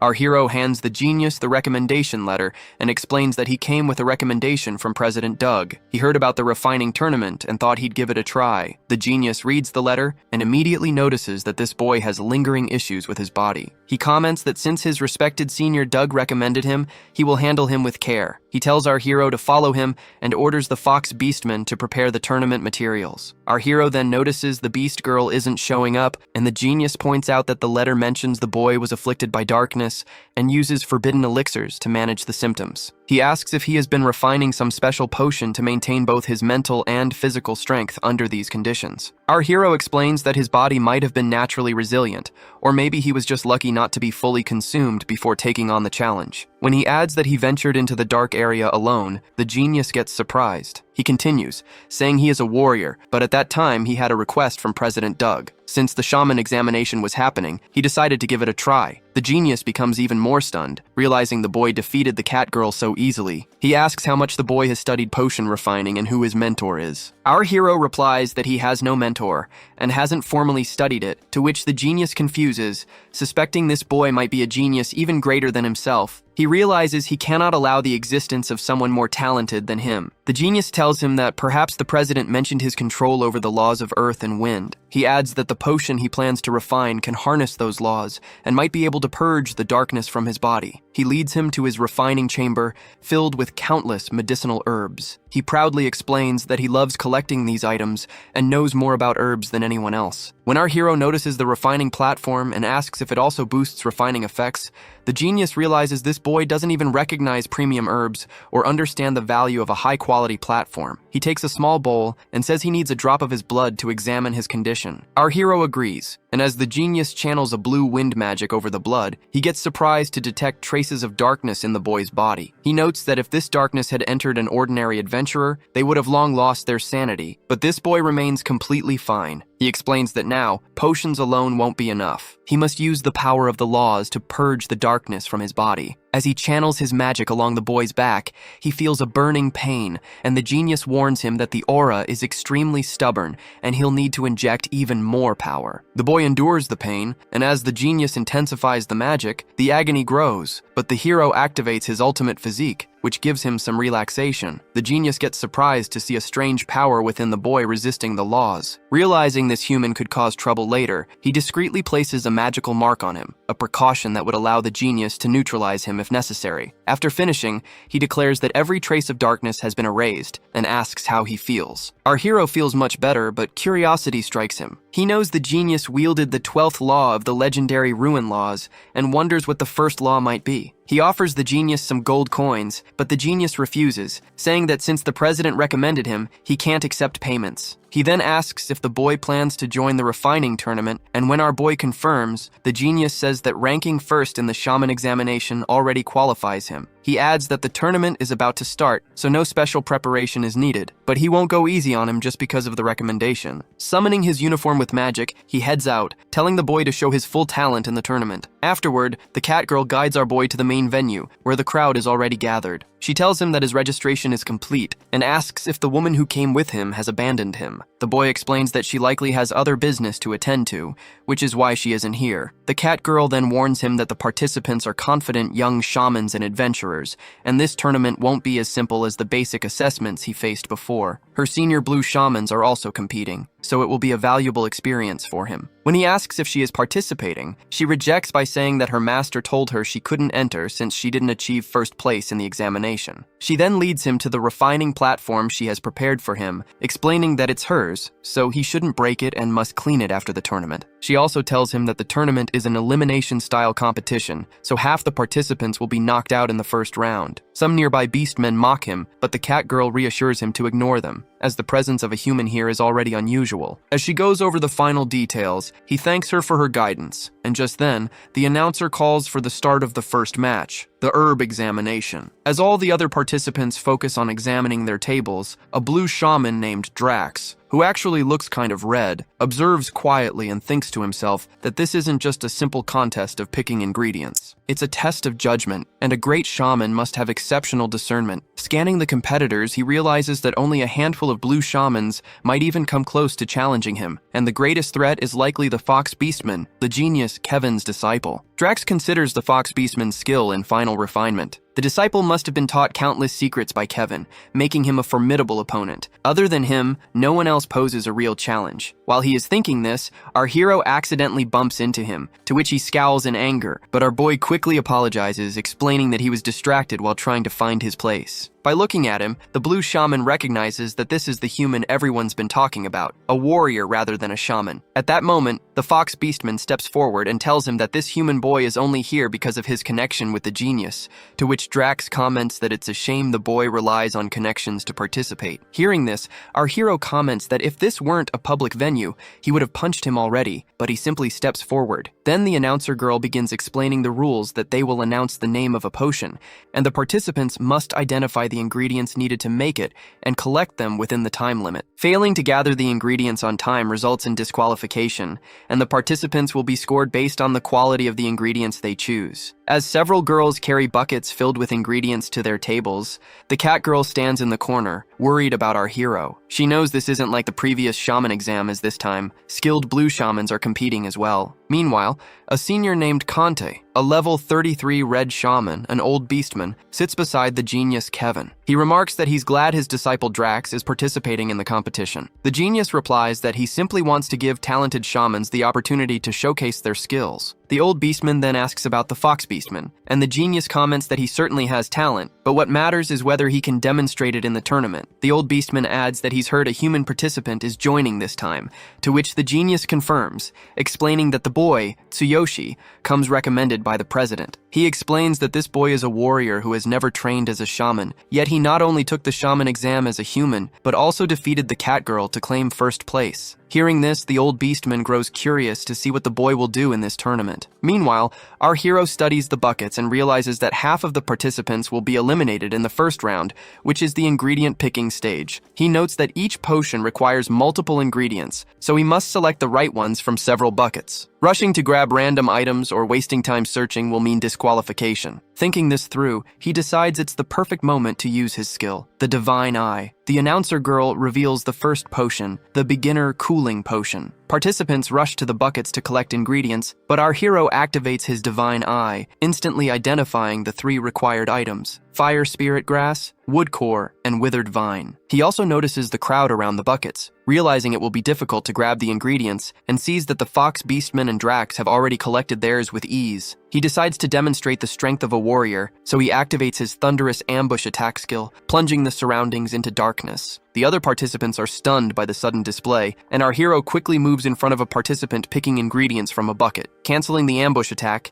he reactivates his Divine Eye, instantly identifying the highest quality ingredient. When he picks it up, the old beastman and even the genius look surprised. Using the skill, he efficiently collects the remaining 2 ingredients as well. The announcer girl then stops everyone as the time is up and orders the inspectors to inspect the quality of the ingredients to determine who advances to the second round and who is disqualified. As they examine each participant's selections, many are disqualified for picking the wrong items. When they reach Drax, he passes by, earning a score of 84 out of 100 for ingredient quality. When the inspectors check the Fox Beastman, they give him a score of 94, and the genius remarks that his disciple is likely to take first place this round. Next, they move to our hero to check his ingredients, but they get stunned when the inspection device malfunctions. After a moment, they announce that all his ingredients are correct, awarding him a perfect score of 100 out of 100. The genius and the others get completely shocked that a human boy could achieve full marks. Our hero feels good, knowing his Divine Eye skill analyzed everything flawlessly, and he eagerly looks forward to the next event. The analyzer announces again that there is no mistake in the scoring. The old beastman wonders how skilled this boy really is, and the genius grows curious about him as well. The girl then explains that the second round is the refining tournament for an intermediate invisibility potion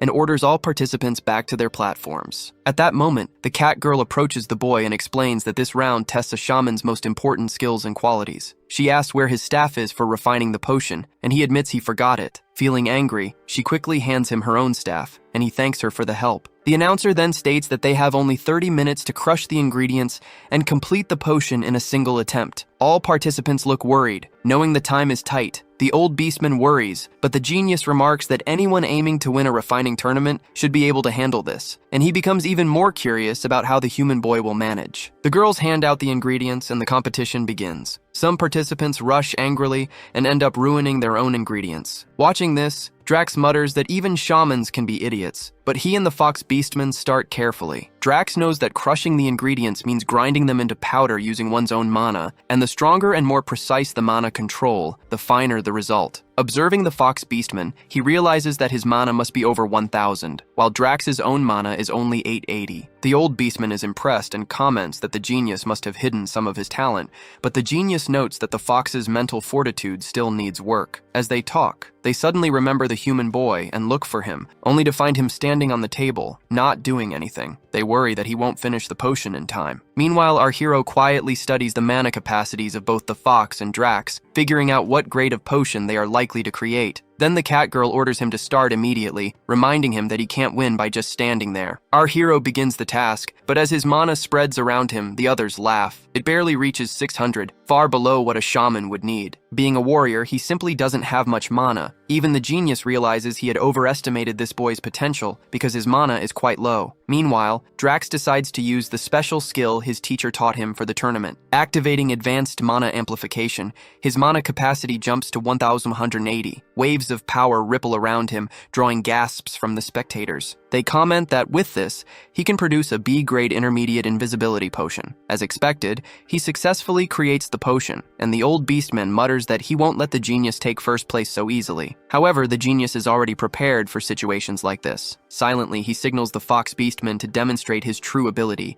ready to show everyone the level of skill he is capable of. At that moment, the Fox Beastman activates the law of the earthly phoenix flame. Strong blue flames swirl around him, and he remembers his teacher's instructions to add this flame during the fusion stage. Now, there's no way he can lose. His mana surges to 1,430, and he easily creates an A-grade potion to which everyone gets stunned. Watching this, our hero realizes that both Drax and the Fox have been holding back their true techniques. He also understands that if he restrains himself, he won't even be able to surpass an A-grade potion, so he activates his ultimate physique to boost his mana. Instantly, overwhelming waves of power ripple around him, pushing his mana capacity beyond 9,000, and the system alerts him that with this extraordinary energy, he can create an S-grade potion. Everyone around him gets completely shocked as just moments ago, his mana was only at an average level, and now it has suddenly skyrocketed. The Fox Beastman realizes that even the laws of earth and wind couldn't produce such an effect. Suddenly, a lightning dragon descends from the sky, summoned by our hero's power. Even the genius gets stunned, recognizing it as an A-grade supernatural phenomenon. As our hero concentrates on creating the potion, the dragon moves closer. The old Beastman warns that this is a divine lightning punishment,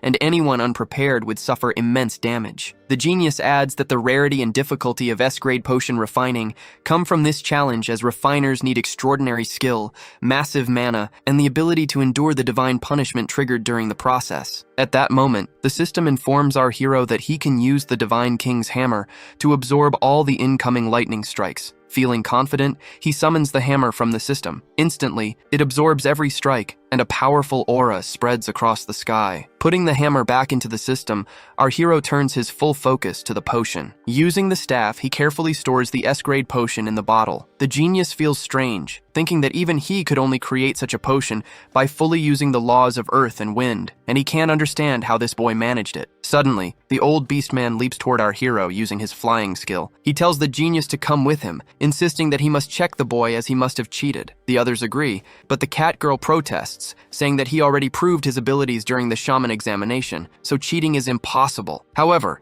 the announcer insists that the genius has the right to verify it for himself. Our hero calmly allows them, saying they can do whatever they need, as he has simply used his true power like anyone else. The old Beastman prepares to test him, activating the magic on his staff and ordering our hero to release his mana. He realizes that if he can't maintain his amplified mana, they will assume he cheated. He activates his ultimate physique to the fullest, pushing his mana capacity to its absolute maximum. As he releases his mana through the staff, a brilliant light erupts, so intense that even the old Beastman's staff shatters. Then our hero asks if they are satisfied now. The genius apologizes for doubting him and admits he has never seen anyone with such ability before. Turning to the old Beastman, he declares that there is no need to question the boy's performance, as the S-grade potion he created is more than enough to make him the tournament's winner. He addresses the other participants, saying that if anyone has objections, they can bring them directly to the boy. Everyone agrees with the genius's decision, who officially announces the boy as the champion. The cat girl gets amazed, realizing he has done something extraordinary. Yet the genius feels a surge of jealousy,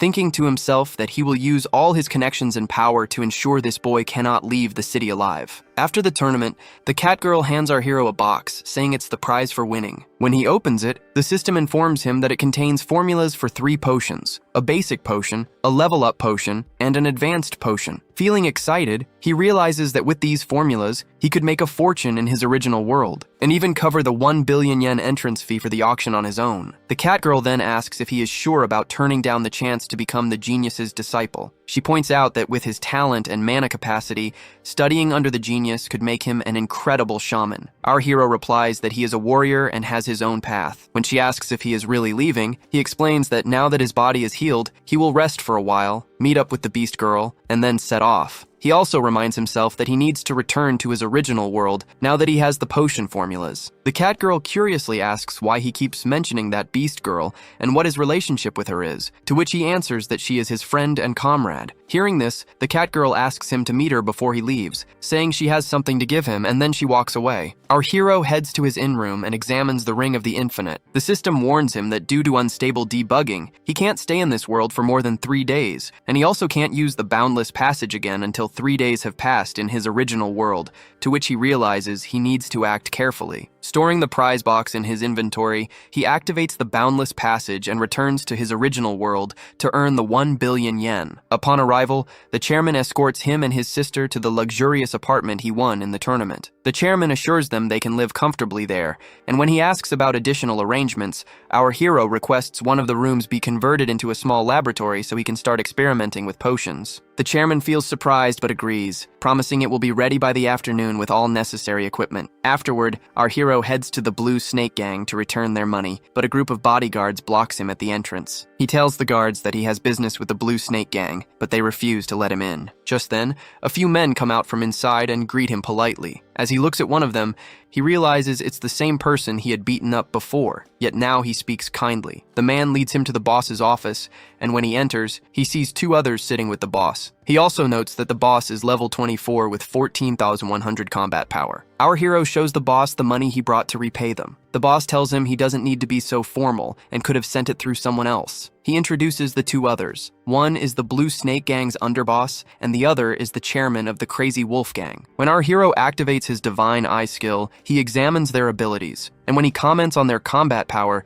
they get surprised that he can read them so accurately. The boss explains that both the Blue Snake Gang and the Crazy Wolf Gang seem to owe him a favor. He adds that they want to leave the past behind and be friends from now on. The gang's underboss apologizes to our hero for his son's rude behavior and says he has sent him to another city to prevent any further trouble. The other chairman also apologizes for his men who had fought him before and adds that the spatial ring he wears used to have tracking magic, but he has removed it so he can use it freely now. Our hero gets surprised and responds first to the underboss, saying he has already settled things with his son at school, so any punishment is unnecessary. He then addresses the Crazy Wolf's chairman, explaining that the 3 members who tried to kill him were defeated, and now that they are gone, the matter is finished. The boss seems relieved and tells him to take back his money, but our hero insists that repaying his debt is only natural. Curious about their sudden change in attitude, he asks why they are acting this way, to which the boss explains that since he won the Future Star competition at school, he has become very famous. He also mentions that Chairman Suzuki is trying to recruit him, and every faction and guild in the area is eager to form ties with him. They also admit that they cannot afford to pick a fight with someone as powerful as him. Hearing this,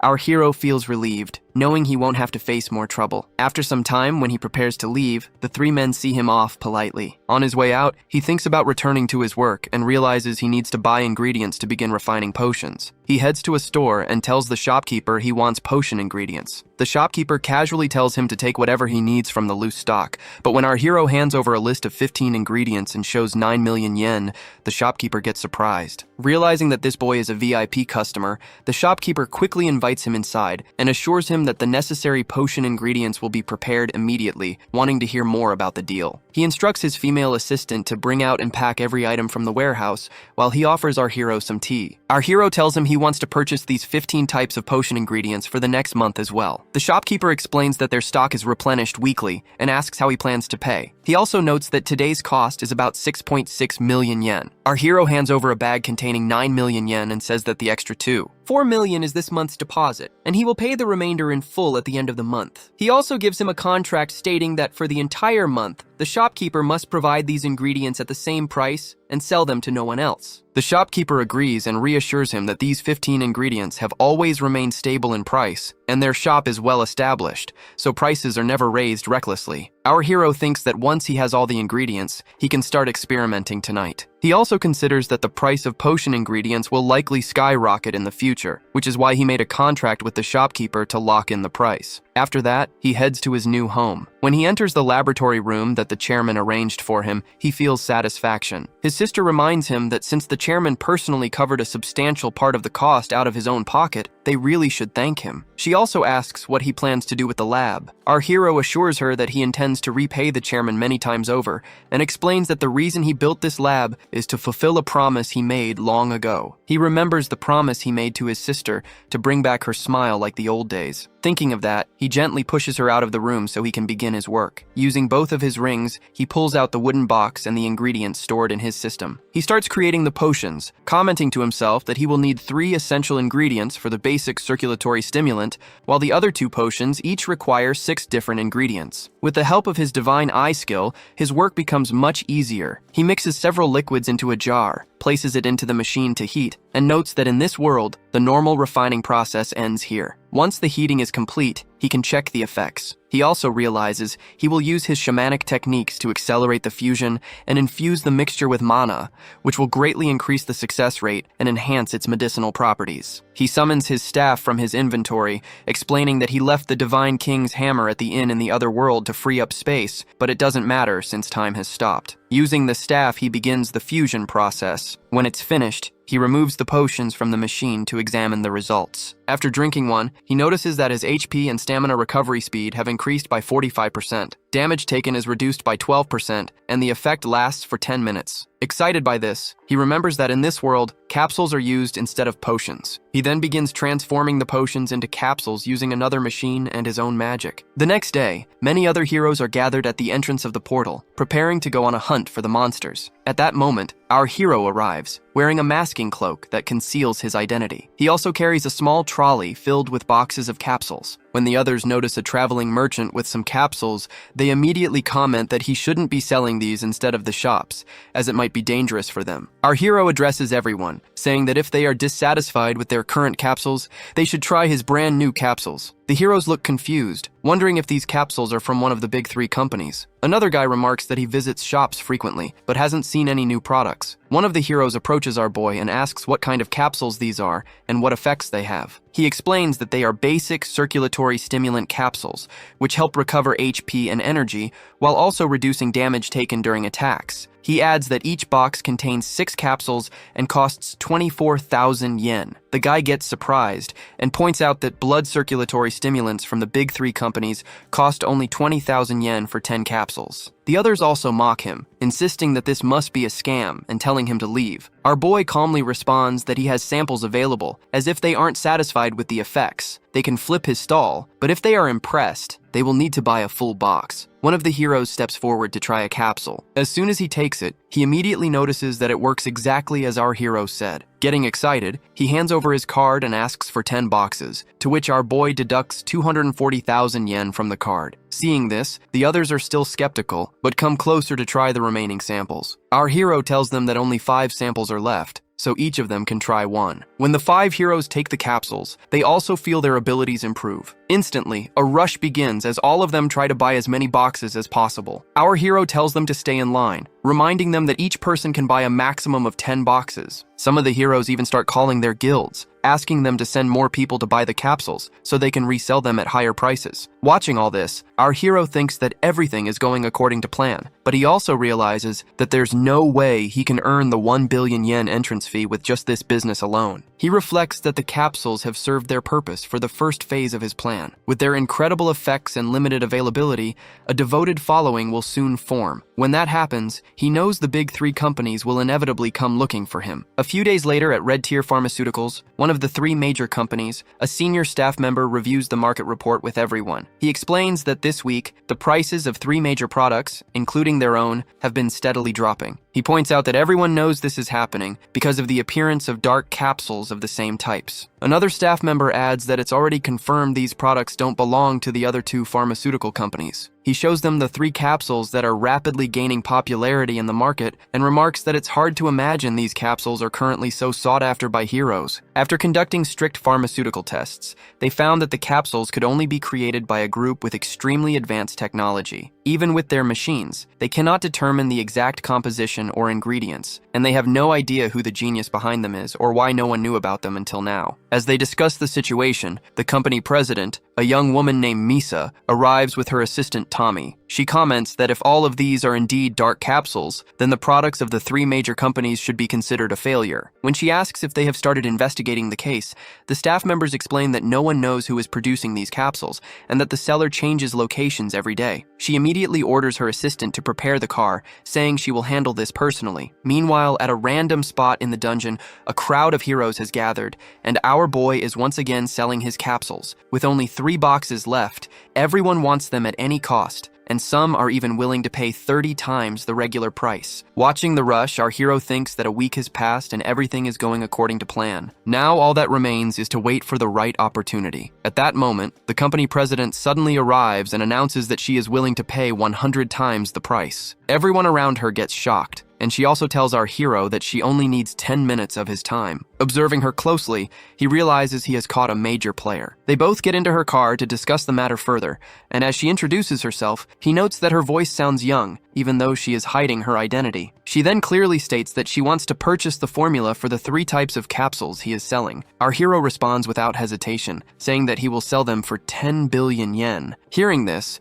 she surprisingly comments that the price is much higher than expected, but she is willing to offer 3 billion yen. Our hero immediately refuses, and when she asks if he wants to discuss it with his associates, he tells her that he has no associates and that he created the capsules entirely on his own. He explains that these capsules could give her company a major competitive advantage, especially since it is currently facing its greatest crisis. Seeing her confused, he shows her a graph and points out that the 3 major companies nearly the entire capsule market. According to the data he gathered, her company's market share has dropped from a peak of 26% to just 12% over the past 23 years because its products have lost their competitive edge. Hearing this, she realizes that he has prepared thoroughly for the deal and admits that he is correct, as her company is indeed continuing to shrink. Our hero then tells her that now that she knows his new capsules are reshaping the market, producing these capsules in her company would allow her to dominate the market completely. She agrees to the price of 10 billion yen and asks for his name. Our hero thinks that since he is making a deal with her, revealing his identity is not a problem. He uncovers his face, introduces himself, and asks her to keep it a secret. After the deal is complete, her assistant hands him a card of 10 billion yen credit. As he leaves, she remarks that this is the best investment her company could make, noting his extraordinary pharmaceutical formulation skills at such a young age. She adds that if the deal succeeds, he could become the savior of her company. She then returns to the office, instructing her assistant to summon all the executives so they can plan their next major marketing strategy. Afterwards, our hero heads to a coffee bar to meet Chairman Suzuki. When he tells him that he has earned 10 billion yen, the chairman gets completely astonished. Our hero hands him the card and asks him to reserve a spot in the upcoming auction. He explains that this completes one of the conditions for entering the auction. For the second condition, he needs to obtain C-rank hero status. If he ranks in the top positions in the Supernova tournament, he can apply for promotion to C rank. The chairman tells him that to enter the Supernova tournament, he must place in the top 3 at least twice in publicly accessible dungeons. He adds that the registration deadline is tomorrow, making it seem impossible. However, our hero assures him that one day is enough and asks him to take him to a public dungeon tomorrow morning. After returning to his mansion, our hero waits until his sister sleeps peacefully. He thinks to himself that he needs to grow stronger as he has been stuck at level 12 for far too long. So he activates the boundless passage again. While preparing to leave, he tells himself that he will bid elixir for his sister once he returns. And suddenly, he teleports to the other world. Upon arriving, he notices that Sakura still hasn't come, and remarks that he will plan a leveling strategy for the next 3 days once she returns, since he can't accomplish much in this world without her. As he reflects on her, he opens the window and sees some crows behaving strangely in the sky. Suddenly, one of the crows launches a powerful magic attack at him, but he manages to block it just in time. The crow immediately transforms into a nightbird girl, who is level 32 with 51,000 combat power. She admits that she underestimated him, seeing that he blocked her attack so easily, and notes that capturing him will be more difficult than she thought. Our hero quickly draws his sword, confused about why this girl is targeting him. At the same time, another human attacker, level 30 with 30,500 combat power, strikes from behind. But our hero activates ultimate physique and blocks the attack as well. Realizing that fighting 2 higher-level enemies in such a narrow space is too risky, he quickly jumps down from the window. As he lands, he hears them declaring that they want to kill him, and he feels confused about who could have hired them. The human attacker asks him how he managed to block an attack with a 100% strike rate, while the nightbird girl points out that he also dodged her strike. Without hesitation, they both leap at him, launching their powerful skills. To their surprise, he blocks both attacks effortlessly, and by activating the Thunder Chain Fall, he hurls it at them. The girl instantly raises a shield covering both of them, while the human assassin mutters that if this boy had even a slightly higher level, they would have been killed by now. As he says this, he unleashes a series of powerful strikes from the front, while the nightbird girl attacks from behind. Our hero takes some damage and realizes that he can't handle them at his current level, as he needs to use the Divine King's hammer. When he summons the hammer, both of his opponents get stunned by the extreme energy radiating from him. Suddenly, our hero hears a familiar voice accusing him of hiding something. Looking up, he gets shocked to see that the speaker is none other than the genius Kevin, who has also stopped him from attacking the enemies by activating a secret technique previously embedded in his body. Our hero feels uneasy, and the nightbird girl also surprises as she wasn't expecting the genius to appear here. The human assassin tells our boy that with the injuries he has, there is no way he can escape now. The genius then tells both of them that he will prepare the border-breaking potion they requested by tomorrow. Both the nightbird girl and the human assassin get happy at this announcement, and the genius then explains to our hero that the secret is embedded in his chest, and that he spared his life even when he was completely defenseless. Our hero asks why he is doing this, pointing out that he has done nothing wrong to him. The genius replies that his refinement talent is a threat, which is why he must die here. Hearing this, our hero calmly remarks that it means the genius is scared of him. The genius becomes angry at this, activating his skill and threatening to crush his brain into pieces. At that moment, the cat girl suddenly appears and pleads with the genius not to harm him. The genius tells her not to get involved and to leave quietly. When the cat girl refuses to back down, he forcefully kicks her aside. Turning back to our hero, he activates the annihilation skill, to which the cat girl grows worried, and even the other 2 attackers feel confused, struggling to understand why the genius is using such an overwhelmingly powerful skill just to kill this boy. At that moment, the system alerts our hero that an update is in progress and begins absorbing energy from the surroundings to repair his body. A strange aura radiates from him, and the genius looks shocked as he realizes his magic is being absorbed. The other 2 attackers are also surprised, and our hero explains that this happened because of the cat girl, who bought him some time. While she was distracting the genius, his system identified the secret in his chest and initiated the update, which will remove the virus from the system. He feels relief, but knows that during the update, the system must continue absorbing energy. If the process is interrupted, the update will fail and he will revert to his previous weaker form. Realizing he has no other choice, he pulls out the Divine King's hammer, thinking that no matter how much pain he must endure, even if his body is destroyed, he will kill all of them. At that moment, the system informs him that since it is updating, the Divine King's hammer will also continue repairing his body. The genius stares in confusion at the immense aura radiating from him, while the other 2 attackers rush to assist in defeating him. As the hammer works, our hero feels it tearing his body apart, but at the same time, the system continuously repairs him during the update. The enemies create multiple protective shields to defend against his attacks, but as he strikes, the shields shatter under the overwhelming force. Meanwhile, Sakura is chasing a beastman warrior who is level 58. The warrior pleads for his life, but she reminds him that he showed no mercy to her father back then. He protests, saying he wasn't the mastermind, but she pulls out a diary and points out that everyone's name is listed here, revealing who was truly responsible. She declares that she will take revenge on all who insulted and framed her father. The warrior tries to explain that he acted under threat and that her father's rival was actually the current Beast King's father. Ignoring his excuses, she draws her sword. Using her flower storm skill, she leaps forward and delivers a fatal strike to his neck. The warrior realizes in his final moments that she has mastered her father's techniques and gets defeated on the spot. She takes the loot from him, commenting that he was weak but fast, which is why it took her some time to catch him. She vows that no one who betrayed her father will ever escape. Suddenly, she notices a massive lightning strike heading toward the town and realizes that our hero is in danger. Without hesitation, she leaps there at full speed to save him. Meanwhile, our hero continues to feel intense pain from both the system update and the Divine King's hammer. The Nightbird girl and the human assassin are confused, unable to understand how a level 12 boy can radiate such a powerful aura. The genius, observing from nearby, dismisses it as just a special skill. At that moment, the assassin leaps forward to attack, only to be shocked as he suddenly finds himself paralyzed in mid-strike. Actually, this is the hammer's ability that anyone who approaches without high lightning resistance is easily immobilized. Taking advantage of the situation, our hero delivers a powerful strike with the hammer, instantly defeating the assassin. The system then instructs him to use the energy from the fallen enemy to further upgrade itself. As our hero agrees, the system upgrade jumps to 48%, though his body has sustained 66% damage. The genius warns the Nightbird girl to avoid close combat, sensing that something is off about the energy surrounding the boy. Seeing the situation, the girl grows worried, but our hero shows no mercy, and by leaping forward, he strikes her with the Divine King's hammer, defeating her as well. The system absorbs the energy, raising the upgrade to 68%. Realizing that the boy is even taking him down with his power, the genius unleashes his own formidable skill, the laws of earth and wind, thunder. A violent green wind swirls across the entire town, but our hero maintains his focus. He prepares to unleash even greater power from the Divine King's hammer, declaring that he is willing to sacrifice his life to further strengthen its power. The genius unleashes the wind attack, aiming to kill our hero, and sees the secret technique hidden within his body. He notices the cat girl caught in the storm as well,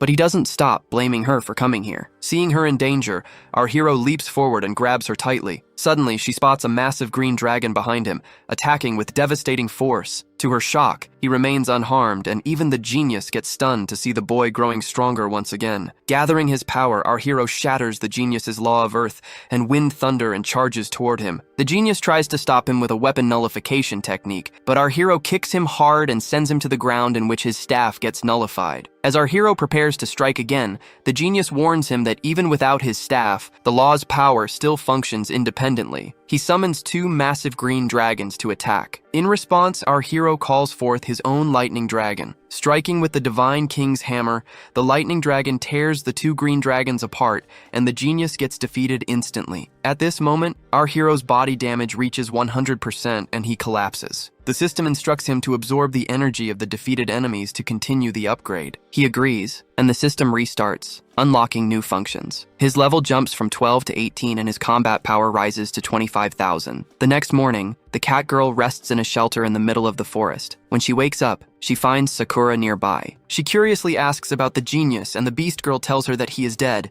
explaining that when she arrived last night, he had already been torn apart by Tsuyoshi's hand. Hearing this, the cat girl feels sad and then asks about our hero, feeling worried since he was also in danger the previous night. The beast girl responds angrily that it's not her concern and warns that if she hadn't helped him, she would have killed her along with the genius. She adds that she doesn't trust her and must leave. Just then, our hero's voice calls from outside, assuring the beast girl that she has nothing to do with what happened. Overjoyed, the cat girl runs out to see him, but gets shocked to notice that he now wields the same law of earth and wind power that the genius had. He explains that when he woke up, he already had this power. What seemed like misfortune turned into a blessing, thanks to the law of earth and wind. The system upgraded his energy, saved him from certain death, and with the remaining energy, he leveled up 6 times. He has also transformed the copied skill into the law of earth and wind, and energy now surges constantly through his body. He curiously asks the cat girl why she was there last night, to which she asks if he really doesn't trust her. The beast girl points out that according to their information,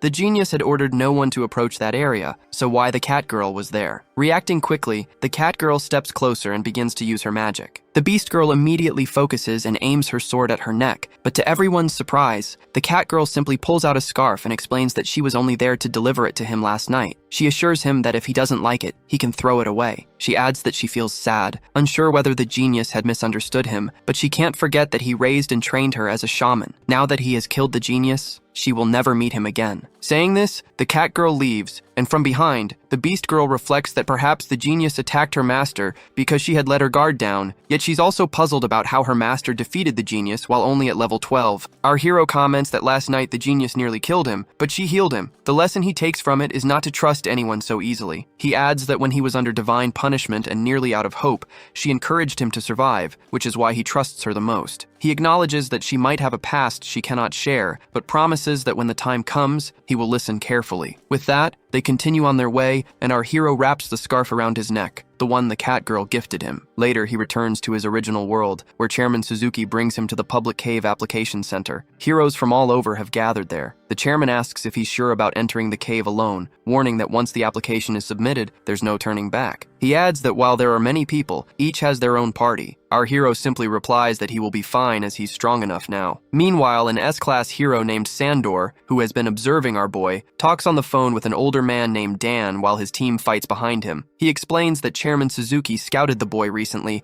and that they've underestimated how quickly the hero's alliance moves. He adds that if the boy joins the alliance, they'll see his true strength in the rookie tournament. As he talks, another S-class hero from his team, Luca, arrives dragging an enemy. Sandor warns the enemy that if he had accepted their conditions before, none of this would have happened. However, the guy comments that even if they take them by force, they will gain nothing in the end. Sandor responds by launching a fatal strike, instantly defeating the enemy and instructs his team to deal with the others alone. Meanwhile, our hero goes to the receptionist to register for solo entry into the dungeon. The girl gets surprised, warning him that he might not even make it out alive. He calmly replies that there's no rule against entering alone and insists that she register him immediately as he doesn't have much time to waste. At that moment, another girl arrives and agrees to his request, explaining that there are currently 6 public dungeons, 3 C-class, 2 D-class, and 1 B-class, which is the highest difficulty. Hearing this, he turns toward the entrance, aware that he has only 1 day to clear all 6 dungeons. As he approaches, he notices another party standing at the dungeon entrance, looking worried. One of their team members, a girl, has left her expensive wand inside the dungeon and is crying. The team comments on how exhausted they are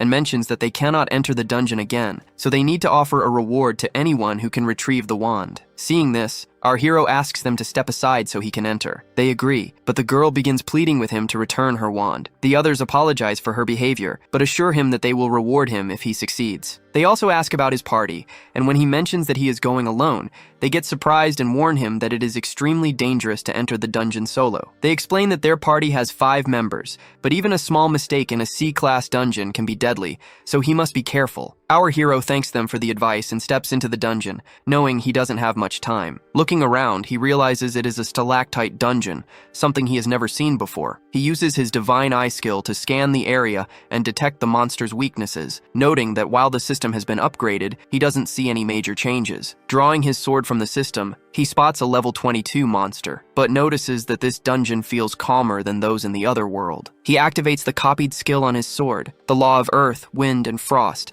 and delivers a powerful strike to which the monster gets defeated on the spot. As he works through the dungeon, he realizes he might be able to rank in the top 3 for all 6 caves at once. He also considers that the law he could gain at the end is the legendary law of destruction, and if he absorbs more laws, he could take on even higher level challenges. 15 minutes pass, and the other party is still waiting outside, growing confused since he hasn't emerged yet. Suddenly, they get shocked to hear that a new record has been set, a C-class dungeon cleared in just 15 minutes. The receptionist girl checks the details and realizes that the achievement belongs to the same boy who went in alone. At that moment, our hero steps out of the dungeon holding the little girl's wand in his hand, to which everyone gets stunned. The receptionist and one of the men rush toward him, eager to verify his identity. Meanwhile, the little girl looks at her wand and asks him if he really brought it back. He explains that he found the wand while fighting a B-class boss, so he brought it along. Hearing this, the others get amazed at how powerful he is despite being only level 18. The receptionists approach him and explain that they need to verify him because he has changed his transformation. He tells them that he is running late and asks them to make it quick. Once they complete their task,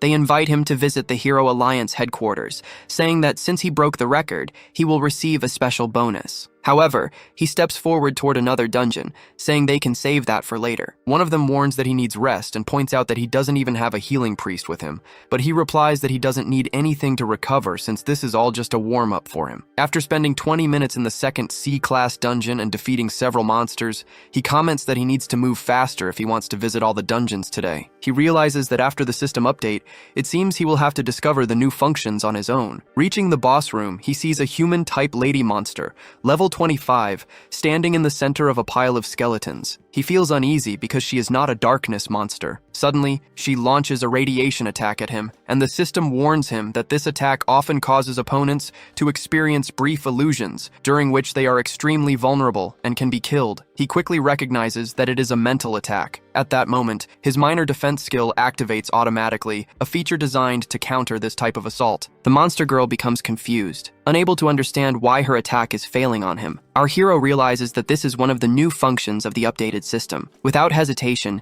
he activates the power of his sword and strikes, instantly killing the monster. Meanwhile, the receptionists are busy on the phones, informing everyone that a solo boy, brought in by Chairman Suzuki, has broken another record. Across the guilds, people are talking about him, amazed at his growing fame. Just then, the boy emerges from the dungeon, having set yet another new record. Guild members rush forward, pleading with him to join their guilds and become their companion, but he calmly replies that he is used to working alone and cannot join them. Some of the men suggest that he might need healing and offer to use magic to help him before entering the next dungeon together. Our hero politely declines, assuring them that he is fine. He reflects on his new passive skill, minor exhaustion reduction, which prevents him from feeling tired in dungeons of this level. Still, he knows the upcoming B-class dungeon will likely be a greater challenge. He moves on to the 3 D-rank dungeons, and after setting new records in each, clears them with ease. The receptionist notices that he is now heading toward the final B-rank dungeon on his own. Meanwhile, Chairman Suzuki waits outside for a message from him. Suddenly, he sees 2 men rushing toward the public dungeon. He stops them and asks what is happening. They explain that a D-rank hero has just broken records in 5 dungeons alone. The chairman considers the possibility that this newcomer might be sent by a powerful organization,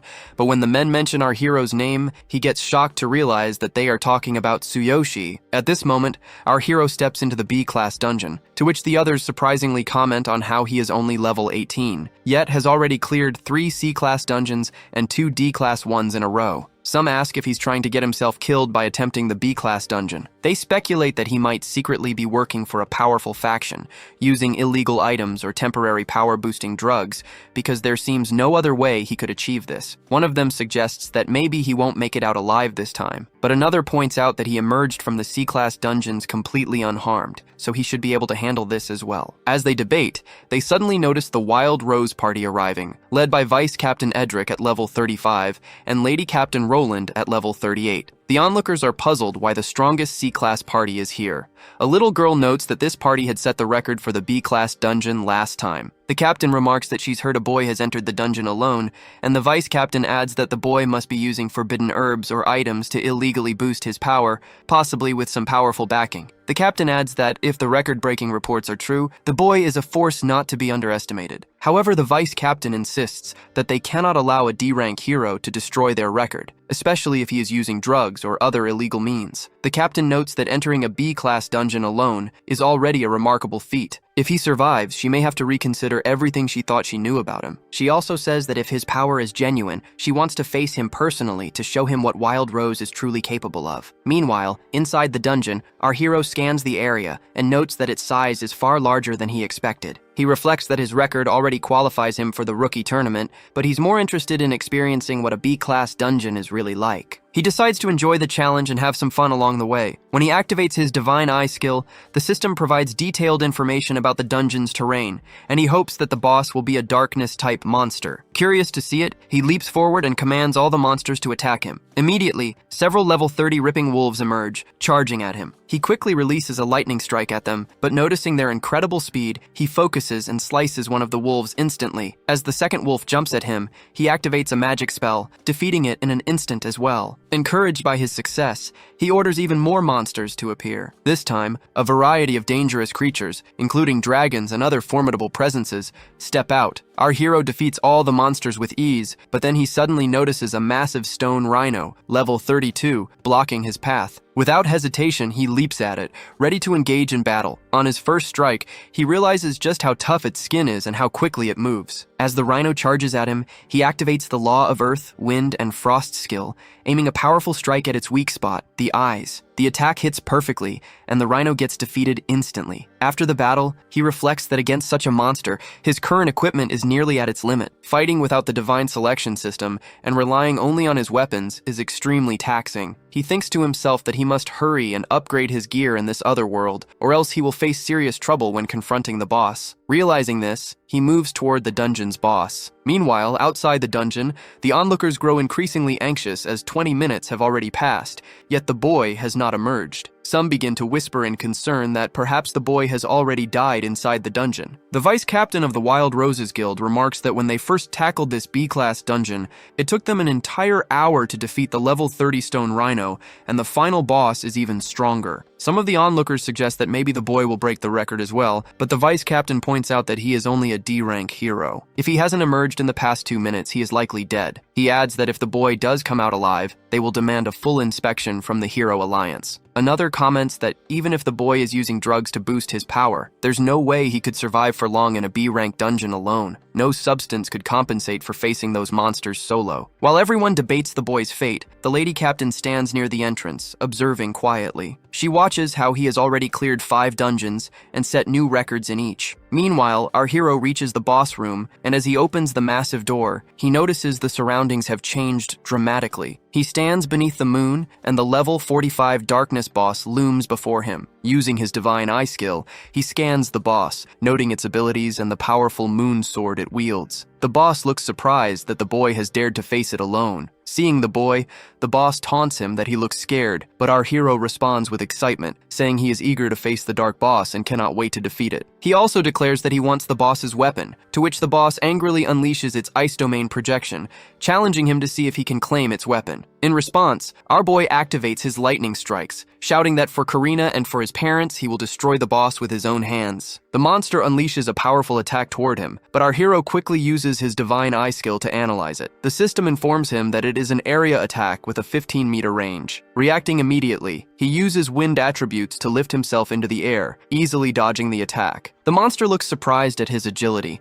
but quickly launches another attack, this time covering a 30-meter range. Our hero analyzes it once again, and seeing the situation, he summons lightning from the sky, destroying the incoming attack entirely. Seizing the moment, he leaps at the monster, aiming for its heart. However, when his sword collides with its chest, he gets shocked to see that only scratches the surface. The monster retaliates with a sword strike, but our boy dodges skillfully. He then activates Thunder Chain Fall and the Law of Earth and Wind on his sword, striking the monster's chest again, to which the monster screams in pain as it takes much damage. At this point, the monster admits that this boy is no ordinary warrior. It launches another attack, but our hero quickly analyzes it and realizes it is a lock attack that cannot be dodged. So he reacts instantly, and by using his sword, he absorbs the full impact. Noticing that the monster has paused slightly, he seizes the opportunity and strikes at its heart again, dealing significant damage. However, the monster does not lose control and immediately tries to attack him once more. Reacting swiftly, our hero moves behind it and inserts his sword into its chest. The monster feels confused by his ability to anticipate its moves, and our hero remarks that its attacks are too easy to read. Realizing he has underestimated him, the monster transforms into its final form, becoming even more dangerous than before. Our boy shows no fear and commands the monster to attack and prepares to draw the Divine King's hammer from the system, ready for the decisive battle. Outside the dungeon, the lady captain still feels uncertain, wondering if the boy has really broken the records. She realizes that if it's true, their party's reputation could be ruined. When one of her party members offers her some tea, she asks for his opinion about the boy. He replies that the boy must be incredibly strong. He points out that when the boy entered the other dungeons,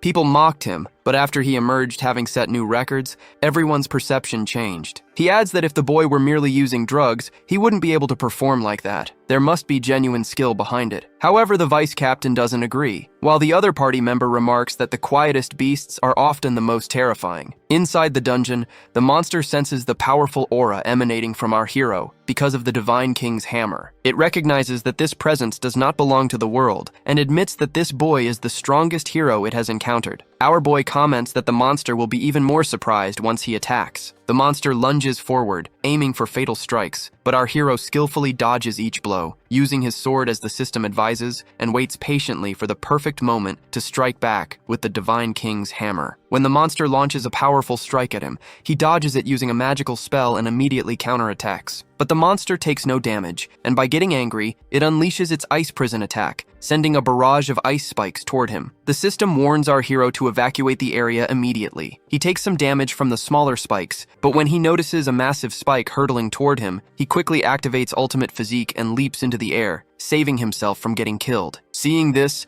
the monster grows furious and leaps at him again, swinging its sword with full force. At that moment, our hero recognizes that this is the perfect opportunity to summon the Divine King's hammer, preparing for the decisive strike he has been waiting for. When he grabs the Divine King's hammer, he notices that the upgraded Divine Selection system allows him to draw far more power from it, rising from 3 to 10%. He can also infuse the hammer with the law of earth and wind, adding wind and lightning attributes to his strike. Activating Ultimate Physique in both hands, he delivers a full power blow to the monster, to which the monster's sword falls away, and it gets defeated instantly. Our hero also gets some damage, but he drinks potions to heal his injuries. He also claims the monster's weapon as a new achievement. At that moment, the system announces that he has completed the dungeon in just 45 minutes, a new record, and that his level has risen from 18 to 20. When the others see the notification about our hero's new record, they get completely stunned. They all look toward the portal, and to their amazement, a strange power erupts from it as the hero emerges, holding his newly acquired weapon. He notices the crowd around him, but realizes he cannot waste any time as he needs to meet the chairman and submit his application for the Supernova tournament at the Hero Union headquarters immediately. Before he can move, the vice captain steps forward, insisting that no one could possibly clear the dungeon solo, and claiming the boy must have used drugs. The others also agree, but our hero replies that someone is waiting for him, and he must hurry to the Union HQ. The vice captain accuses him of making excuses and running away, demanding that if his power is genuine, he should face him in a one-on-one fight. The lady captain adds that if he truly achieved his feat through real strength, she respects him. But she admits it is difficult for anyone to believe that a D-rank hero could accomplish such a task. She tells him that he must prove his strength to remove all doubts from everyone's minds. Hearing this, our hero asks about the time, and the receptionist replies that it is 5 in the evening. Realizing he still has some time, he agrees to the one-on-one duel. The crowd grows even more astonished as he has just emerged from clearing the dungeons, yet he is already preparing to face the vice captain of the Wild Roses Guild. The vice captain thinks to himself that he will use the elemental explosion, a skill he has recently mastered. Even if the boy is only a C-rank hero, he doubts the boy could withstand its full power. Both combatants ready themselves, and the announcer explains the rules that there is no killing allowed in this battle. The vice captain proudly announces his level and combat power, while our hero calmly states only his level, now 20. Knowing that revealing his combat power could complicate matters further, the vice captain mocks him, claiming he now understands why the boy is hiding his combat power, as it must be very low. However, our hero replies that if he revealed his true strength, everyone would be completely stunned. As the match begins, the vice captain immediately activates the elemental explosion magic on his staff. The lady captain watches nervously, feeling that using such a powerful skill right away seems unfair, but the attack has no effect on the hero. He stores his sword back into the system and activates Ultimate Physique in his right hand. With incredible speed, he leaps toward the vice captain, declaring that he is only a D-rank hero because he hasn't had the chance to level up yet. He delivers a powerful punch, sending the vice captain backward with many injuries, to which everyone watching gets shocked, including the lady captain, who wonders how she herself would have fared in his place. Then our hero turns to the crowd and asks clearly if anyone else wants to challenge him. The lady captain realizes that the boy's power is far from ordinary. One of her team members comments that this is exactly why he said the boy was strong. She orders him to hurry and take the injured vice captain for treatment. At the same time, she openly acknowledges the hero's strength, and he thanks her politely. The receptionist then announced that there is nothing suspicious about Tsuyoshi's skills or powers, and no objections will be accepted from now on. Afterward, our hero steps outside the public caves, where the chairman greets him, amazed by his accomplishments. He remarks that he was the first to receive notice of his results and feels confident that he has discovered a truly exceptional talent. The chairman adds that the Supernova tournament starts tomorrow and that today is the final day to register, so they need to hurry to the Adventurer Union headquarters. Our hero agrees, and when they move quickly toward the venue, the receptionist girl notices that this boy has cleared a B-rank cave solo in just 45 minutes and gets surprised. The chairman asks her to confirm the data and quickly register him. She completes the usual procedures and announces that he has been officially approved for the tournament. She also reminds them to arrive at the venue on time tomorrow. The chairman gets happy and tells our hero that the future of their school's Adventurer Association rests on him. Our boy thinks to himself that he must win this tournament to qualify as a C-rank adventurer, which will allow him to bid on the golden regeneration liquid at auctions for his sister's leg. Afterward, he returns to his apartment and sees that his sister has already gone to sleep. He goes to his own room and opens the system. Since he leveled up to 20 in the cave, a new bonus has appeared, but he hadn't checked it earlier due to the ongoing battles. The system shows him the available bonuses, and he gets amazed as now he can choose any of his own skills to upgrade, and his ultimate physique skill can be enhanced 60 times, resolving his physical weaknesses in combat. He presses the button to upgrade, and the system quickly enhances ultimate physique. Next, he selects the Thunder Chain Fall skill to upgrade. The system transforms it into Thunderbolt, drastically increasing its range by 100 times and allowing him to continuously attack a single enemy for 10 seconds. Closing the system, he comments that he needs to get a good sleep because tomorrow is the tournament. His thoughts then turn to Sakura, who had looked worried. He resolves that once things settle here, he will return to the other world to help her. The next morning, he travels with the chairman to the tournament venue. The chairman explains that many young elites will be fighting in this tournament, risking their lives, so he must stay alert at all times. He also notices that the boy seems even stronger than before. The chairman adds that the venue is a cave inside a massive mountain,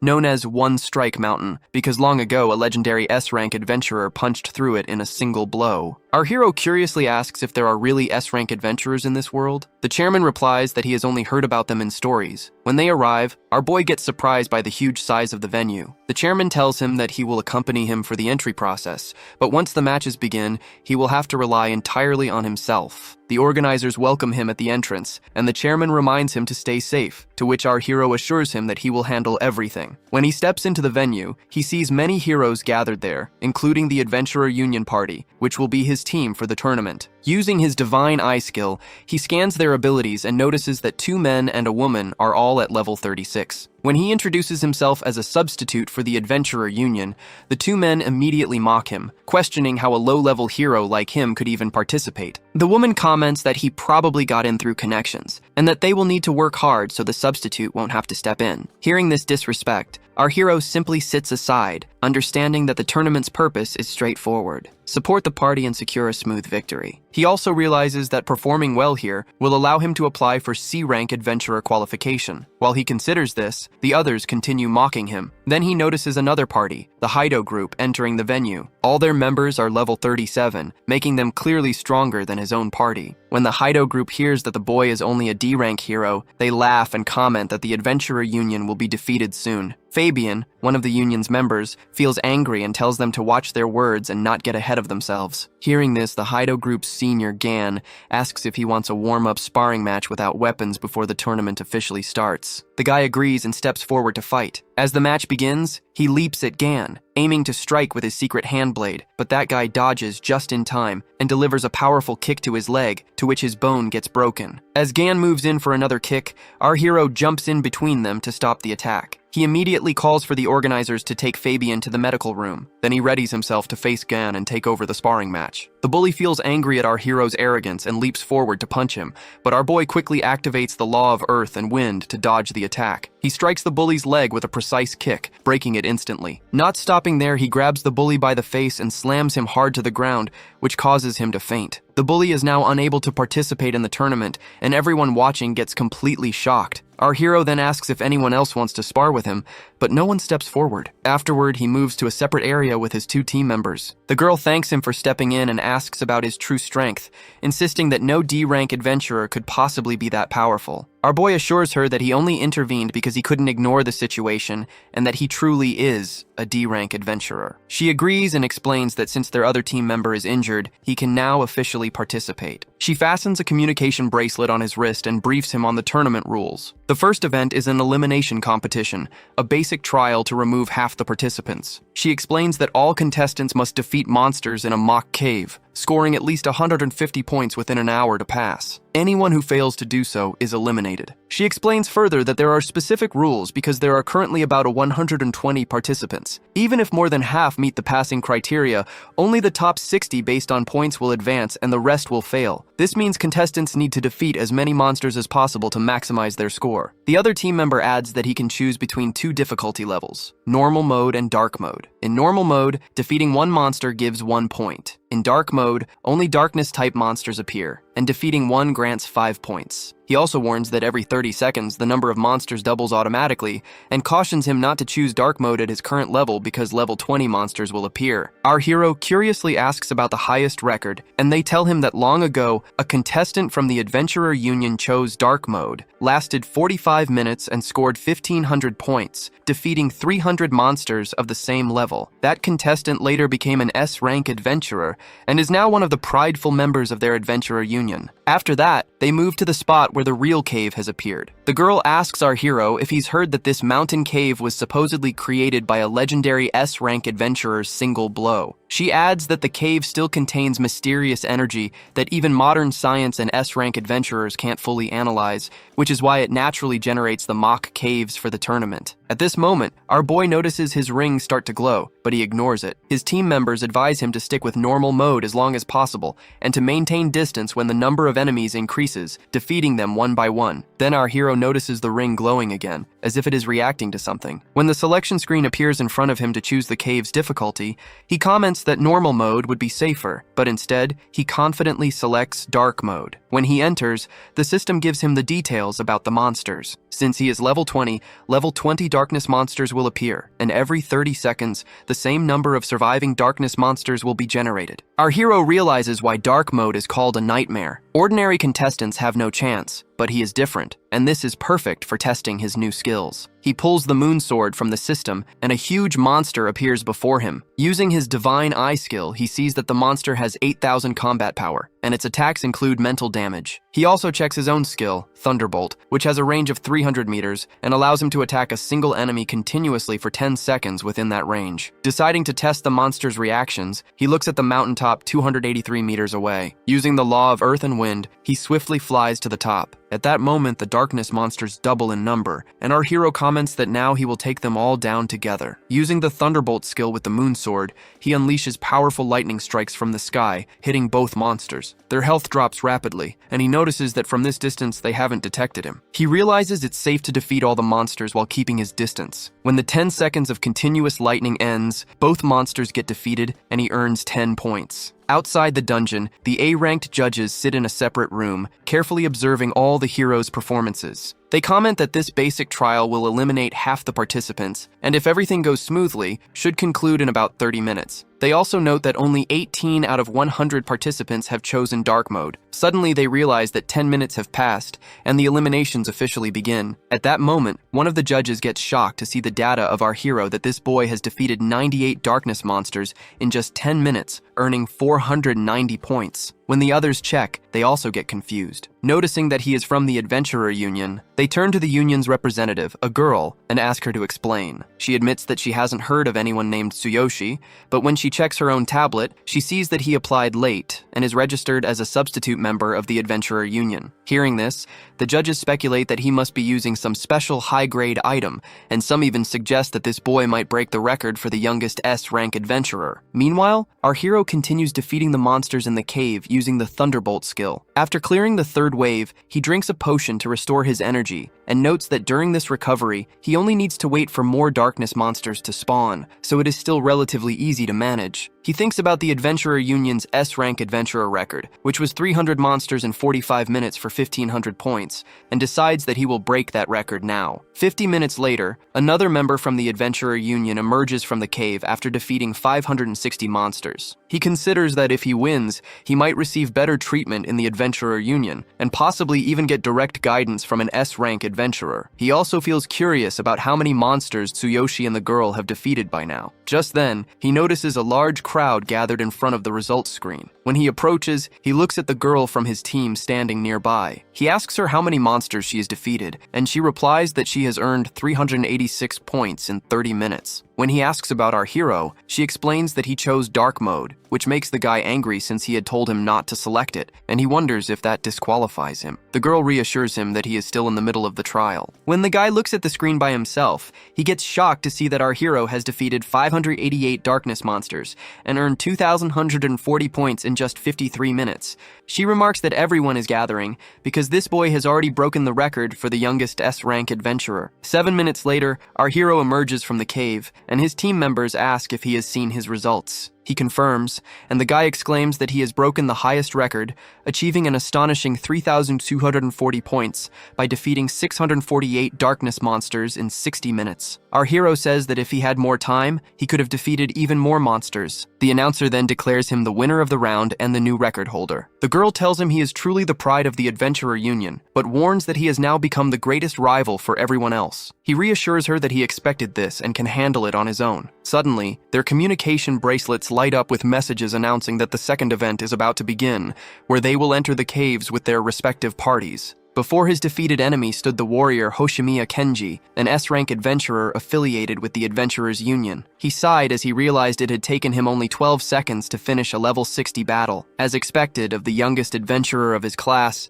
not even a darkness of that level could resist for that long. Kenji then turned his gaze to Sesko, one of the adventurers from the Union of the Four Elders. The old man informed him that year's supernova tournament had already begun and asked if the young man wasn't planning on participating. Kenji replied that it would be like every other year, and that reaching the final ceremony was enough for him. However, Sesko surprised him by announcing that the preliminary test record had just been broken. Initially, the young man didn't show much surprise, commenting that records were made to be broken by new talent, but he then asked what the new record's score and time were. The old man replied that, in dark mode, the mark was exactly 3,240 points in 60 minutes. Upon hearing this, Kenji's eyes widened, and with an expression of pure astonishment, he asked again what the record had been. Sesko then handed Kenji a clipboard, asking him to see it with his own eyes. The sheet confirmed it. 3,240 points in dark mode in 60 minutes, achieved by a D-rank adventurer. Kenji immediately wanted to know if the young man was from the Adventurers Union. Sesko explained that Tsukishiro Tsuyoshi had no S-rank instructor and was, in fact, just a substitute discovered by President Suzuki. Surprised, Kenji frowned and questioned what it meant for him to be a substitute, raising the possibility that he was a spy from another organization. The old man said they had already investigated the case and found nothing suspicious. Even so, Kenji asked them to keep observing Tsukishiro, as he believed that if the boy truly had talent, he would be able to open a certain door. Sesko understood which door he was referring to, and stating that they couldn't miss this opportunity, assured him that he would closely follow the young man's performance. Kenji commented that he would like to congratulate him at the ceremony, and admitted he was curious to know who was stronger, Tsukishiro or his own past self. Sometime later, in the Supernova Tournament's competition area, the participants received a notification that the group cooperation battle was about to begin. Each team was instructed to proceed to their designated cave, while green lights appeared over the competitors as they gathered with their respective groups. One adventurer explained that the initial positioning was crucial, as each team would be sent to a different cave and would only receive their mission upon arrival. Another participant added that an unfavorable position combined with a difficult mission could easily lead to failure and elimination from the tournament. Amid the preparations, a boy in a cloak activated the Law of the Earth-Wind skill, opening a portal before him that emanated a green energy resembling an emerald galaxy. Meanwhile, in an upper area, several observers watched the start of the competition. A man in heavy armor commented that the real supernova tournament was beginning now, and a woman with long black hair expressed her hope that everyone was prepared for the challenge. Shortly after, the participants were transported to a dark, dense forest. An adventurer analyzed the environment and concluded that the terrain was complex, filled with dark energy and surrounded by thick vegetation, which would make movement difficult. A moment later, the devices attached to the competitors' wrists issued an alert, displaying the mission: obtain 6 dark crystals from specific creatures within 3 hours, under penalty of disqualification. One of the young women in the group noted that gathering 6 crystals in that time would be complicated, especially in such a vast forest with the targets scattered. While the others analyzed the situation, one of the young men remained silent, merely observing the notification. Suddenly, the same girl noticed something strange and told everyone to be quiet, revealing that she had spread a mental detection technique as soon as they arrived, which had allowed them to find a prey quickly. In another part of the forest, a different group was celebrating their own hunt. One of the men commented that all the effort to qualify was finally paying off. The warrior in heavy armor agreed, saying that the ranking hardly mattered as long as no one died, since this activity could yield great profits. The group then began to loot the fallen body, collecting several valuable items before moving on. As they left the area, the warrior warned his companions to keep an eye out for smaller teams, which would be easier targets. Meanwhile, a red-haired adventurer suggested that her group leave the region as quickly as possible. The three of them walked in silence through the forest until the tallest swordsman broke the silence, commenting that some participants had turned the tournament into a business, since everything the competitors carried was of great value. The redhead reacted with indignation, stating that this should not be the fate of true adventurers. However, the young man with the bandaged face disagreed, explaining that the rules were created precisely to encourage conflict among the participants, which left his companions surprised. He continued his analysis, stating that the real challenge was not the mission itself, but surviving it. The young man concluded that the group cooperation battle was, in practice,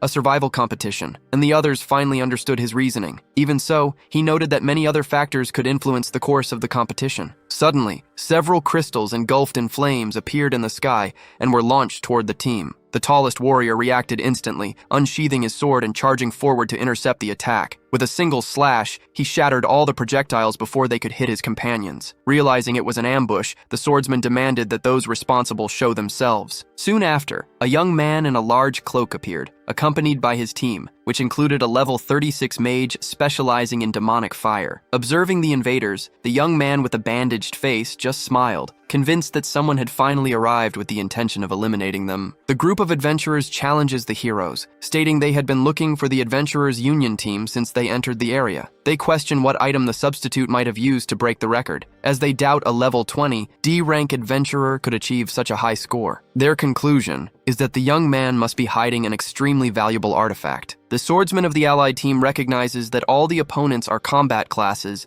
and orders the healer Sherry to stay protected behind him. He then declares that members of the Adventurers Union do not back down from enemies, accepting the confrontation. However, the armored opponent states that a 3-on-3 combat could result in mutual destruction, making it clear they don't intend to fight at a disadvantage. Then, additional reinforcements appear, increasing the number of enemies on the battlefield. Noticing the numerical disadvantage, the red-haired woman suggests retreating, as a direct confrontation would not be favorable. At that moment, Tsukishiro interrupts the situation and asks his companions to focus on the main mission, assuring them that he will handle the enemies himself. The group is shocked by his decision and questions if the young man really intends to take them all on alone, warning that there are 5 enemies and it's no time for jokes. Tsukishiro insists they need to trust him and continue the search for the dark crystals, reinforcing that there is no time to waste. The swordsman doubts the decision, stating that even with a higher level or secret items, facing 5 adversaries would be suicide for a D rank. Noticing the conversation, the enemies taunt the group, claiming they won't have a chance to escape. Tsukishiro then draws his sword and, with a serious look,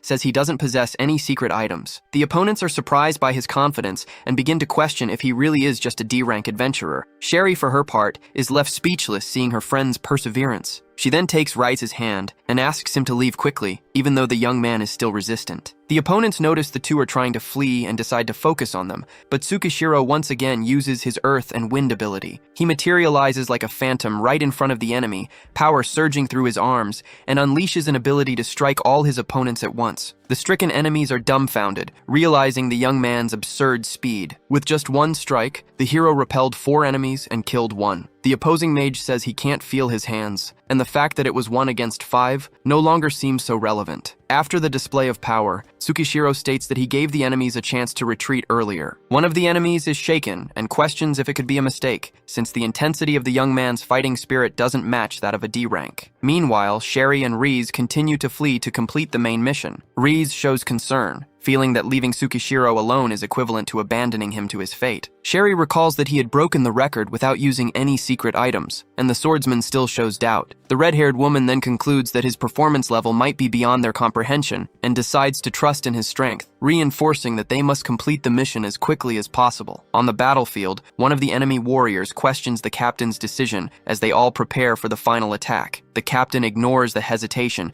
and orders an all-out advance, stating they are dealing with a single opponent and will eliminate him right there. They all attack Tsukishiro simultaneously with their abilities. With his eyes glowing, He observes the situation and concludes he has been surrounded, activating his analysis ability to identify the number of enemies and their power levels. Based on the reading, he quickly assesses the ideal strategy, indicating the use of an area of effect ability to weaken the group before eliminating the targets individually. He then raises his sword and activates the Thunderbolt ability, causing intense lightning to crash down from the sky, striking the enemies one by one. The captain realizes the absurd level of the attack and orders the group to maintain the encirclement, reinforcing that the fight will be decided there. The mage tries to counterattack by launching multiple projectiles, but Tsukishiro once again uses the law of Earthwind. A portal appears, and he uses it to move quickly and reach the target. Tsukishiro unleashes a single strike shrouded in frigid energy, instantly freezing the mage's arms and rendering him helpless. Immediately after, the hero ends the combat with a decisive attack. Meanwhile, one of the warriors calls out to his fallen ally, only to be caught off guard by another attack in his moment of distraction. He too is defeated, a sword piercing straight through his body. However, while finishing off the enemy, the protagonist becomes distracted. This is a perfect opportunity for the other team's thief to try and stab him in the back. But since Tsukishiro is using his strong body ability,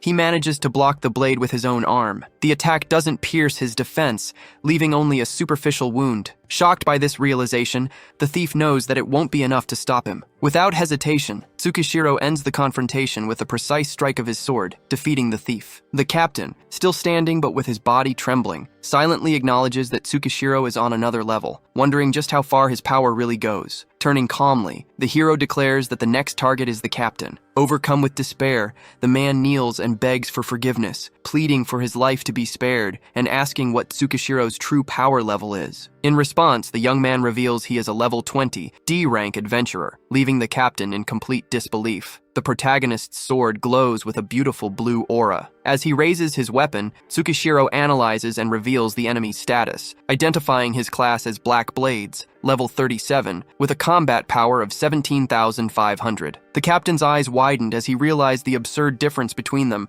trying to comprehend the scale of this confrontation. Tsukishiro then unleashes the final blow. An intense explosion of light engulfs the battlefield, followed by a massive impact that devastates the surrounding area. From a distance, a gigantic bolt of lightning can be seen descending from the sky and striking the exact spot where the fight took place, ending the confrontation with absolute force. In the cave designated for the supernova tournament, located in the deep forest, the scene shifts back to the previous battlefield. Tsukishiro still holds his sword, which is enveloped in a bright aura, while traces of electrical energy run through his hand. He concludes that the attack was more than enough to end the duel, feeling satisfied with the result, especially with the good loot of items like potions and equipment. The boy recognizes the great utility of a spatial ring, which allows him to store everything without any loss. Suddenly, Tsukishiro senses a presence approaching and understands he can't stay there much longer, as he needs to immediately reunite with his companions, Reis and Sherry. The scene then returns to the depths of the forest, where the group continues to face creatures from the main mission. A level 35 monster attacks the two adventurers violently, forcing Sherry to use a defensive reinforcement on Reis. She instructs him to take the opening to counterattack,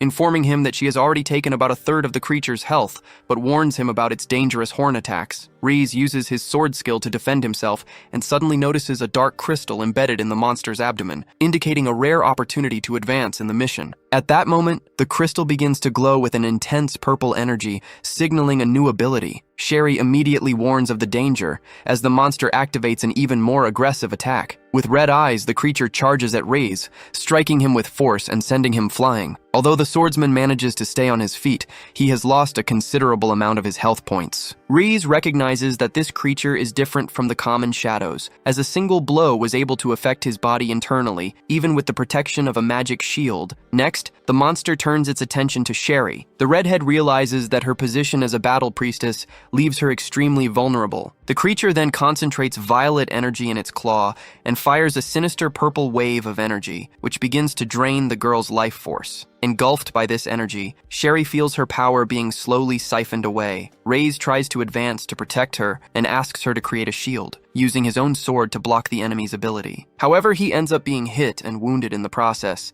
and his sword suffers structural damage, beginning to shatter after the impact. The monster advances again with a devastating blow, slamming them both to the ground and leaving them in critical condition. Reis admits that his weapon can no longer be used, which compromises his ability to attack, and Sherry suggests a retreat, but soon realizes she can't move either. At that moment, another enemy appears before them, revealing his manipulation of shadows and explaining that once under his control, escape would be impossible. The newcomer thanks the group for weakening the creature, stating that not even his 3 brothers could cause that much damage. Rise identifies the group as members of the Shadow Crowd Guild, which creates immediate tension. The enemies reveal that it was worth hiding in the area, as now they can finally act. Next, they activate the Shadow Prison ability towards the monster. Shadowy chains emerge and immobilize the creature, giving them enough time to prepare the trap with the indirect help of Reese and Sherry. With the monster trapped, the enemies advance to try and take the crystal, but they show caution upon realizing the creature's purple energy remains dangerous. One of them warns not to waste time, as the monster's health points are almost gone. Suddenly, a dark energy begins to accumulate in the creature's head, and the enemies panic, but the group's leader reinforces that they should not be distracted and orders them to finish the mission. Meanwhile, Rise remains paralyzed, unable to react. The leader of the Shadow Crowd taunts the young man, saying that they are both after the same objective, but that this is just bad luck for his group. Reese reacts with fury, but is prevented from acting as the enemy continues to humiliate him, stating that the strongest will be eliminated first. Then, the enemy threatens Sherry, making it clear he intends to use her before eliminating her, keeping her completely immobilized. The tension rises until the sky begins to light up with multiple bolts of lightning. The enemies notice the phenomenon and are confused by the abnormal amount of electrical energy in the area. The lightning directly strikes the chains holding the creature, breaking the technique's control. In shock, the enemies try to understand what is happening and alert their captain, but even he doesn't seem to know how to react. Immediately after, a sword enveloped in intense light is thrown and strikes one of the Shadow Crowd Guild members squarely. Before they could react, Tsukishiro suddenly appears behind another enemy and orders him to be silent. Reinforcing his body with energy, he unleashes a powerful blow that sends the opponent flying,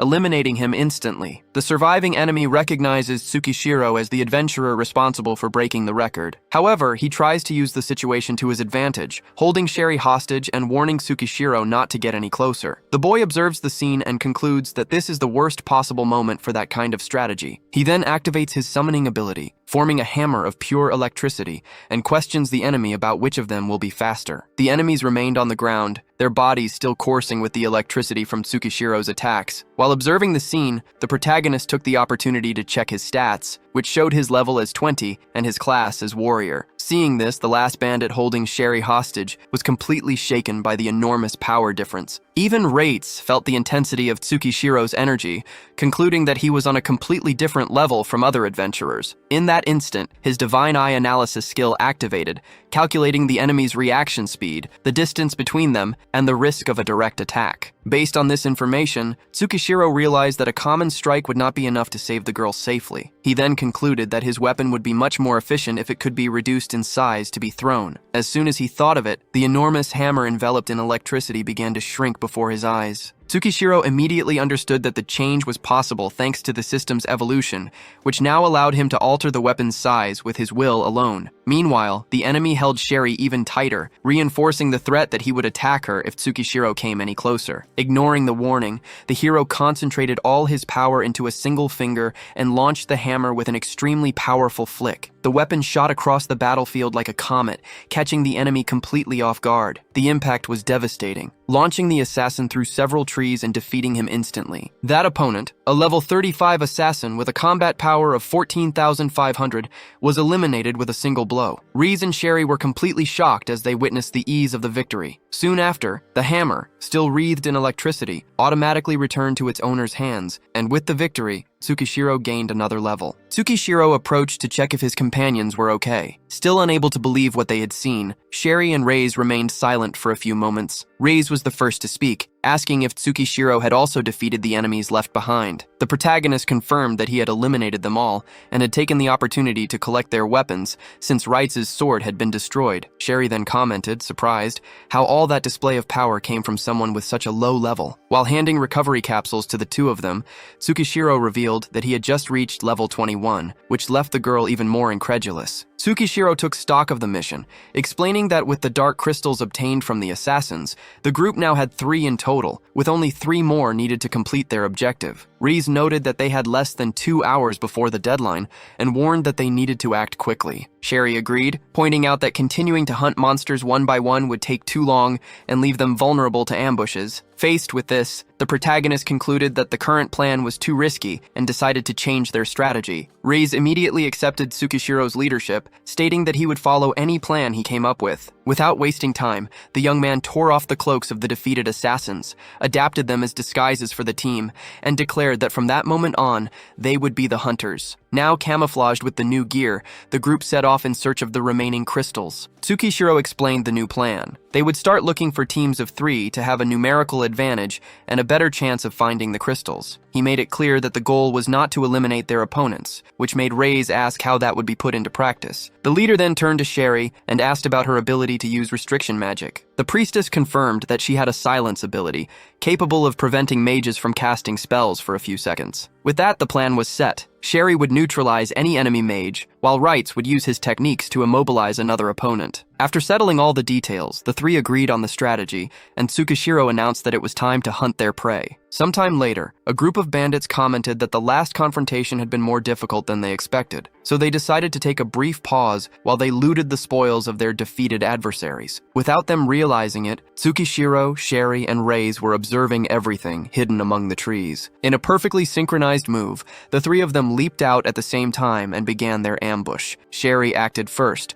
using her silence magic to prevent one of the enemies from using any abilities. Simultaneously, Tsukishiro ordered Reis to advance on another opponent, and the swordsman executed the attack immediately, surprising the target with a swift strike. Meanwhile, Tsukishiro faced the third enemy and neutralized him quickly, leaving only 2 men standing. One of the remaining bandits asked who they were and demanded that they face them fairly. Shortly after, he managed to block an attack from Reis, believing he had regained the advantage. However, Tsukishiro emerged right behind him and defeated him with a single devastating punch. Realizing his allies had been beaten in mere seconds, the last bandit tried to flee, but Sherry anticipated his intention and surprised him with another restraining magic, which impeded his movements and left him completely vulnerable. Seizing the opening, Tsukishiro advanced and ended the combat with a direct blow to the opponent's abdomen. With all the enemies defeated, the trio began to search through the men's belongings for the dark crystals. During the search, Tsukishiro found 1 more crystal, reducing the number needed to complete the mission to just 2.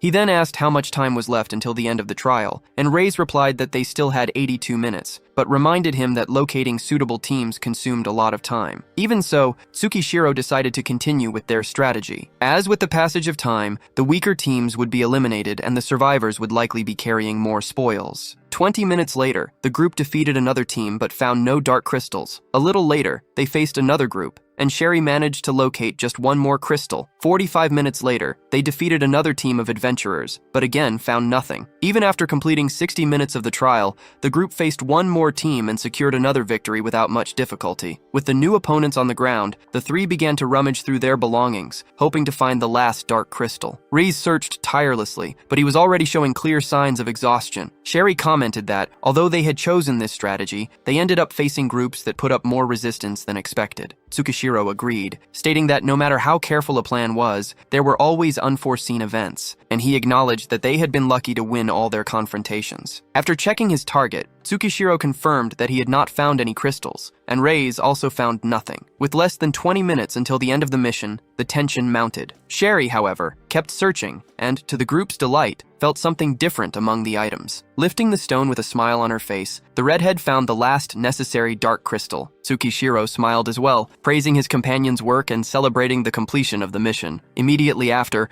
a notification appeared on the trio's watches, informing them that all 6 dark crystals had been gathered, and they could now leave the area. Relieved, Reis celebrated their success by raising his arms and expressed his desire to rest before the next stage of the tournament. However, before the calm atmosphere could last long, an unexpected blow violently struck the swordsman's arm. Sherry was completely shocked to witness the sudden attack, and at the same instant, the ground beneath her feet began to move strangely. Tsukishiro reacted immediately and managed to pull Sherry to a safe spot, a second before a huge platform of earth rose from the ground. As soon as they both landed, he checked on Reis, who was clutching his injured arm. In great pain and with a look of despair, the swordsman cried out as he tried to identify who was responsible for the attack. A mysterious figure appeared, holding one of the dark crystals that had been stolen from the team. Sherry realized at once that the enemy had managed to take one of the crystals during the ambush. The purple-haired man taunted Tsukishiro, stating that he had heard of the famous D-rank adventurer who had piqued Lord Sandor's interest. Sherry recognized him as Sid, a member of the Fairy Dragon Party, and warned that he was far above the standard of a C-rank adventurer. Without showing any concern, Tsukishiro asked the reason for this fame. Sherry explained that Sid was a second awakened, someone who had undergone a new awakening even after already becoming an adventurer, acquiring exceptional abilities. Sid then revealed that he was participating in the tournament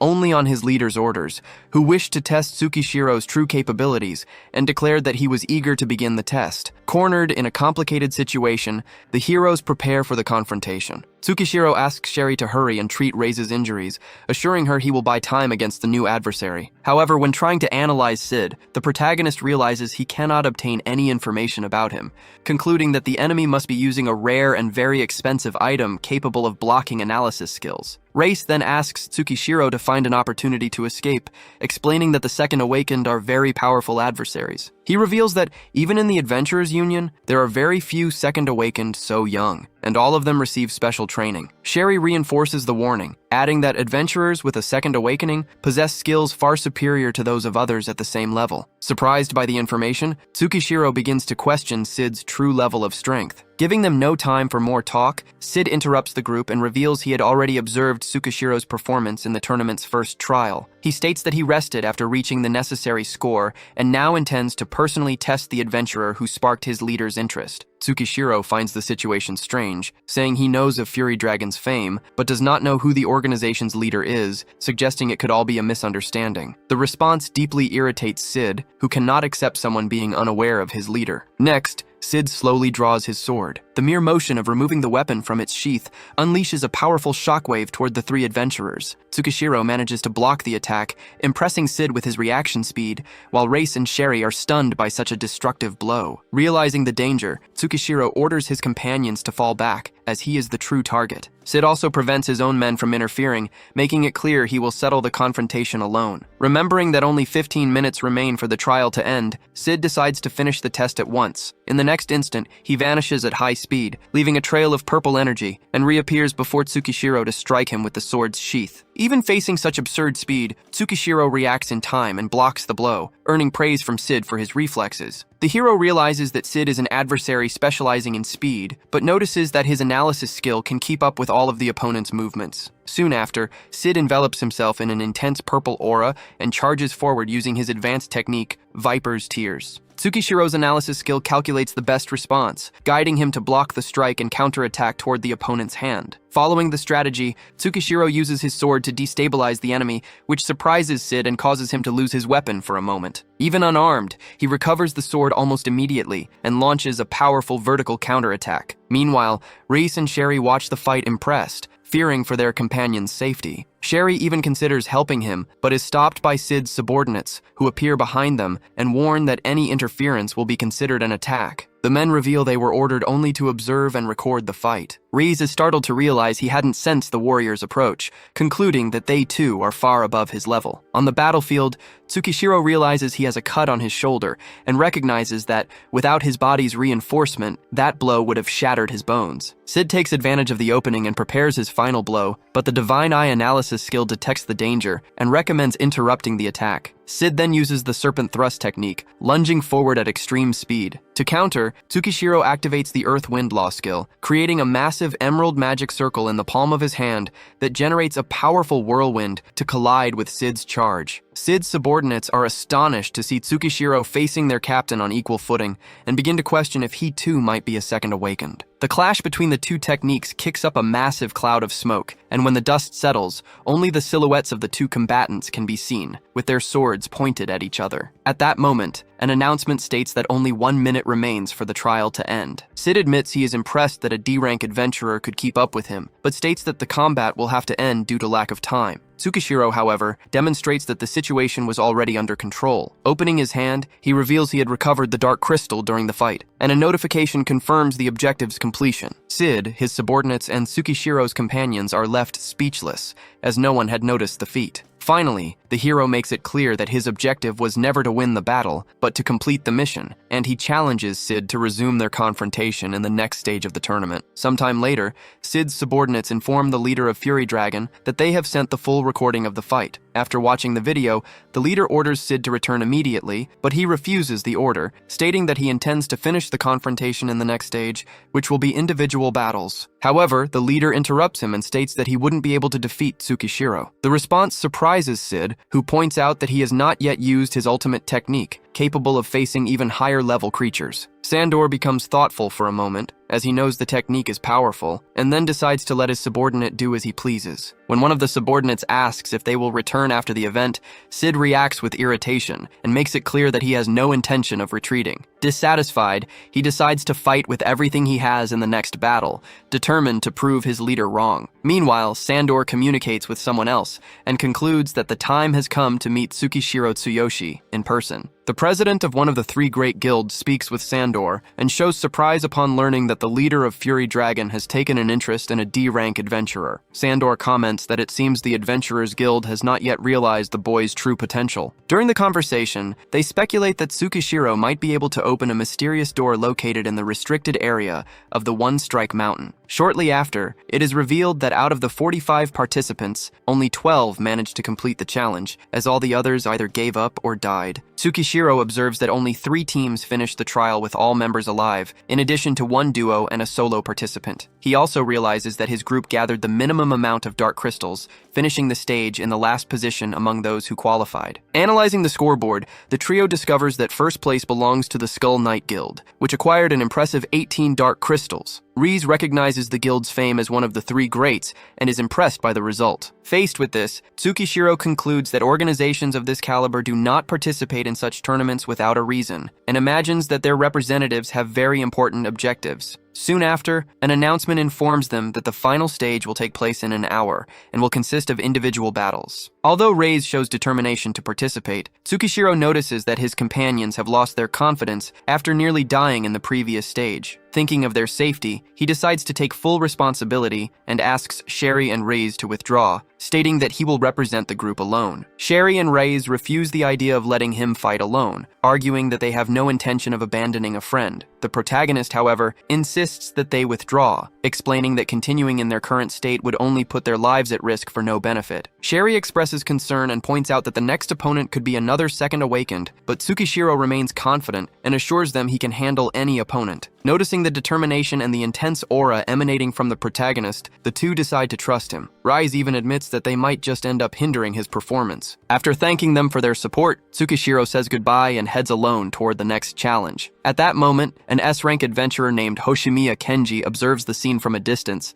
and comments that it takes a lot of courage to continue alone. Tsukishiro finally notices his presence and is surprised for not having seen him earlier. Kenji praises the young man's journey, highlighting his rise from a substitute to an official representative of the Adventurers Union, which leads Tsukishiro to ask who he is. Kenji confirms that he belongs to the Adventurers Union. Tsukishiro even imagines that he might be a Second Awakened, but Kenji denies this possibility. He explains that he came to the tournament to represent the organization in the final ceremony and also to meet him personally. Finding the man somewhat strange, the protagonist tries to end the conversation so he can rest before the fight. However, Kenji approaches and mentions a mysterious restricted area called One Strike Mountain. Tsukishiro is surprised, as he claims to have never heard of the place, and not even Suzuki mentioned it. Kenji then explains that not even President Suzuki is authorized to know this secret and makes an unexpected invitation, saying he wants to take Tsukishiro there to check something important. According to Kenji, there is a door at the location that was left by a legendary S-rank adventurer, the creator of One Strike Mountain, and no one has ever been able to open it. Upon hearing these words, Tsukishiro's ring begins to react intensely. The protagonist remembers that the same thing had happened before and begins to suspect a connection between the ring and the mysterious door. Confused,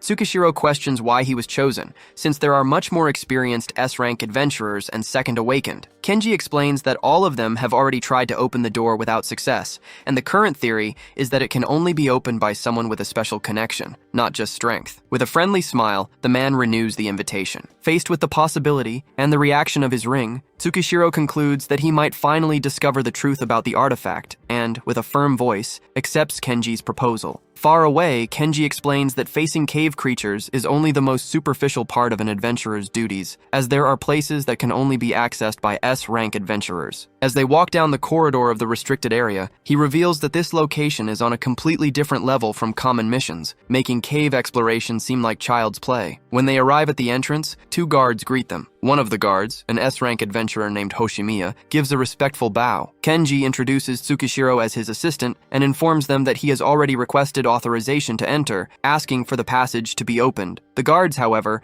express concern and explain that entry is forbidden when only one S-rank adventurer is present, reinforcing that the rules of the restricted area cannot be broken. Hearing the conversation, Tsukishiro realizes that control over this place is much stricter than he had imagined, while at the same time feeling his ring vibrate more and more intensely, as if responding to something hidden beyond the door. Kenji insists, stating that he will take full responsibility, but the guards remain firm and refuse the request. With the refusal, Kenji's expression changes completely, and his aura explodes with intensity, as he once again demands that the gates be opened. Faced with the overwhelming pressure, the guards begin to tremble, kneel, and beg for his understanding, explaining that they simply cannot disobey the regulations. Seeing this, Tsukishiro tries to analyze Kenji with his ability, but the power difference is so great that he cannot obtain any information. As Kenji prepares to insist again, a voice interrupts the discussion. He and Tsukishiro look back and see 2 men approaching, one of whom comments that Kenji seems to be having fun giving the guards a hard time. The protagonist immediately realizes that both of them are also S-rank adventurers. The newcomers, Lord Sendor and Lord Dan, calmly walk past Kenji, much to the guards' relief. Immediately, an air of tension arises as Kenji responds provocatively to Sendor. Sendor, in turn, slowly approaches and faces the young man firmly, stating that he is not yet at a level to challenge him. The provocation angers Kenji, who clenches his fist tightly. Observing the scene, Tsukishiro realizes that the rivalry between S-rank adventurers from different factions is much more serious and complex than he had imagined. Faced with the growing tension, the other S-rank, Dan, intervenes and asks everyone to remain calm, reminding them that cooperation is still necessary to access the location. Kenji takes a deep breath and accepts the situation. With 3 S-rank adventurers present, the guards finally relent and authorize the group's entry. The 4 of them pass through the gate in silence, and on the other side, Tsukishiro finally sees with his own eyes the legendary door that had been mentioned for so long. His ring reacts intensely, vibrating non-stop as if being called by something ancient and powerful. Kenji then asks the other S-ranks why they are there, and Dan replies with irony, stating that they also want to observe the outcome, especially whether or not Tsukishiro can open the door. At that moment, Kenji realizes that the major factions had already been waiting for this moment. Suddenly, Kenji notices something strange and calls out to Tsukishiro, but the boy seems distant, walking in an odd manner, as if something were guiding him. When Kenji tries to touch his shoulder to check what is happening, he is quickly stopped by Dan, who pushes him away. Sendor then comments that Tsukishiro is no longer reacting to his surroundings as before, and Dan reinforces that something different is happening, as if he has been called directly by the door. The door begins to emit an intense light as the protagonist slowly advances toward it. At the same time, his ring reacts with even greater force, releasing sparks and energy toward the gate. He feels the same strange sensation he experienced when he was called by the hammer in another world, and, without hesitation, places his hand on the door. A notification appears, confirming his qualification, and the structure reacts immediately to his touch, vibrating as if recognizing his presence. Little by little, a crack appears, revealing an intense light on the other side, and, before everyone's eyes, the door finally opens. On the hidden mountain, the atmosphere began to change, as if something important was about to happen. The people felt the ground tremble with growing intensity, and went on alert, not understanding the situation. From above, Sid observed a massive wave of energy spreading, and wondered if it was coming from the depths of the restricted area. Other warriors confirmed the phenomenon's origin, recalling that only S-rank adventurers were supposed to have access to that location. At the same moment,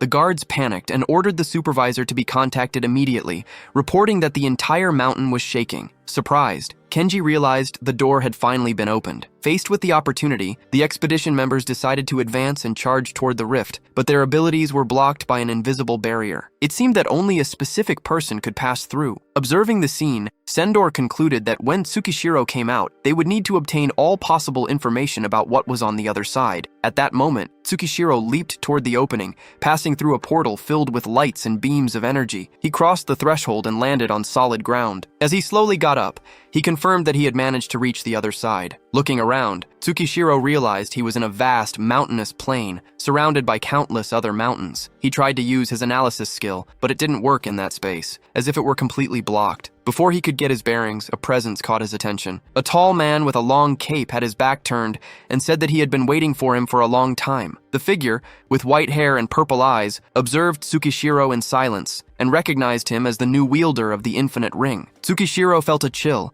as that gaze seemed to pierce his very soul, so he asked who the man was and where exactly they were. The man replied calmly, saying it was normal not to understand right away, as he himself had gone through the same situation in the past. He introduced himself as Dignity, someone who in current terms would be equivalent to an S-rank adventurer, and revealed that this place was the One Strike Mountain from 300 years ago. Tsukishiro was in shock to hear that he was in a past version of that location. Dignity then raised his hand and, with a gesture, made Tsukishiro levitate, as if he were being analyzed by an incomprehensible force. The boy admitted to himself that he felt completely powerless before that presence, as if he were facing something far beyond his comprehension. The man explained that this was the final sealed form of his power, and that the place was, in fact, a dimension separate from the real world. He then pointed at Tsukishiro and revealed that he was the former wielder of the ring he now carried. Tsukishiro reacted with even more shock to this revelation. Dignity then asked which world he had been transported from. Still confused, Tsukishiro confirmed that he was sent to another world, a place with races like humans, elves, and beastmen, and that he had many questions about it. Dignity stated that Tsukishiro was luckier than him, as the world he was summoned to was not at all welcoming. The young man reflected that the previous wielder of the ring must have been transported to a completely different world than his own. Right after, the mysterious man observed the protagonist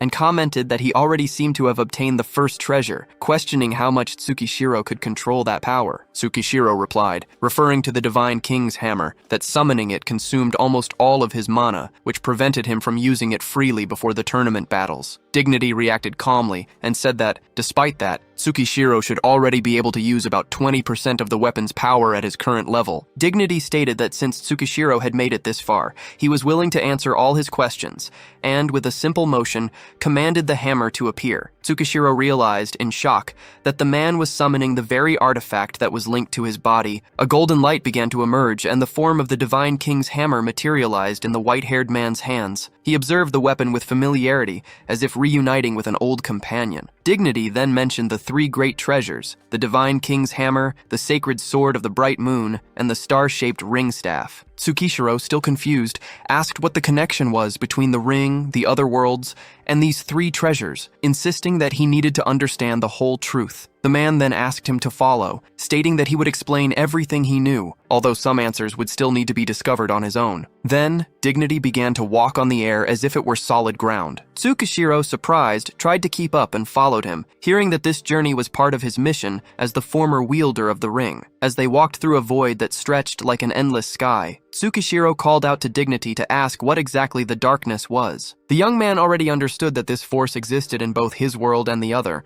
although it manifested in different ways, and he deduced that it was an unknown force capable of parasitizing living beings. Surprised by the accuracy of his conclusion, Dignity confirmed that his interpretation was correct. He explained that the darkness is a form of ancient energy that can only exist by hosting itself in creatures, transforming them into the monsters Tsukishiro knew. With this explanation, the young man's mind began to reorganize his experiences. He finally understood that the creatures he had faced, like goblins and spiders, were actually parasitized versions of beings from another world, and that the caves functioned as bridges between these worlds. The darkness, therefore, was just the result of the contamination from this process. Faced with Dignity's confirmation, Tsukishiro asked how it would be possible to eliminate this parasitism and what role the ring and the three great treasures played in this solution. The man replied that the key lay precisely in those artifacts and asked the boy to follow him. The two continued walking through the void until they reached a huge, snow-covered mountain. Tsukishiro wanted to know why they had ended up there, and Dignity explained that to control that force, he needed to understand the point where everything connected. Stating that the key to controlling the darkness was in that very place, Dignity concentrated energy and lightning with a wave of his hand, firing a gigantic golden ball of energy toward the young man. Tsukishiro firmly gripped the handle that emerged from the energy, which revealed itself to be his axe. but he immediately felt he couldn't withstand the weapon's power. With no other choice, he activated the strongest body skill in both his arms, which left Dignity visibly surprised. Struggling to hold the axe, the boy asked what the man was trying to do. Dignity replied that he wanted to make him understand why the treasures were the key to controlling the darkness. Then, he brought his hand close to his own face and began to concentrate a different kind of energy. Bright bolts of lightning leaped from his hands and forehead, and a mystical purple energy coursed through the area. Tsukishiro felt the impact of that power, realizing that its mere proximity was already causing damage to his body. Dignity then said the young man should experience that energy and launched a ball of power in his direction. Not knowing how to react, Tsukishiro suddenly felt his body fill with an energy that seemed to come from the oceans. As he raised the axe, his eyes filled with light and a colossal force took hold of him. Dignity explained that he could not give him all of his power, as each bearer of the ring must seek their own strength. After this reinforcement, the boy was able to handle the axe as if it were any other weapon, impressed by this sudden power. Dignity then revealed that the mountain represented Strike Mountain in the past, and asked Tsukishiro to try and feel the treasure's power. The young man concentrated, gripping the axe tightly, and a very powerful aura of energy began to emanate from his body. He prepared a strike, and as he attacked, the purple aura formed an energy dragon that slammed with full force against the mountainside. In that instant, the young man understood that this was the true power capable of combating the darkness, and that seeking this level of power would be his new responsibility. Staring intently at the mountain, he realized that its true origin was a distortion in space-time. Dignity confirmed that the goal of all ring-bearers was precisely to seek this ultimate power, as the two of them observed the damage Tsukishiro's strike had caused. Tsukishiro looked at Dignity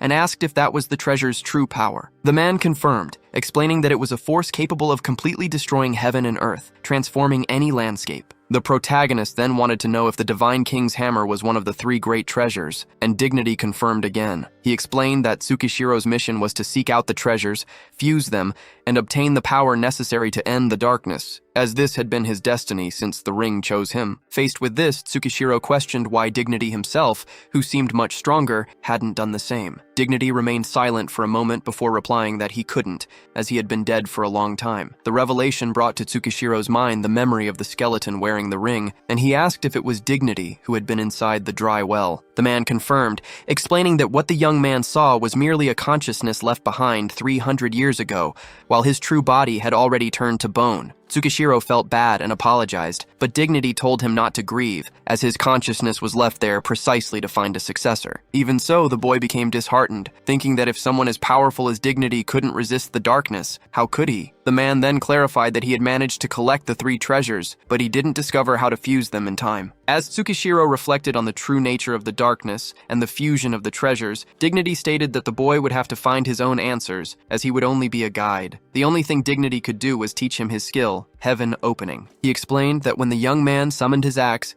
he could destroy the heavens and the earth, and thus Tsukishiro acquired his newest skill. The young man asked if that was the technique that had created One Strike Mountain, and Dignity confirmed. However, he warned that Tsukishiro didn't yet have enough power to use it to its full extent, but that he would evolve over time. With a determined look, Tsukishiro thanked him for the teaching. Dignity encouraged him for the long road ahead and began to slowly fade away. His last words were that the mission was both a disaster and an honor, and that perhaps one day they would meet again. Then, Tsukishiro was enveloped in a golden energy and found himself back in a familiar place, surprising everyone as he emerged from the mysterious gate. Sandor and Don approached immediately, curious to know what was inside. Tsukishiro just looked back at the still open rift, without answering. Seeing the delay, Sandor insisted, mentioning that not even S-rank warriors could open that door, but the protagonist seemed only bothered by the man's hand on his shoulder. Sandor realized that the boy's aura had changed, and that something important must have happened. Faced with the insistence of the three S-rank warriors, Tsukishiro finally answered with a serious look, revealing that the darkness was just a type of host. He explained that they were being parasitized by an even more powerful existence, and that the true enemy was the mysterious force that created the darkness itself. The news left the three of them completely shocked. Don and Kenji became visibly hopeless at the idea of there being something stronger than the darkness. Tsukishiro, for his part, knew he couldn't reveal anything about the ring until he had enough power to protect himself, as he feared they would try to kill him for this secret. Suddenly, the portal behind him began to make a strange noise, and the large structure started to crack and tremble. Don commented that the door seemed to be disappearing because it had already fulfilled its purpose. Sandor, however, insisted that it had something to do with Tsukishiro and asked once more what had happened. The protagonist just repeated that he had already said everything he knew, that new information about the darkness had appeared, and he was kicked out of there. The three S-rank warriors looked at each other, and Sandor suggested they disperse, taking the opportunity to invite Tsukishiro to join the Fury Dragons. Don interrupted, saying that his guild, Final Glory, was just as good and that Tsukishiro should consider it. Kenji then crossed his arms and stated that the Adventurers Union was the strongest organization, recommending that the boy freely choose his new instructor after the tournament. At that moment, an announcement marked the start of the final event, summoning the qualified participants to the designated location. Kenji placed a hand on Tsukishiro's shoulder, saying he was looking forward to seeing him on the podium. With confidence, the young man replied for him to wait and see him in first place. Sometime later, attention returns to the Supernova Tournament arena, where the third and final stage is about to begin. Due to previous withdrawals and eliminations, only 10 participants remain in the competition, including Tsukishiro, who reflects that the tournament might end rather quickly. Beside him is Sid, a level 37 C-rank warrior from Fairy Dragon. Thanks to what happened in the restricted area, Tsukishiro can finally see Sid's stats, realizing that the item hiding his information has stopped working. Further ahead, he observes another competitor and identifies him as Sean Kai, a representative of the Skull Knight Guild, one of the three great guilds. Sean Kai is a level 38 C-rank warrior and also a second awakened, leading Tsukishiro to conclude that he is even stronger than Sid. At that moment, the announcer explains that each team must nominate one or more participants from other teams to face in combat. The competitors understand that the final stage will be a series of decisive clashes where any mistake could mean immediate elimination. The draw to determine the combat order then begins, and Tsukishiro receives the number 3, realizing he will be able to observe the previous fights before taking action. The first competitor called is Sean Kai. In the judges area, the commentators highlight that he is an extremely powerful second awakened,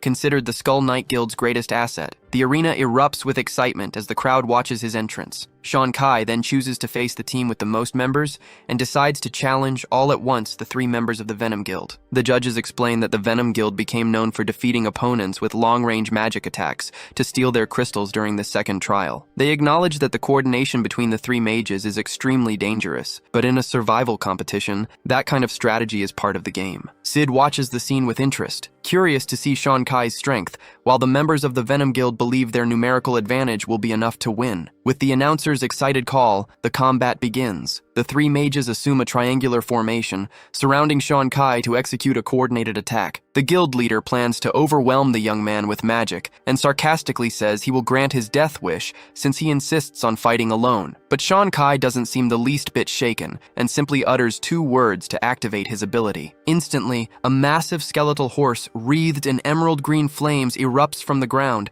shattering part of the arena, and the warrior quickly mounts the creature. The judges identify the technique as the exclusive skill of the Skull Knight Guild. Without wasting a moment, Sean Kai orders his mount to charge, and the horse shoots forward at an absurd speed toward the 3 opponents. One of the Venom Guild members is in shock as he perceives the crushing force of the attack. Before any of them can react, Sean Kai pierces through their formation and fells one of the mages with a single blow. The other guild member is terrified, seeing that the knight eliminated his comrade without the slightest hesitation. While calmly cleaning his spear, Sean Kai turns his gaze to the next opponent, making it clear that he will be the next to fall. The remaining mage warns his partner not to stand still and to start using magic. He tries to use his blizzard ability, but is easily overpowered by the knight. Next, Sean Kai activates his wild dance ability, violently striking his opponent and inflicting a severe injury. The last remaining mage knows that if she lets Sean Kai get too close, her life will be at risk, so she decides to admit defeat to save herself. However, at the exact moment the woman tries to surrender,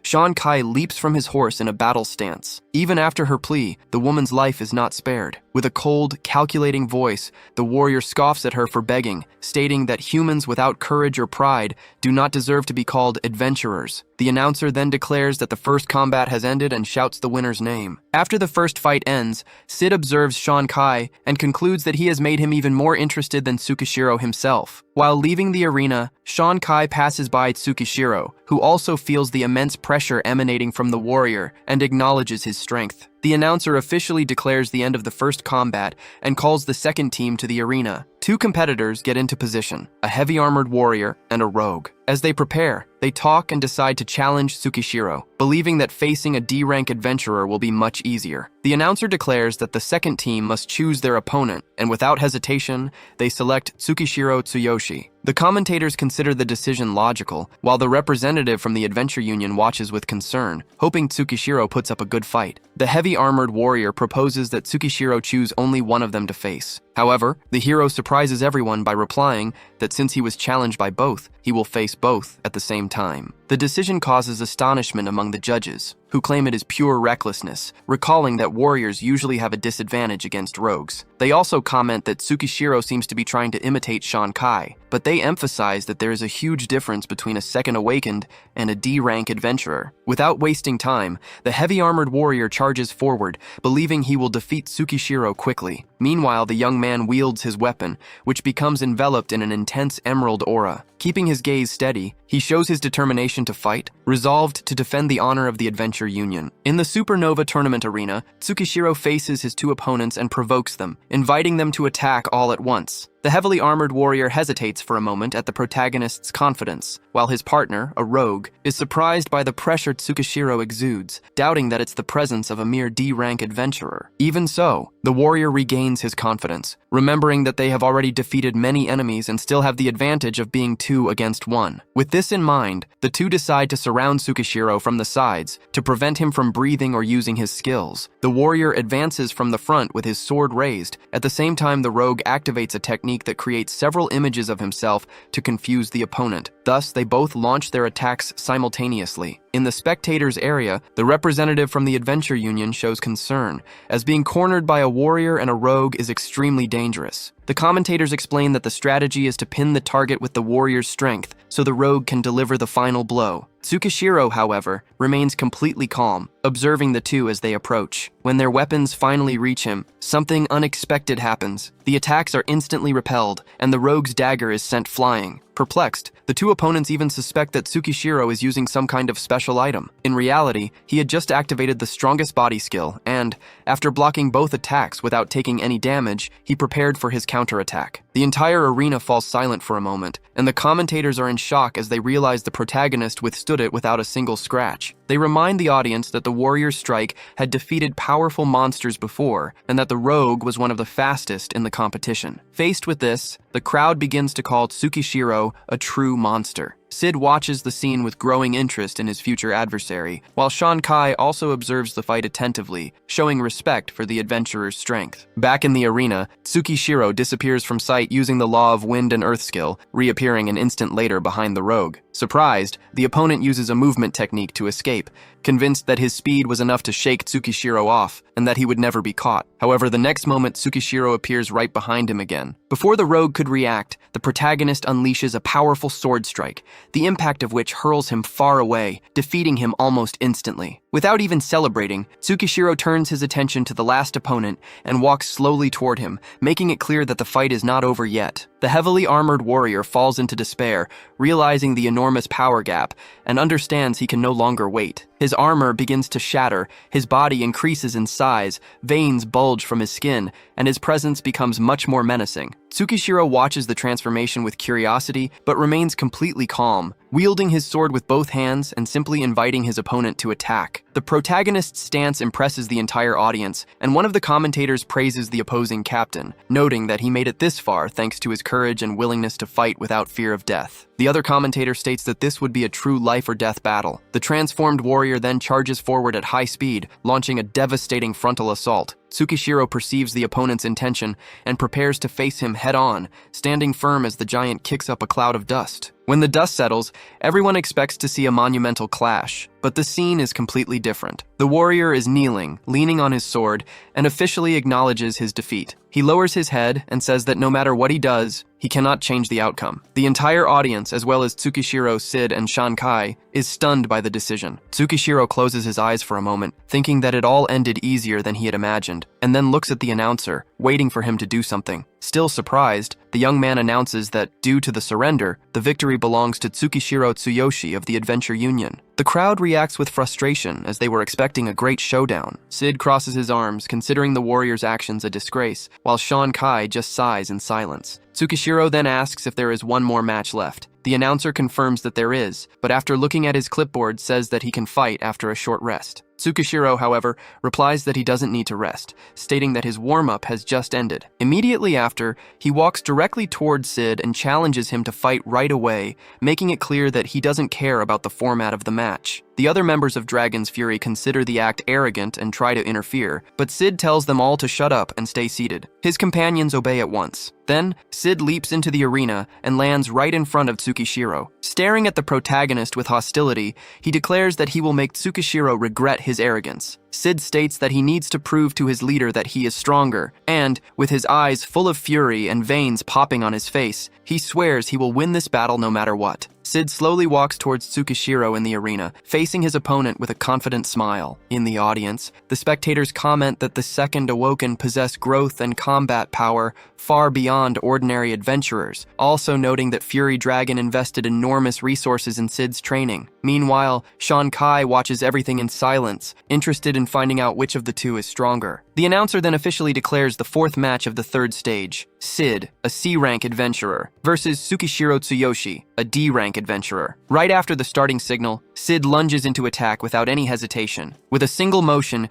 he unsheathes his sword and rushes forward at high speed, attempting an aerial strike on Tsukishiro, who remains calm and blocks the attack with his greatsword. Satisfied with the resistance, Sid admits his opponent is better than he imagined, but reinforces that he will defeat him. He then activates the Serpent Thrust technique again, which Tsukishiro recognizes from the previous battle, and narrowly dodges using the Earth-Wind Law skill. The thrust passes dangerously close to his neck, making the hero realize that Sid is truly fighting to kill. In the stands, the spectators comment that if Tsukishiro had been hit, the fight would have likely ended right there. In response to the deadly attack, Tsukishiro concentrates energy into his sword, and golden lightning envelops the blade. With a powerful vertical strike, he hits Sid and sends him flying. Despite the impact, the young man quickly regains his balance, and while wiping his wounds, continues to smile, seeming more and more excited about the fight. He acknowledges that he now understands Sandor's interest in Tsukishiro, sheathes his sword, and announces that the warm-up is over. An intense purple aura begins to envelop Sid's entire body, releasing a much greater pressure than before. The commentators realize he is about to use his most powerful technique,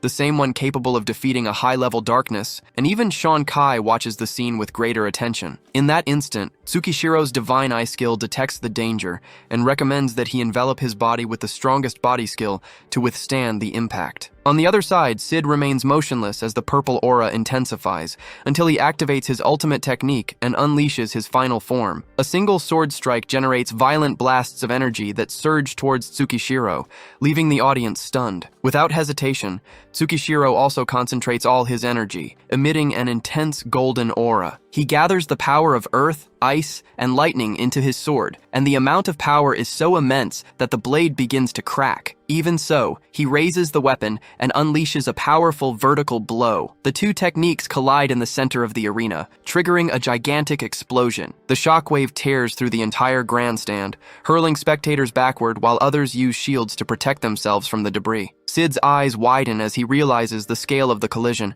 and a massive cloud of dust completely covers the arena, obscuring all vision. As the smoke begins to clear, a silhouette is revealed, standing. Holding his defeated rival by the face with a cold expression, Tsukishiro simply states that the fight is over. With a cold, fixed stare, Tsukishiro firmly held his opponent, who seemed unconscious. He then hurled Sid's body towards his rival's companions, telling them their captain was here. The members of Fury Dragon watched the scene in desperation, shouting Sid's name, but Tsukishiro informed them that he was still alive, which reassured the group. His teammates immediately carried him away for treatment, and as they left, one of them commented that it was unbelievable that the captain had been defeated like that. Shortly after, one of the members made a call to report the outcome of the fight. The person on the other end of the line simply replied that if the winner was Tsukishiro Tsuyoshi, then that outcome was expected. Meanwhile, the entire arena erupted in celebration and surprise. Many spectators commented that the strongest young C-rank adventurer and second awakened of the Fury Dragon was defeated head-on by a mere D-rank adventurer. At the same time, the announcer managed to emerge from the rubble of the previous explosion and admitted that he thought he was going to die during the fight. At that moment, another person calmly entered the arena. Tsukishiro turned and identified him as Sean Kai. Without any hesitation, the young man asked the referee to immediately announce the next match. The announcer officially declared Tsukishiro's victory, but reminded him that he had just faced an extremely intense battle, and suggested some time to recover his energy before the final. The hero, however, interrupted him, saying he intended to end everything as quickly as possible and that he didn't need any rest. The declaration left the entire audience in shock. The spectators couldn't believe that right after defeating Sid, Tsukishiro still wanted to face Sean Kai immediately. At the same time, many recognized that this would be the most anticipated showdown of the tournament. With few alternatives, the announcer officially called the final match. As soon as the fight began, the two disappeared at high speed, and the sound of clashing swords echoed through the arena as sparks flew everywhere. The spectators could barely follow the exchange of blows, as that speed of attack and defense was far beyond the expected level for C-rank adventurers. After a brief sequence of attacks, the two moved a few meters apart. In that instant, it became clear that Tsukishiro's sword had accumulated several deep cracks, showing signs that it might not hold up for much longer. Sean's weapon, however, was also severely damaged, and after a spectacular clash, they both shattered their own weapons. The people in the audience were surprised to see this unusual feat, and considered that this could mean a draw. But Sean didn't seem fazed, and with a confident smile, said that the warm-up was over. His faithful skeletal mount emerged from the depths, emanating flames, and the young man summoned the bright soul, causing an energy weapon to appear in his hand. The representative from the Adventurer Union was shocked to see this, and wondered if this was the young man's true power. Tsukishiro stood his ground and decided to observe the situation with his divine eye. Sean admitted that Tsukishiro should be proud just for forcing him to summon his bright soul during the fight, and warned that he was prepared to use his most powerful ability. As he leaped towards the protagonist, his opponent used his battle soul defeat power, preparing to deliver a final blow. The audience became certain that Tsukishiro was doomed, since the young man had no weapon. Defying expectations, our hero decided to use an ability he had recently learned. He stretched out his hand, and a powerful axe, wreathed in energy, appeared in it. Tsukishiro then summoned the true power of the Divine King's hammer for the first time, managing to neutralize Sean Kai's ultimate attack. The impact of the colliding blows was so powerful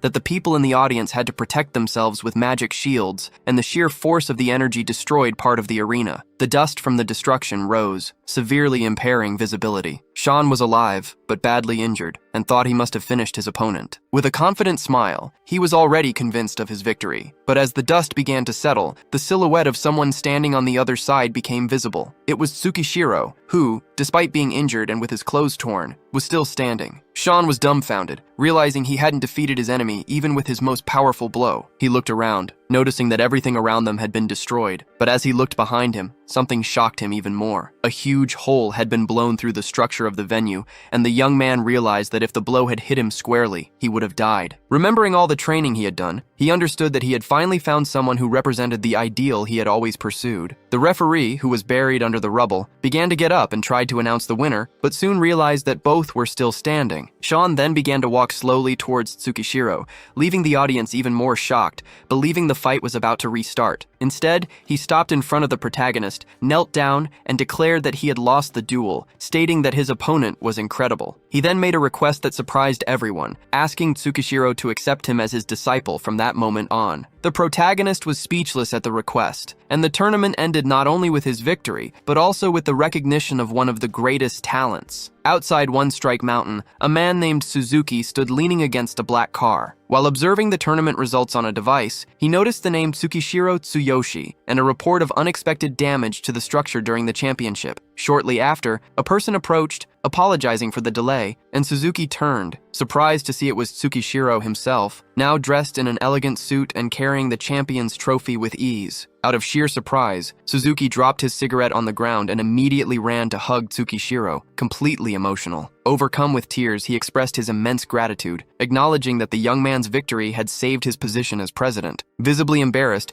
Tsukishiro asked Suzuki to let him go, as his tears and runny nose were getting his clothes dirty. The blonde man then began to compose himself and apologize for the scene. Suzuki revealed that the Supreme Commander from the Adventure Union headquarters had just arrived, and that in light of his performance in the tournament, the organization had made a decision. As recognition for his achievements, the protagonist would have his classification raised directly from rank D to rank B, without needing to pass through rank C. Even in the face of this historic news, Tsukishiro remained calm and simply expressed his gratitude for the Adventure Union's consideration. Then, the young man changed the subject and asked if Suzuki still remembered the request he had made earlier, and the president immediately recalled the major hearing scheduled for the next day. The blonde man explained that he had personally taken care of all the preparations and the money, telling Tsukishiro not to worry. The young man just confirmed, but in his thoughts, the hope of finally being able to treat Karina's legs surfaced. At that moment, the two were interrupted by a voice calling out for Sensei. It was Sean, approaching with a serious expression, leaving Suzuki completely confused upon hearing that title. Tsukishiro himself remembered that throughout the entire award ceremony, Sean had not stopped staring at him with enormous admiration. Even so, he insisted that he didn't have the qualifications to be called a teacher. Sean, however, made it clear that only he could decide who was worthy of that role, and reaffirmed his decision to follow Tsukishiro from then on. Suzuki recognized him as Sean Kai from the Skull Knight Guild, and was even more surprised as he tried to understand what had happened. Before leaving, the young man explained that he would first resolve his situation within the guild, and after that, he would follow Tsukishiro at any cost. He slowly backed away, asking his new teacher to wait for him. Already quite annoyed by the insistence, Tsukishiro made it clear that he didn't intend to wait for anyone. He then looked up at the sky, sighed in relief, and realized the tournament was finally over, turning his thoughts to his true goal of obtaining the Golden Rebirth Elixir to cure his sister. Sometime later, on the top floor of the Adventure Union headquarters, Hoshimiya Kenji handed the president all the information gathered on Tsukishiro Tsuyoshi. The mysterious man, known by the nickname Absolute Judge, thought about the information and dismissed Kenji from the room. After he was left alone before the enormous window overlooking the city,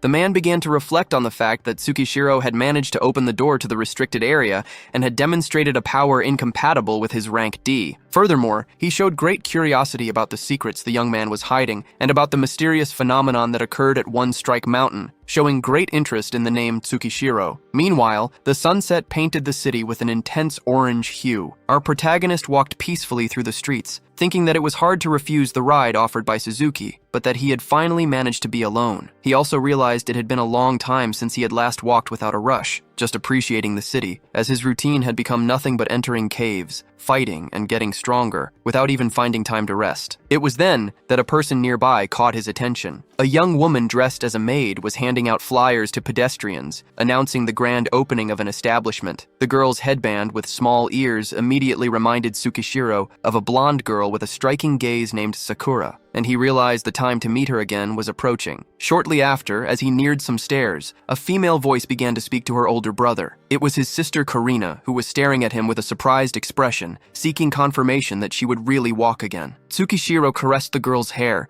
and assured her that it would happen soon, making a promise that she would get back on her feet. Overcome with emotion, the girl began to cry and hugged her brother with great affection. He apologized for making her wait for so long and reinforced that soon she would be able to attend school, walk through the streets, and visit any place just like any other child. Later that night, Tsukishiro put his sister to bed, closing the bedroom door carefully so as not to wake her. He then approached the window with a serious expression. At that instant, his ring began to glow intensely, indicating that the limitless path had been opened, and soon after, the young man was transported to another place again. When he awoke, the sun was already illuminating the surroundings. Tsukishiro realized he had returned to the other world, specifically to the territory of the Beastmen, inside the same abandoned house where he had previously been with Sakura. As he got up, he recalled that the last time he was in that place, he ended up being sent back to his own world. Upon opening the door, he found the blonde girl calmly hanging clothes on a clothesline. Noticing his presence, the girl was surprised, fixed her hair, and welcomed him with a gentle smile. Tsukishiro couldn't hide a slight embarrassment at the reunion, and a small smile appeared on his face as he realized how long it had been since he had last seen her. Sitting on a vast field of green grass, the two young people enjoyed the scenery in silence. Sakura was holding a notebook and handed it to Tsukishiro, who immediately began to flip through it attentively. On the pages, several important names were written down, among them leaders of great families and troop commanders from the Beastman Kingdom. Sakura then revealed that this was her greatest secret and that she had always wanted to share it with her master. She explained that her father was one of the main candidates to become the next Beast King and was always surrounded by renowned warriors and loyal servants. However, the current Beast King's father was his rival and used cruel methods to ensure victory. Sakura's father was attacked and betrayed by his own allies, whose names were in the notebook. Tsukishiro understood the scale of the betrayal upon hearing that those men who had sworn loyalty until death had poisoned her father shortly before his most important battle. After that, they decided to eliminate the daughter as well, to prevent any future revenge. Upon hearing the whole story, Tsukishiro showed deep outrage. His anger was so intense that the veins on his hand bulged as he clenched his fist. Sakura, however, explained that she survived thanks to her nurse, the woman who had raised her since she was a child. At the time, she was unconscious due to a very high fever, and her caretaker carried her in her arms while desperately fleeing amidst the chaos. Since then, the two of them began to hide their true identities, with the woman taking on the role of her grandmother as they lived in hiding in a distant village. For years, her father's former servants searched for them tirelessly, but eventually gave up due to the vastness of the territory. After finishing her account, Sakura stood up and extended her hand to Tsukishiro, leading him to a place she really wanted to show him. The two walked for some time through the forest, moving past the dense vegetation until they reached a small clearing. In the center of the area was a simple structure, resembling an old indigenous dwelling. Sakura approached slowly as they both observed the place in silence. There was a small, simple headstone on the ground, already quite weathered by time. Noticing the emotion on the girl's face, Tsukishiro understood that this was her grandmother's grave. Sakura recalled that, after the escape, she had always lived on alert to protect her identity and never made any friends. She also recalled that the day of her grandmother's death was sunny, just like this one, but since she was little, she had been taught not to cry easily. Still a child too small to handle a shovel properly, she spent 2 or 3 days digging a grave deep enough to bury her all by herself. Today, she could no longer remember all the details of that moment, which deeply touched the protagonist. Sakura continued, saying that after that day, she began to hide from the beasts of the forest and from all the evil in the world for being a half-beast. Fortunately, she inherited a great talent with the sword from her father, and since childhood, she improved much faster than anyone else her age. As she grew older and stronger, a feeling of revenge began to take hold of her heart. Hearing this, Tsukishiro closed the notebook and reflected, understanding that the day he was to be executed was entirely related to her past. Sakura explained that their meeting happened by pure chance, as she had only infiltrated the sacred grounds. The girl was there to confirm if her family's sacred weapon had been offered as a trophy to the man who killed her father and became king. Even knowing she couldn't defeat him, she decided to investigate. But the place was much more heavily guarded than she had imagined. Everyone believed she was just a thief trying to steal treasures, and decided to execute her publicly as an example. Her plan was to escape at the last moment, even with minimal chances, but she never imagined she would be saved by Tsukishiro of all people. After finishing her story, Sakura smiled warmly at her master and thanked him. Tsukishiro handed the notebook back to her, acknowledging the importance of the object. Soon after, he approached the headstone and suggested that the two of them clean her grandmother's grave together. They knelt down and began to remove the cobwebs, leaves, and plants that had overgrown the grave. With teary eyes, Sakura announced that she had finally returned to visit her. After some time, the grave was much cleaner and well tended. Tsukishiro considered that it was enough and knelt before the headstone. He said a brief prayer, thanking the woman for having protected and raised Sakura throughout her life. Sakura also knelt beside him and said her prayer in silence. After a few moments,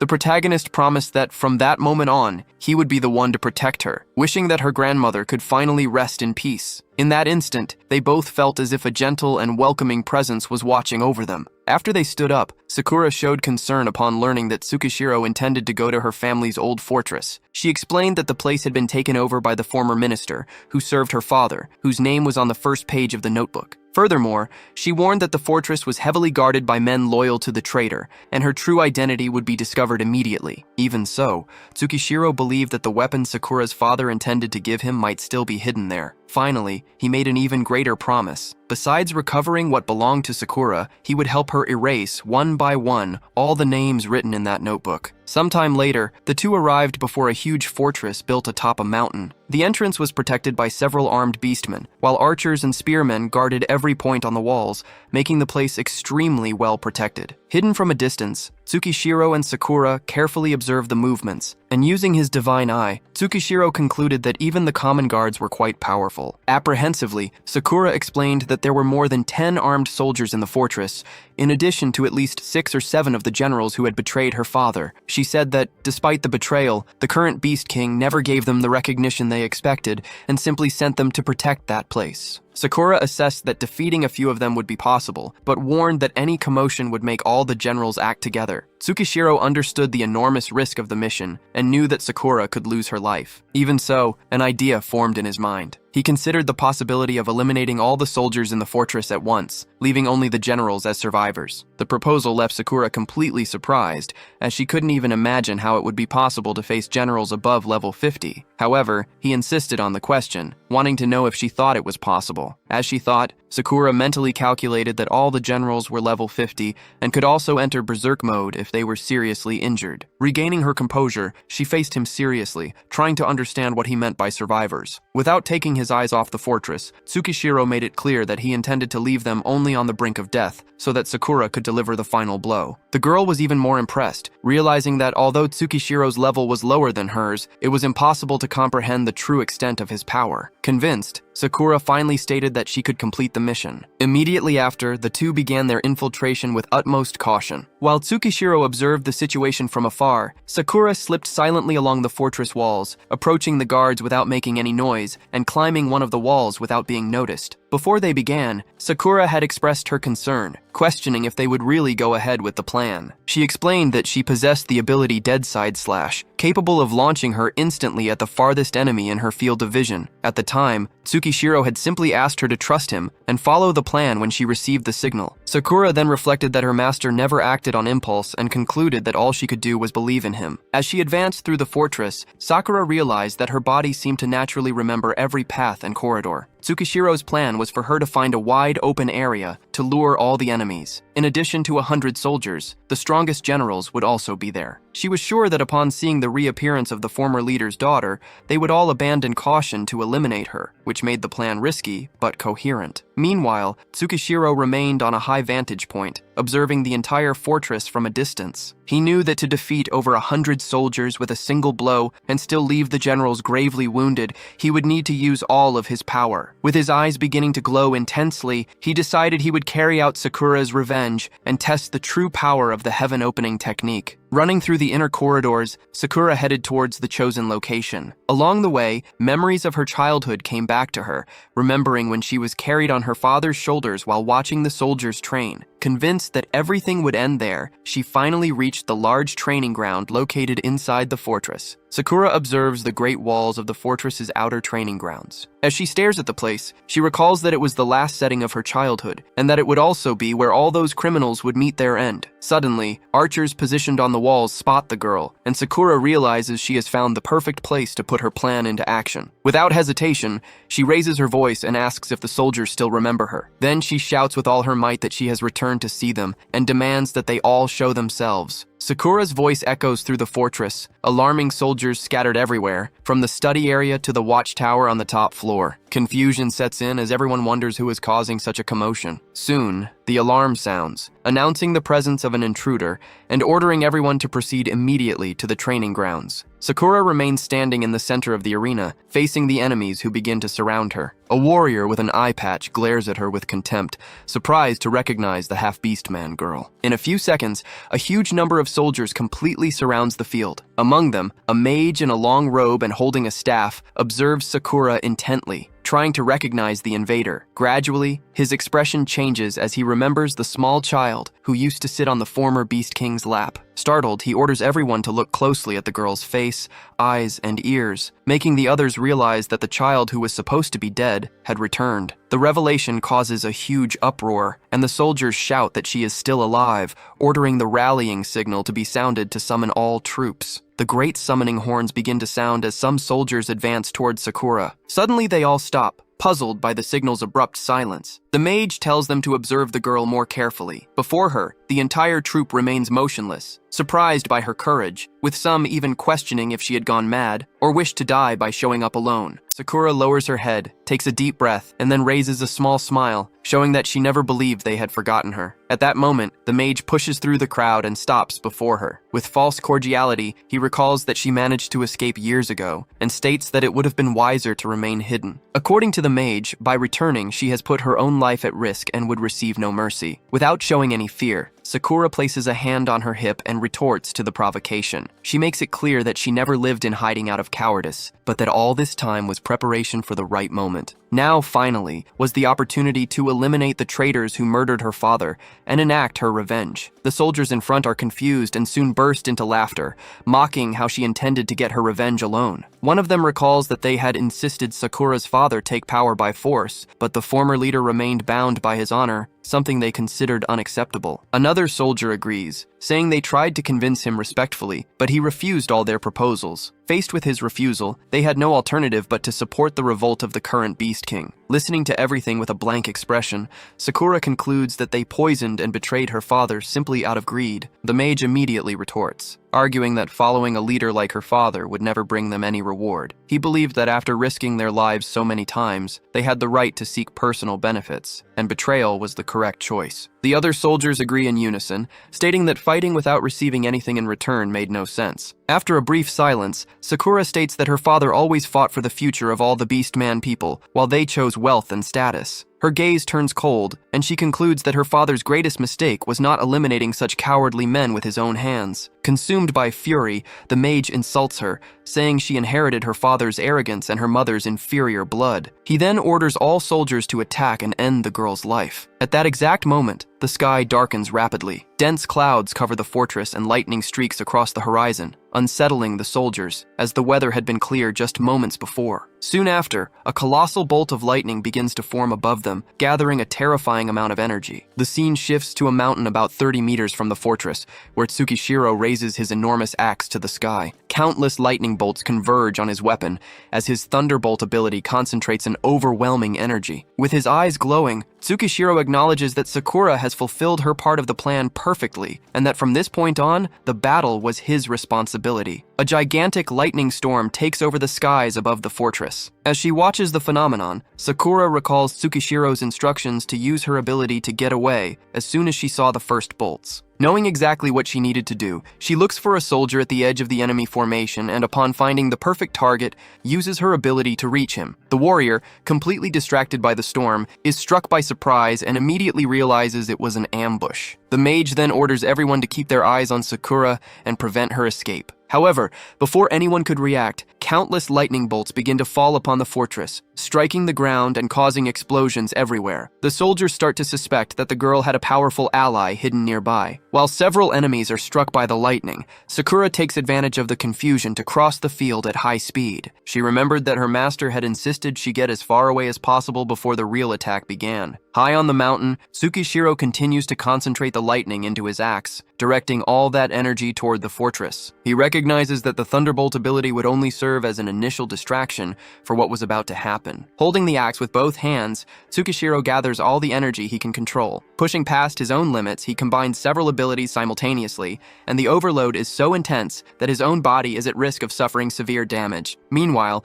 many of the soldiers hit by the first lightning bolts manage to get up, even though they are wounded. At that moment, however, a gigantic magic circle appears in the sky above the fortress, and our protagonist decides that this new power will have a new name soon. From within the circle, a colossal bolt of lightning begins to descend slowly, taking the form of a black dragon made of electricity that spreads a terrifying aura. The mage immediately orders everyone to raise their defensive shields and try to escape before it was too late. Already in a safer position, Sakura continues to run as fast as she can, impressed by her master's true strength even from a distance. The lightning begins to ravage the entire fortress, and parts of the structures crumble around Sakura. The electrical bombardment completely transforms the landscape, and in a few moments the fortress is already almost unrecognizable due to the level of destruction. Some monsters are completely annihilated by the attacks, leaving no trace behind, while others manage to survive thanks to magic shields or their own defensive abilities. Sometime later, the fortress is nothing more than a vast cemetery of ash and destruction. Most of the soldiers are down with no sign of life, but among the survivors, the mage remains standing. Stunned, he concludes that it was impossible for such destruction to have been caused by the small girl.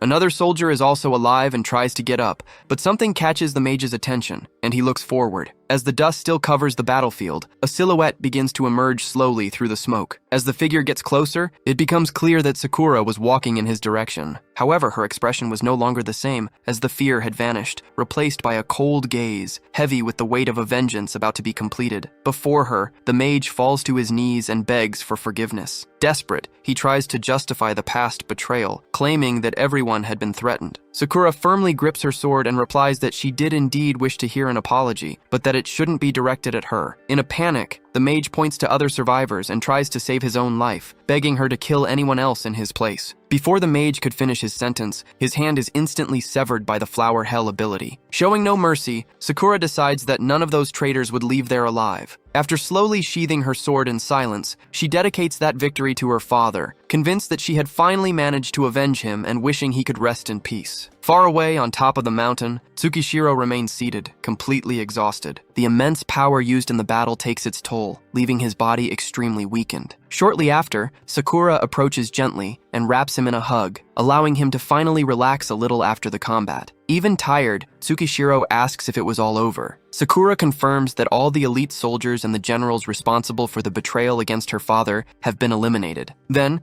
she opens her notebook and shows that all the names on the list were crossed out, with not a single survivor remaining. Satisfied, Tsukishiro smiles and tries to raise his hand to caress Sakura's face as a sign of pride, but his body no longer had enough strength and his arm could barely move. With an emotional smile, Sakura thanks him deeply for everything he did and states that she will never forget this moment as long as she lives. Due to the forced infusion of multiple types of energy at once, Tsukishiro's body entered a critical state, putting his life in serious danger. In response, the system automatically activated its maximum emergency protocol and placed his body into stasis. Tsukishiro's consciousness plunged into a deep, empty space, while the system performed emergency maintenance based on all accumulated data. As a result of the update, the Divine Eye was enhanced, and the system could now calculate and control the integration of different types of energy and attributes with greater precision. This allowed for much safer combinations and significantly increased the success rate and control over his abilities. The system also recognized all achievements from previous battles,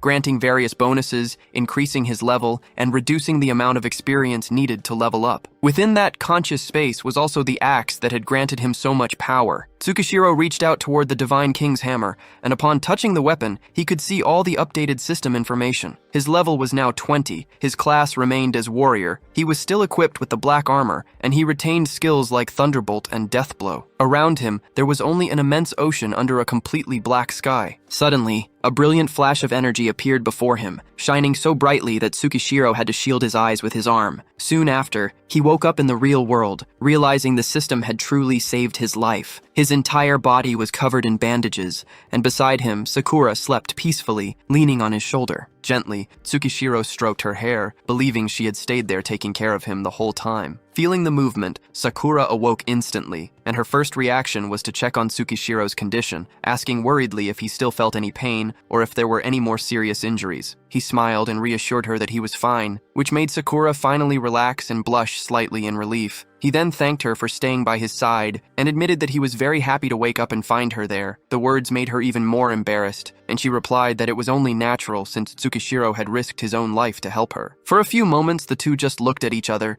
and slowly their faces began to draw closer, creating an atmosphere of great intimacy. However, the moment was interrupted when Tsukishiro felt a sharp pain throughout his body. Sakura immediately pulled away, very embarrassed, and apologized for getting so close while he was still seriously injured. Even in pain, Tsukishiro laughed at the situation and commented on how adorable Sakura was, but his own laughter made his injuries hurt even more. Tsukishiro remembered that he could only stay in that world for 3 days, so he and Sakura continued hunting all the remaining names from the notebook. At the end of the hunt, the 24 remaining traitors were eliminated, bringing the total to 33 enemies defeated. The revenge operation was successfully completed after the 3rd day, and the girl tore the pages from her notebook, throwing them into the air. He asked her what she planned to do now that her greatest wish had been fulfilled. Sakura replied that the weapon her father had left her had not yet been found, but she thought she knew where it might be, probably with her mother. Then, she revealed that her mother is actually a human woman, which surprised Tsukishiro as he thought she was dead. Sakura explained that after giving birth, her mother returned to the human territory,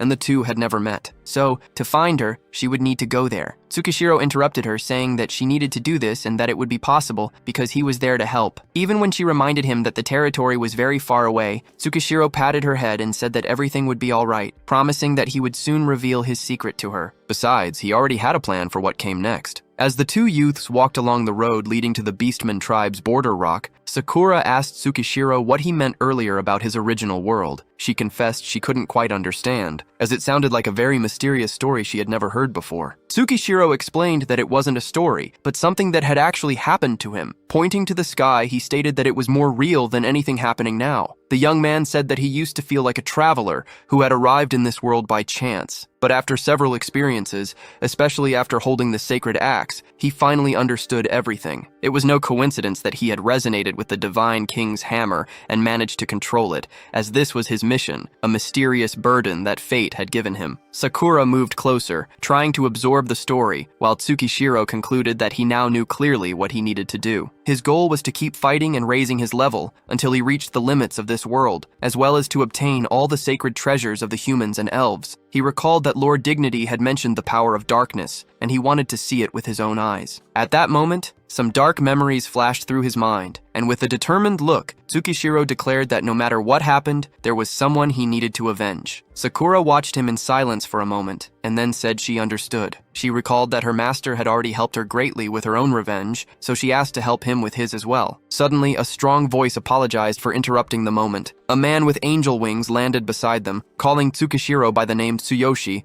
as he folded his large wings onto his back. The mysterious figure maintained a firm expression with his arms crossed, commenting that it had been a while Sakura seemed visibly uncomfortable with his presence. The newcomer, who revealed himself to be the Beast King, commented that the two of them had been very busy lately, even making powerful enemies. He then asked if they were at the dock to try to escape the Beastman's territory. As he approached Tsukishiro, the king questioned if he had forgotten his promise. The atmosphere grew heavy, and the wind began to blow stronger. Ready to draw her sword, Sakura intervened, stating that it was all a misunderstanding. She explained that her master wasn't planning to run away. The plan had just changed a little, and they needed to go somewhere else. The Beast King maintained his serious expression as he stared at the girl and approached her, questioning her about this plan. He reminded them that he was supposed to test Tsukishiro's strength after a year, and even though there was still time, that was no excuse to leave the territory without a good reason. Suddenly, the king's face began to change in a sinister way. Sakura tried to argue again, but Tsukishiro stopped her, putting his hand in front of her. With a firm voice, Tsukishiro apologized to the king, explaining that he would only be away for a short time. The Beast King asked what would happen if he didn't allow them to leave, and the protagonist assured him he would return on the promised date. Even so, the king insisted that he would not permit it. Faced with the refusal, Tsukishiro provoked him, saying that if the man thought he could stop him, then he should try. The king moved closer, and Tsukishiro began to ready his divine axe for the inevitable confrontation. The confrontation between the two warriors began, releasing a pressure so intense that the air around them grew heavy. Sakura watched with great concern, but Tsukishiro asked her to step back, explaining that this was a fight he needed to handle alone. Although apprehensive, she decided to obey her master's orders. Meanwhile, the Beast King's expression changed completely. His eyes began to glow and the atmosphere became even more oppressive. Then, without further delay, the two charged at each other. The battle began with a violent exchange of punches, and at one point, they both threw a blow at the same time, their fists colliding. The impact was so devastating, it destroyed a large part of the surrounding area. Tsukishiro realized that this was the true power of the strongest man of the Beastman race. Even using strongest body at its maximum output, his physical strength could only match his opponent's. On the other hand, the king himself was also surprised to notice that all of his blows were being blocked. He recalled that when he met Tsukishiro on the sacred grounds, he never imagined the young man would reach such a high level in so little time. The king concluded that not even his level 70 warriors could withstand his attacks, while Tsukishiro not only resisted, but could also counterattack. Seizing an opening, Tsukishiro grabbed the king's fist and retaliated with a powerful elbow strike, but the blow was blocked by the monarch's arms. The impact sent them both flying back at the same time. Tsukishiro landed safely a few meters away and continued to watch his opponent closely, who also landed without difficulty. With a confident expression, the king let out a slight smile, keeping one arm hidden behind his back to show his superiority. Then, he brought his arm forward, showing that he was finding the fight interesting. Tsukishiro acknowledged that his opponent was exactly as powerful as he had imagined, worthy of the title of Beast King. He then raised his hand, and an intense electrical energy began to envelop his body, taking the form of his weapon. The king watched the scene and realized that Tsukishiro had learned to control the Divine King's hammer in such a short time, considering it a monstrous talent. Without wasting time, the king also raised one of his hands and prepared his own attack. A gigantic, spike-covered hammer appeared in his hand, and he revealed that he had always wanted to compare his weapon, the Roaring Hammer, with the legendary Divine King's hammer. According to the king, his weapon had been forged over many years by the greatest beastmen artisans. Feeling the pressure emanating from the hammer, Sakura realized that imitation possessed a terrifying power. Determined to find out which of the two weapons was superior, the king raised his hammer and, in an extremely fast leap, charged at Tsukishiro. The two hammers collided with a devastating impact, the force of which destroyed the ground and shattered the arena. The energy released was so intense that Sakura had to shield her face with her arm as she watched the clash. When the explosion subsided, Tsukishiro remained standing, though he felt his arms had nearly been broken by the force of the impact. The Beast King began to laugh, satisfied to have finally found someone who could face him as an equal. But Tsukishiro showed no intention of backing down, and was already preparing for the next attack. The king smiled and questioned if the boy was truly willing to risk his own life in this fight. Immediately after, a strange transformation began, and a red aura started to envelop the Beast King's entire body, making the atmosphere heavy and malevolent. Tsukishiro halted his advance upon feeling that overwhelming presence. Behind the king, the image of a gigantic tiger-like beast appeared, whose mere presence made the protagonist's body freeze. Tsukishiro realized he had been completely paralyzed by a single roar, concluding that it was an advanced form of mental attack. In that instant, he understood that he was finally seeing the true power of the ruler of these lands. Without showing any effort, the Beast King simply raised his right hand and stated that the fight was over. Instead of attacking, the king brought his hand to his head and commented on the Assassin's Guild that Tsukishiro had provoked. As the young man listened attentively,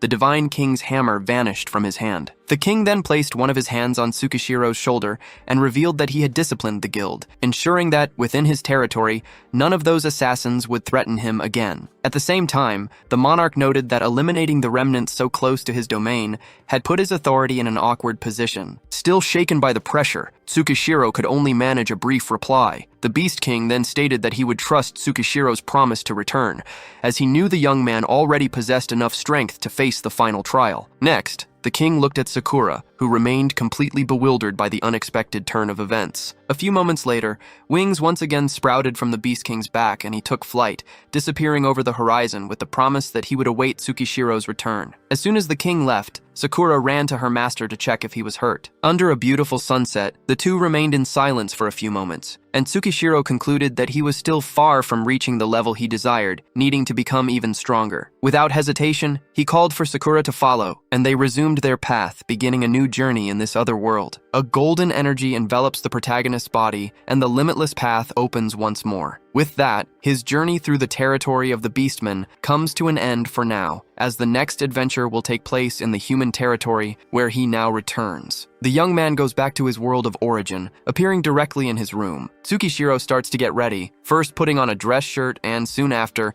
an elegant suit that gives him a completely different appearance than usual. As he finishes preparing, he remembers that the auction mentioned by Suzuki would take place that night. Before leaving the room, his thoughts turn to his younger sister, who is still sleeping peacefully. Watching her in silence, he believes that when dawn comes, everything will finally be better. Shortly after, Tsukishiro heads to the street, where Suzuki is already waiting for him in his car. Upon seeing him so well dressed, the blonde man is impressed and compliments his appearance, commenting that he looked like a completely different person. Tsukishiro explains that it was just a simple disguise, since he couldn't attend an auction wearing his school uniform. The two get into the car and set off. During the ride, Tsukishiro remains silent, watching the scenery from the window, until Suzuki reveals he has discovered some important information. He explains that the auction that night would be much bigger than he had imagined, because in addition to the wealthy merchants who were already expected, important figures from the underworld would also be present, which would make the competition for the items much fiercer. The news surprises Tsukishiro,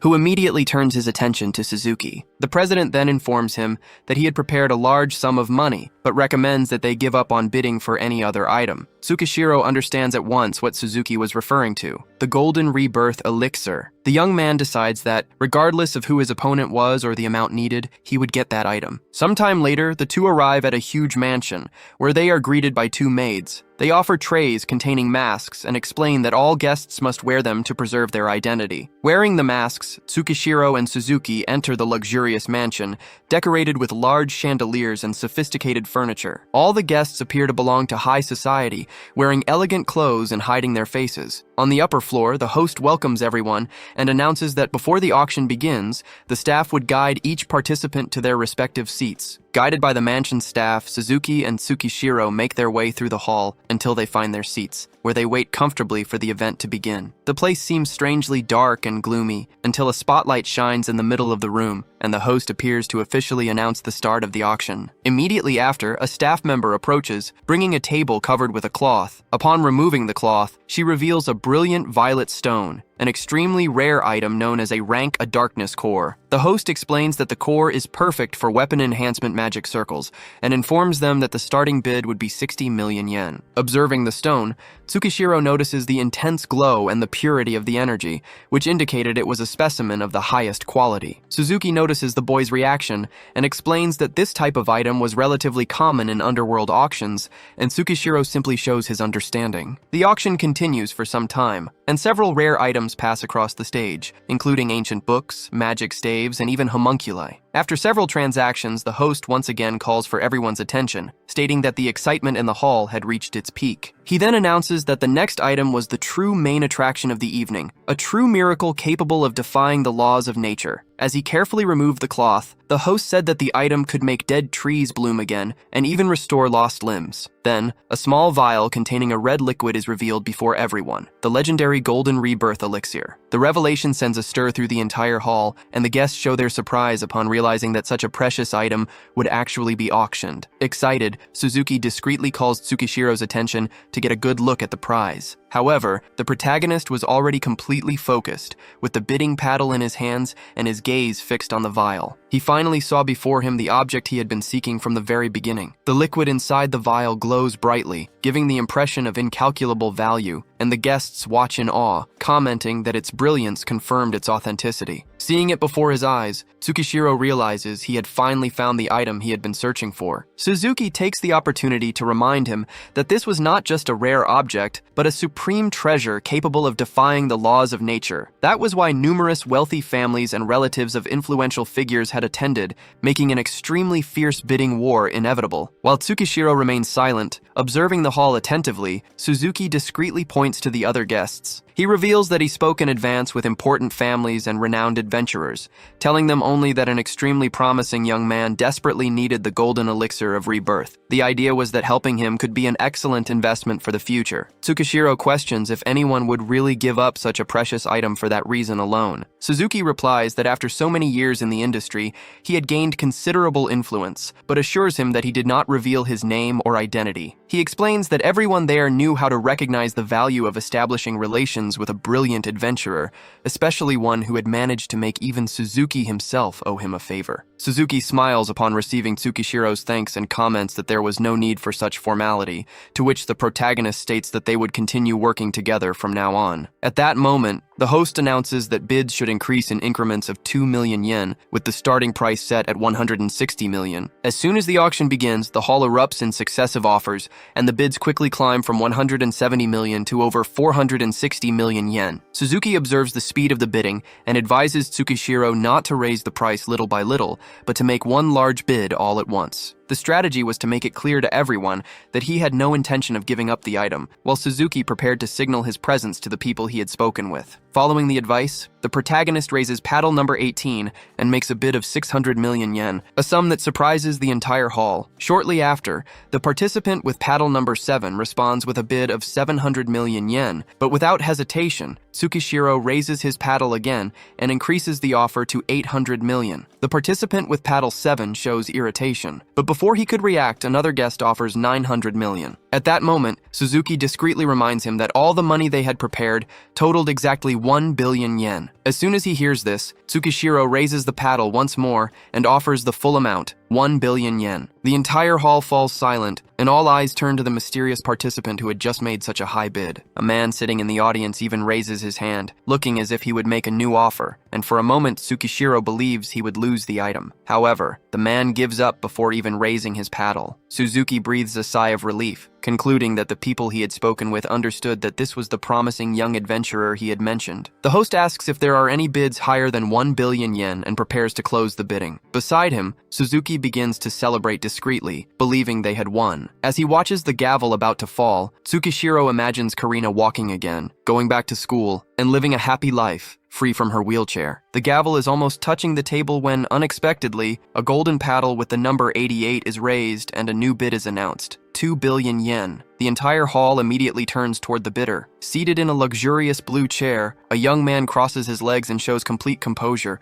as if the amount was of no importance. Suzuki is completely shocked upon recognizing him as Lord Scorsese, and explains that he was the only son of two legendary S-rank adventurers. Having inherited the fortune and influence of both, he possessed virtually unlimited resources. Hearing this, Tsukishiro realizes he was facing a very powerful adversary, and for a moment, the thought of giving up crosses his mind, but the image of Karina immediately returns to his thoughts. Suzuki tells him to stay calm, as facing someone with such financial power was impossible, since they did not even have the 2 billion yen. As a last hope, Suzuki considers trying to negotiate directly with the Lord after the auction ends. Meanwhile, the host asks again if anyone would make a higher offer, and Tsukishiro clenches his fists so tightly that his hands begin to tremble, realizing that the opportunity to save his sister was slipping away. The gavel begins its descent to close the sale, but at that exact moment, a new voice announces a bid of 3 billion yen. Tsukishiro and Suzuki turn immediately, as surprised as the rest of the hall. The person who had made the bid was an elegant woman, also holding a golden paddle. Tsukishiro recognizes her immediately as Misa, the president of Red Tier Pharmaceuticals. Upon noticing the protagonist, Misa also seems to recognize him and reveals that if she won the auction, she would give him the golden elixir of rebirth as a gift. The revelation completely surprises everyone, and Suzuki is also impressed to discover that the young man knew the president. Unsure how to define their relationship, Tsukishiro just admits they were not exactly friends, while the Lord shows some annoyance at having lost the lead. Without hesitation, the Lord raises his paddle again and increases the offer to 4 billion yen, but Misa immediately responds with a bid of 5 billion. Determined not to lose, Lord Scorsese raises the price to 6 billion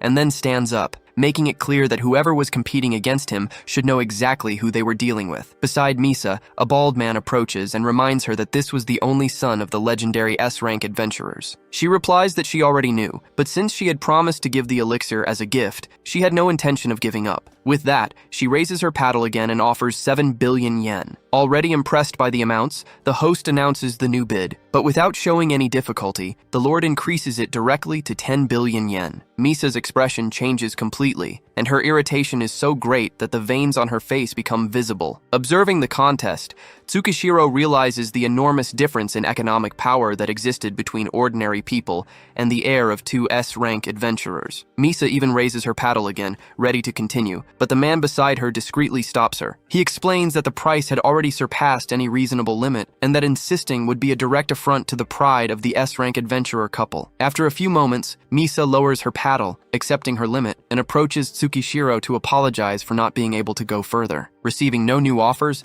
the host asks one last time if there were any bids higher than 10 billion yen and brings down the gavel. Among the guests, some people laugh at the situation, commenting that challenging Lord Scorsese in wealth or influence was impossible. Shortly after, the host declares the auction officially closed and informs everyone that all items would be delivered later to the buyers' residences. The hall slowly begins to empty. Before leaving, Misa approaches Tsukishiro again, regrets the outcome, and says they would talk more when they met again. Suzuki also shows his frustration and states that they were unlucky to encounter an opponent like the Lord, trying to console the protagonist. However, Tsukishiro was already on his feet and showed no sign of discouragement. Instead of giving up, he simply asks Suzuki to go on his way and refuses the offer of a ride home. Then, the protagonist reveals that he intended to find Lord Scorsese personally at that very moment. As everyone was leaving the luxurious auction, Lord Scorsese demanded to be given the item he had won immediately. He explained that he intended to use it as soon as he got home and didn't want to wait for the delivery. The host promptly attended to the request, handing over a luxurious briefcase that was taken by an intimidating-looking security guard. Before Lord Scorsese could get into his limousine,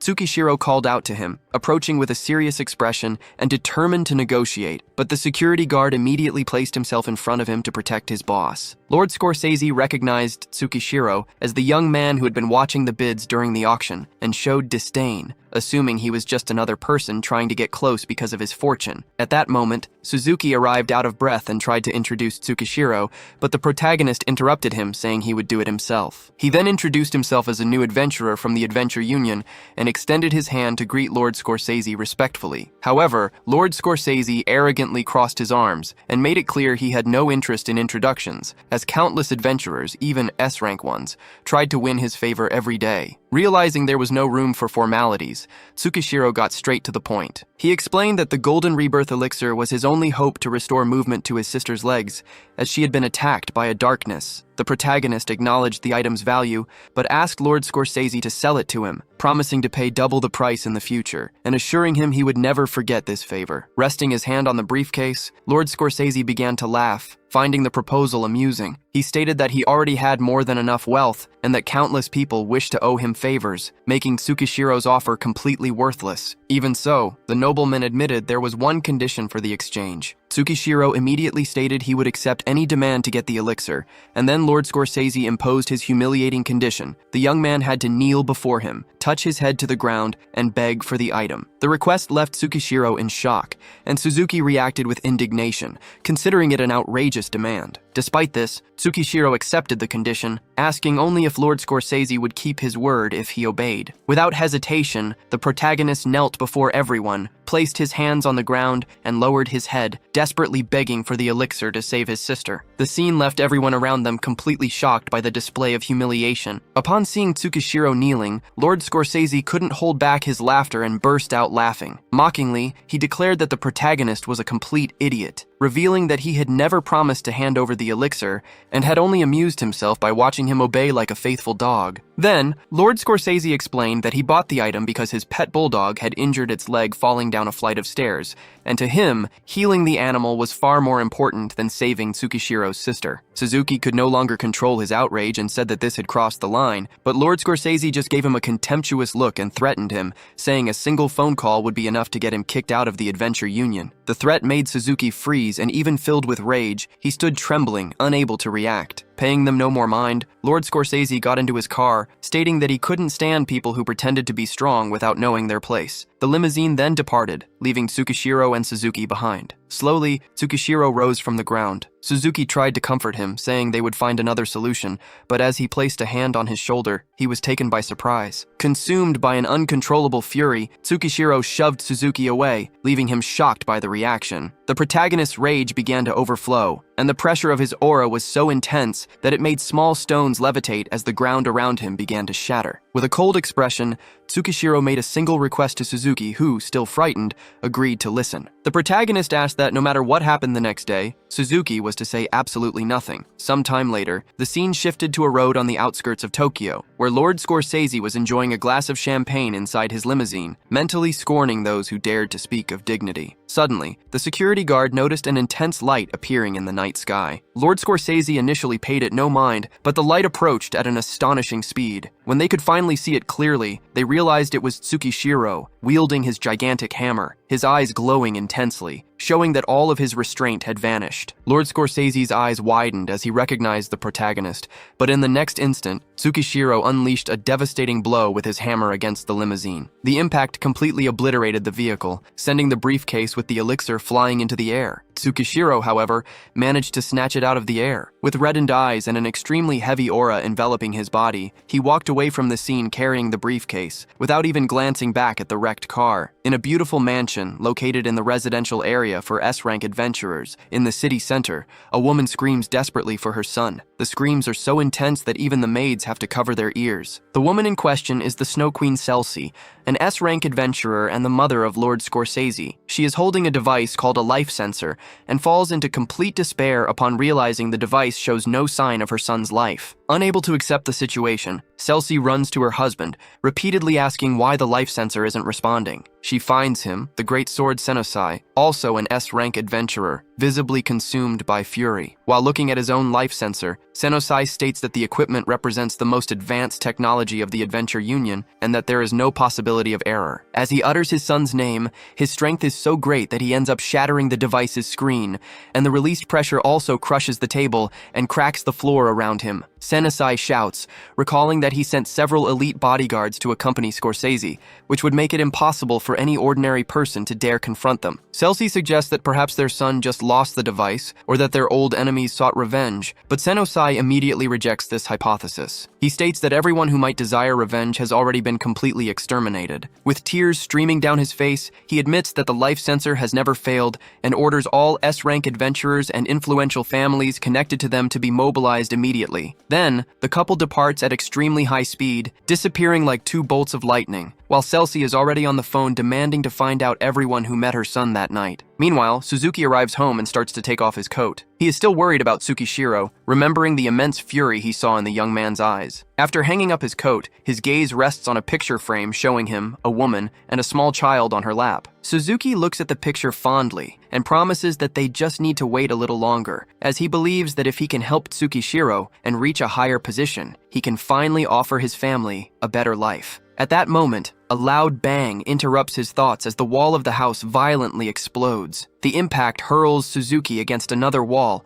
leaving him slightly injured. Still trying to understand what happened, the blonde man raises his head and comes face to face with the Snow Queen Celsi and the great sword Senusai. The two ask if he is President Suzuki, and the woman explains that she received information that only he and a young masked adventurer spoke with Scorsese shortly before the boy left the auction. Recognizing the two legendary S-rank adventurers, Suzuki's eyes widen, completely terrified. Without showing any emotion, Senusai slowly extends his hand toward the president and clenches his fist, as if controlling an invisible force. In the same instant, Suzuki is violently pulled towards him, with no possibility of resistance. As soon as he reaches him, Senusai grabs his neck with a single hand and begins to squeeze, demanding to know who the young adventurer was. Even while suffocating, Suzuki claims he doesn't know what he's talking about. Not believing his answer, Senusai hurls him into the air with brutal force. Suzuki is thrown out of the building and begins to plummet at high speed, screaming desperately for help, but no one comes to his aid. A few moments later, the young man slams into the ground violently. Despite being severely injured,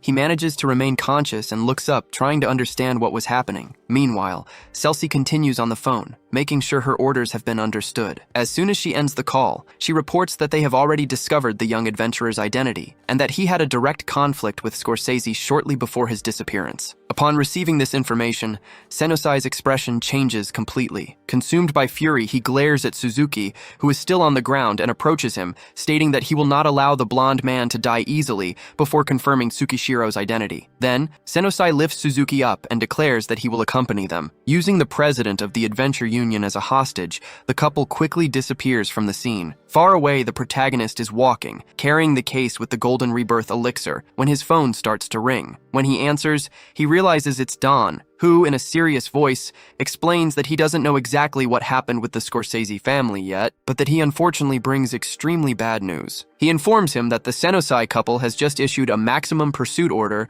against Tsukishiro to all S-rank adventurers. Don warns that enraging that particular couple is extremely dangerous, as their methods of revenge are terrible. Without wasting time, Don orders Tsukishiro to flee immediately, without looking back. Remembering the protagonist's sister, he recommends that Tsukishiro take her with him, leave the city and even the country, and never return. Before the conversation could continue, two beams of light appear in the sky. Hearing that characteristic sound, Don immediately realizes what is happening and in silence ends the call, lamenting that he cannot fulfill his promise to take Tsukishiro under his protection. A few moments later, the S-rank adventurer couple appears before Tsukishiro. They are holding Suzuki, who is completely battered, but still musters the strength to beg Tsukishiro to run. Seeing him in that state, the protagonist's eyes widen, clearly shaken. With his eyes completely red with fury, Senusai glares at Tsukishiro and asks if he is responsible for his son's death. The auction case in the protagonist's hands practically confirms their suspicions, leading the couple to conclude that Tsukishiro killed Scorsese to steal the elixir. Consumed by hatred,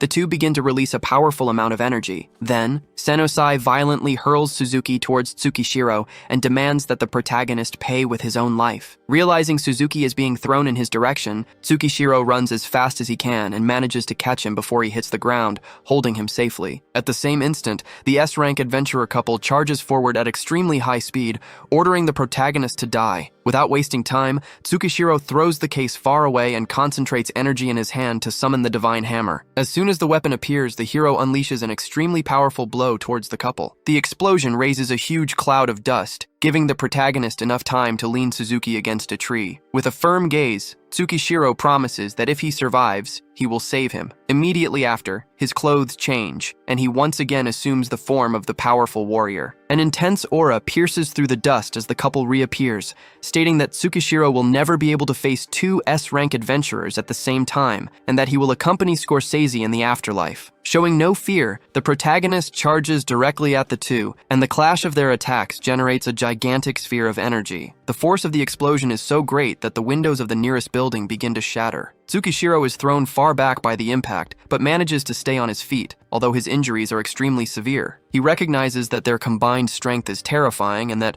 without the strongest body skill, he would have already died. He also realizes that with his current power, facing both of them simultaneously is a nearly impossible task. Observing his opponents more closely, Tsukishiro sees Celsi wielding a beautiful blue staff, while Senosai holds his enormous sword. The Ice Queen shows surprise at the amount of energy released by the protagonist and asks if he possesses power equivalent to that of an S-rank adventurer. Senosai, however, concludes that Tsukishiro only survived thanks to some powerful defensive skill. At that moment, Celsi recalls the information she had confirmed and reveals that Tsukishiro has a sister who lives right there. Hearing this, Senosai coldly declares that they should destroy the entire building, making Tsukishiro's eyes widen as he realizes that Karina is now also in danger. Celsi raises her staff and begins to gather a gigantic amount of freezing energy. She blames Tsukishiro for her son's death and announces that she will use her magic to send all the building's residents to the afterlife. Immediately after, an intense ice begins to creep up the building, freezing floor after floor, and completely innocent residents begin to suffer the consequences of the attack. The freezing energy continues to advance until it reaches the floor where Karina is,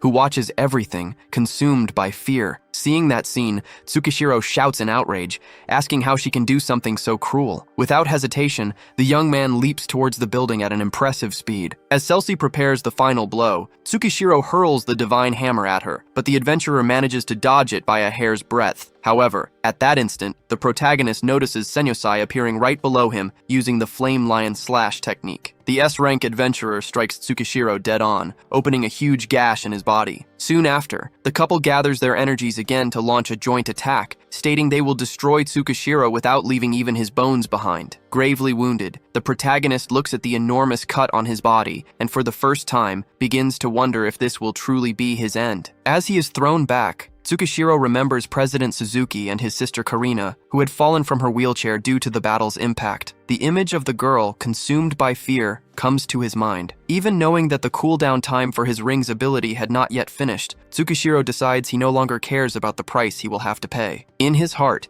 he wishes only to survive and become stronger, to obtain enough power to crush any obstacle and, when he returns, to save everyone important to him. At that moment, the ring begins to emit an intense light, enveloping his body in a powerful aura of energy. A notification informs that the host's life points are reaching 0, and due to his last wish, the special transport is being initiated. Sometime later, the young man is transported to a port located in the border region of the Beastman's territory. In another world, a door opens slowly, and Sakura appears smiling, carrying the clothes she had prepared for her master. However, she finds Tsukishiro completely unconscious, his body covered in severe wounds. Startled, Sakura runs to him, not understanding what happened. Her eyes quickly fill with tears as she observes the terrible wounds. Desperate, she kneels beside Tsukishiro and begs him to wake up. Then, a new notification appears, announcing that a mission has been issued by the system for the young man to reach level 100 in the other world within 30 days.